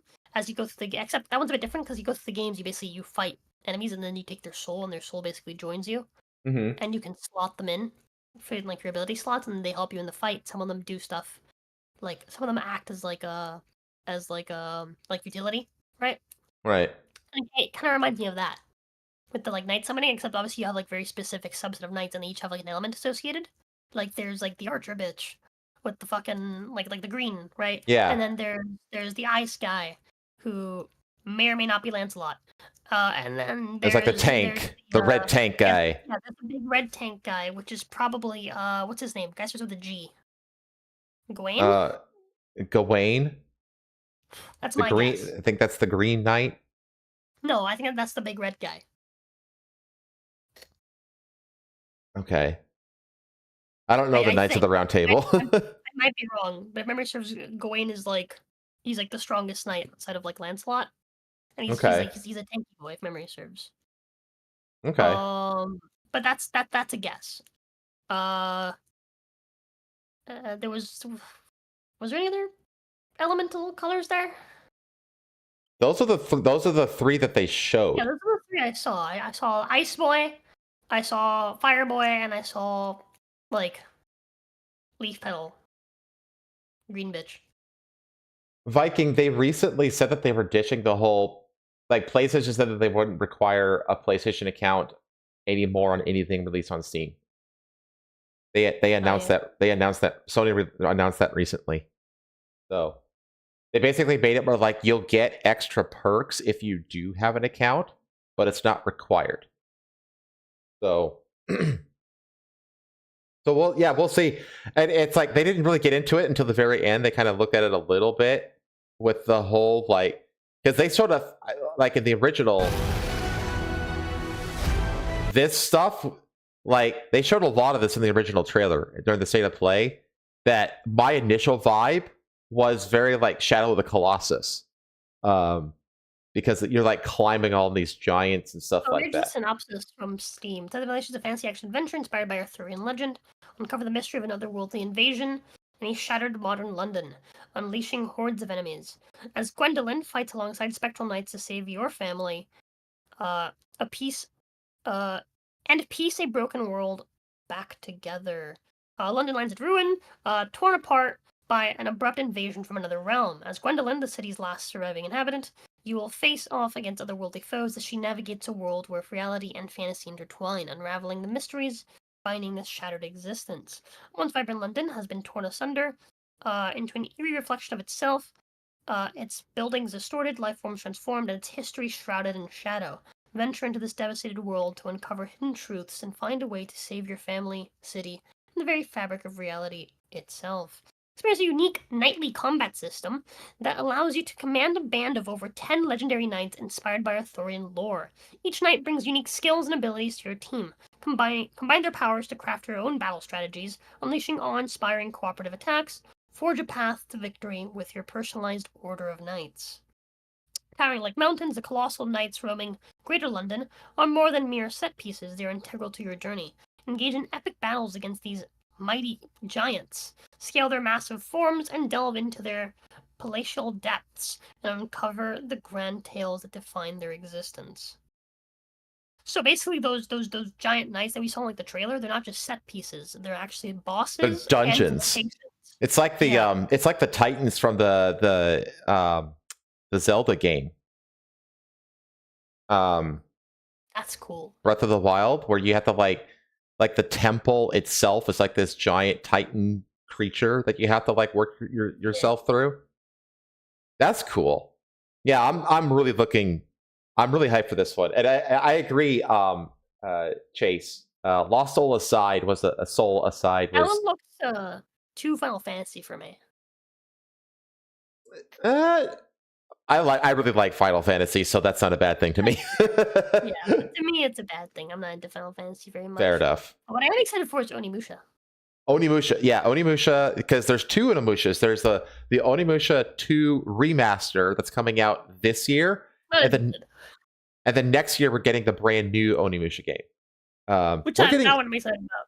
Yeah, we're getting a lot of ninja content this year. Rise of the Ronin is coming to Steam, I think. A Rise of Ronin, I can't remember what it's called. And then we got the Ninja Gaiden Black 2, which I just finished my playthrough of that this last week. Ton of fun. Last boss sucks ass, but everything else is great. And then we're getting a brand new Ninja Gaiden 4, as well as a new Ninja Gaiden side-scroller game. There was that other ninja game that got showcased during the State of Play, that side-scroller game that was like Ninja Gaiden, but it wasn't Ninja Gaiden. I can't remember what it was called, though. You remember what I was talking about? Do you remember that? There was like a ninja side-scroller game that got showcased during the State of Play. It wasn't Ninja Gaiden. It was something else. Oh, Shinobi. You know what? Yeah. So, there you go. Yeah, Shinobi. So, we're getting a lot of ninja content this year, which I am totally in favor of. This game doesn't actually... I don't think this game actually has a release date yet. This reminds me when we got lots of samurai content just like a few years back. Mm-hmm. I mean, honestly, this looks like it's pretty far along in its development, honestly. Like, I wouldn't be surprised if this is like a holiday season release this year. Oh, yeah, same. Neither would I. I would be surprised if they were just like, and it drops next month. It's like, yeah. Everyone buys it. So, oh yeah, this game will sell great. If they like get the hype, which I'm pretty sure they will, because for whatever reason, China seems to know how to be the ones who really know how to make games these days. This game will sell like hotcakes. And I'll be one of the hotcakes. Don't forget Ash Creed Shadows. I mean, honestly, I'm gonna play Assassin's Creed Shadows just out of morbid curiosity. So, but yeah, okay. I think we're gonna. I don't think you didn't do. You didn't do the clips of the week stuff, did you? What? Okay, yeah, you're fine. So I guess I'll just let you know now. What I want to start doing is at the end of the show, I want to do a clips of the week where we just have like 2 or 3 just random clips that we find either really funny or really like holy shit or really interesting. I have a clip off the top of my head, like from my channel. From anywhere, from literally anywhere. Just anything that you find anywhere, just like a clip of something that you think is interesting, or funny, or it could be anything, or super cute. It could be anything. Can I show you a clip of when I Spider-Man mounted a monster in Monster Hunter during the beta? You can. I'm gonna show you a really cool clip. You're gonna be Go like, for it. Yeah, post it, and I'll bring it up. Post it, and I'll bring it up. But this is a thing I want to do on the regular, is just end the show with just like a clip of the week back and forth, where we each just trade like a couple, 2 or 3 clips that we found that we think are cool. Yeah.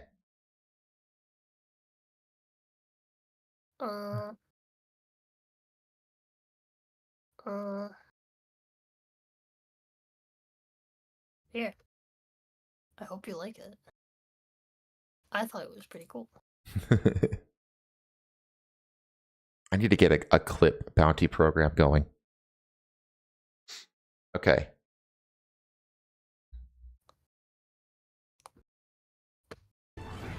I tried to set up a clip bounty program, but I keep forgetting. But now I'm gonna make myself not forget. I'm gonna we need to figure out like how to make it. So I want to do like a daily clip thing. I think instead I'm gonna do it as like a weekly thing, and I'll do it like on the days that I do work stuff, like the Sunday streams. Mm-hmm. Like, let me go through like the last week of clips, and then but the thing is, I need to remember to post them. I don't want to post them all at once, so it really should be a daily thing. I just need to, get myself in track, do it. Yeah. Yeah, I want to figure out some kind of clip bounty system too. But anyway, let's watch Rosa's epic Spider-Man mount.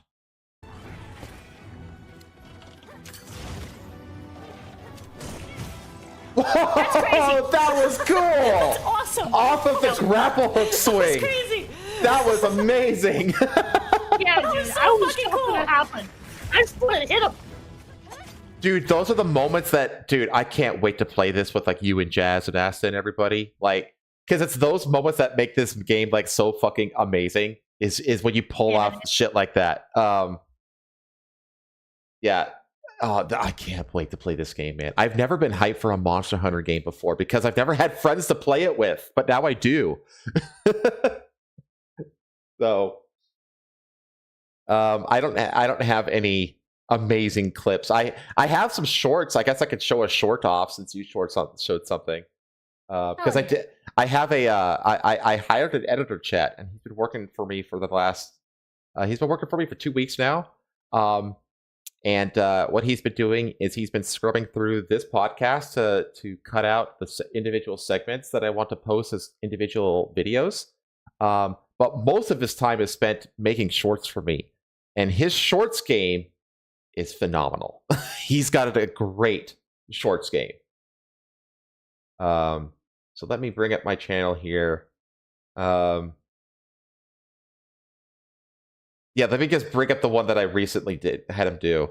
So this is just an example of the shorts that he's making for me. I am so gonna boop this guy's snoot. Weird. Do not boop me in the snoot. I will eat you. No, I think I will boop you in the snoot. My snoot is way too boopable. Sexual harassment is against the law. So what is sexual harassment? Storms. He shall be given an honorable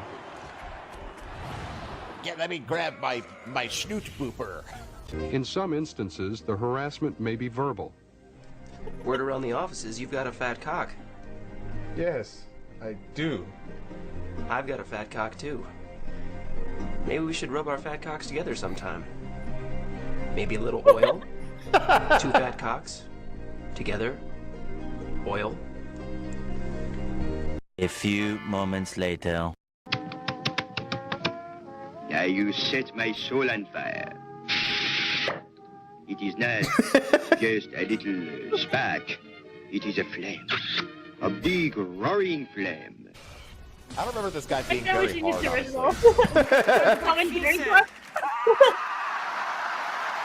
It's still fine. He's out of line, but he's right.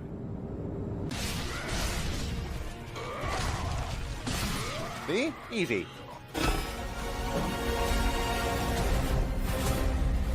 Flawless victory. So yeah.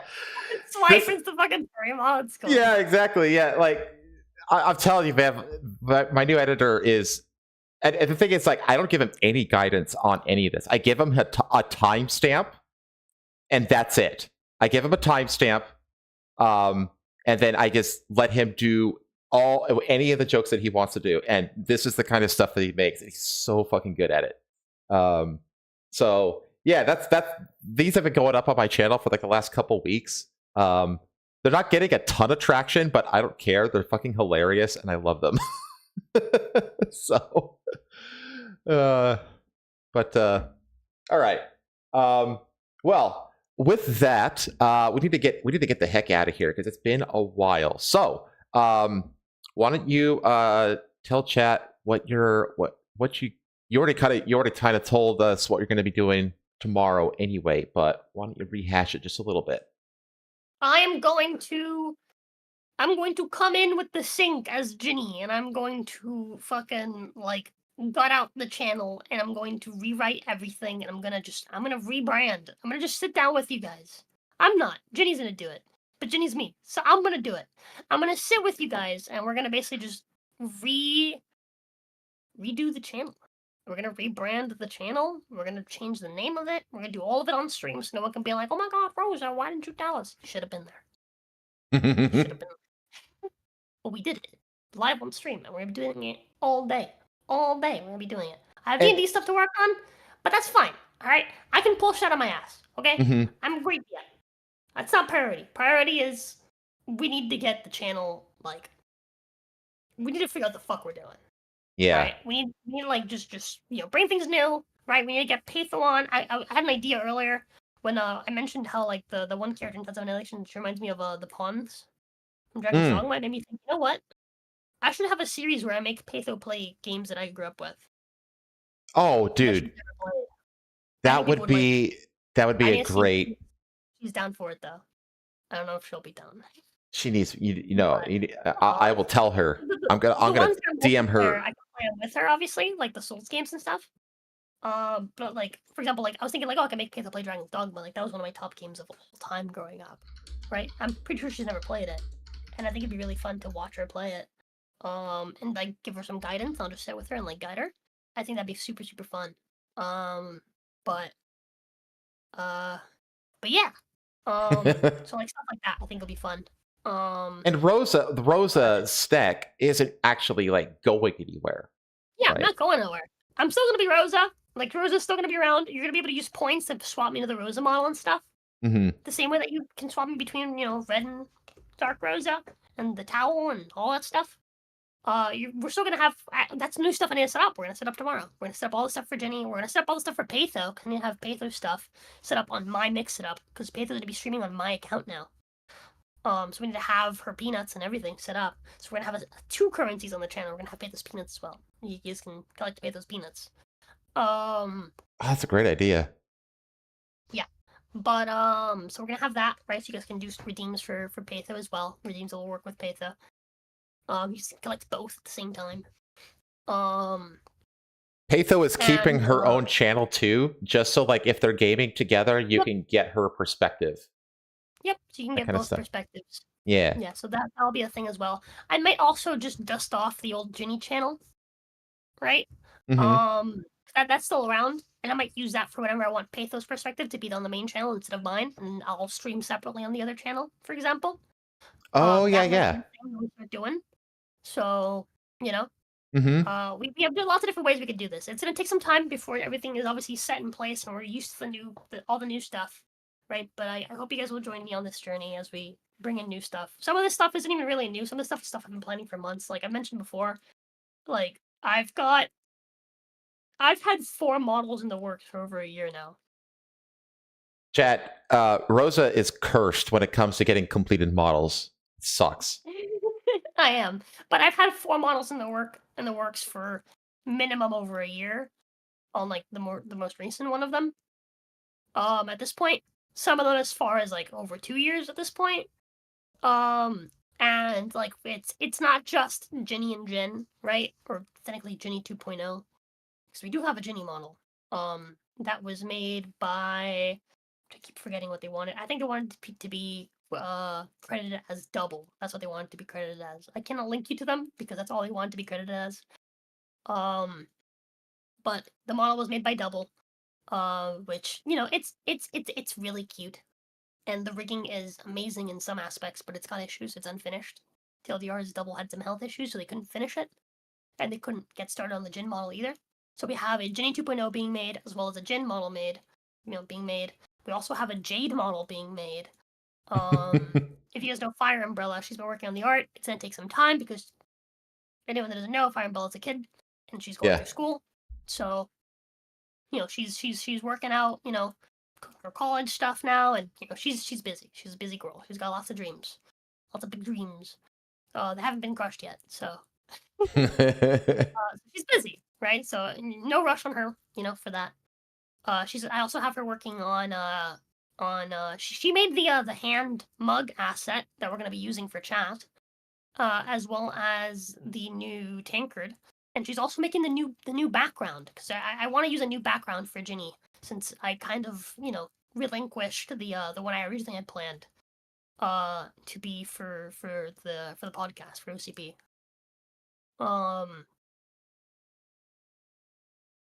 But yeah, and so we have that, and we also of course have Rosa 2.0. As I mentioned before, Rosa's not going nowhere. We also have Rosa 2.0 model in the works. You guys might recall we did a big donathon during my birthday a couple years back. I think this was right around when I got suspended, actually. I was gonna say, which one? During the time I got suspended I only got suspended once. I got suspended at Lucid.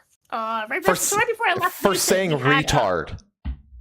Can you believe that, chat? Retard on the internet.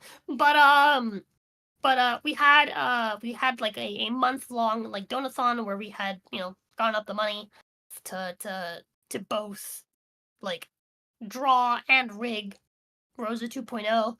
The money to rig it is gone. I'm sorry, I had to use it to pay bills. But either way, since then lots of new updates have been done in the world of rigging. And I did say I wanted that model to be like basically as future-proof as possible, because I'm probably never gonna do another Rosa model again. Because that's the artist I originally wanted for the Rosa model. Rosa 2.0, like the concept is so good. It's so good. Yeah. It's so freaking good. I think you guys will like it. It is it's what Rosa really should have kind of been from the start. And basically it's you but looking like an actual blacksmith. Yes. Less of a punk rock. Yeah. But yeah. It's I hope you guys will really like it. It's everything I really wanted for Rosa. It's the art. It's my dream artist. That we managed to commission. It's gonna be her first model, so she's taken a while. She's also busy with life stuff. Life's not been kind to her, so. And I knew this from the beginning that it was gonna take a while, so I'm not particularly pressed about it. But that will happen at some point in the future, and when that does happen, we'll have to do Well, actually, hopefully I won't have to ask you for money.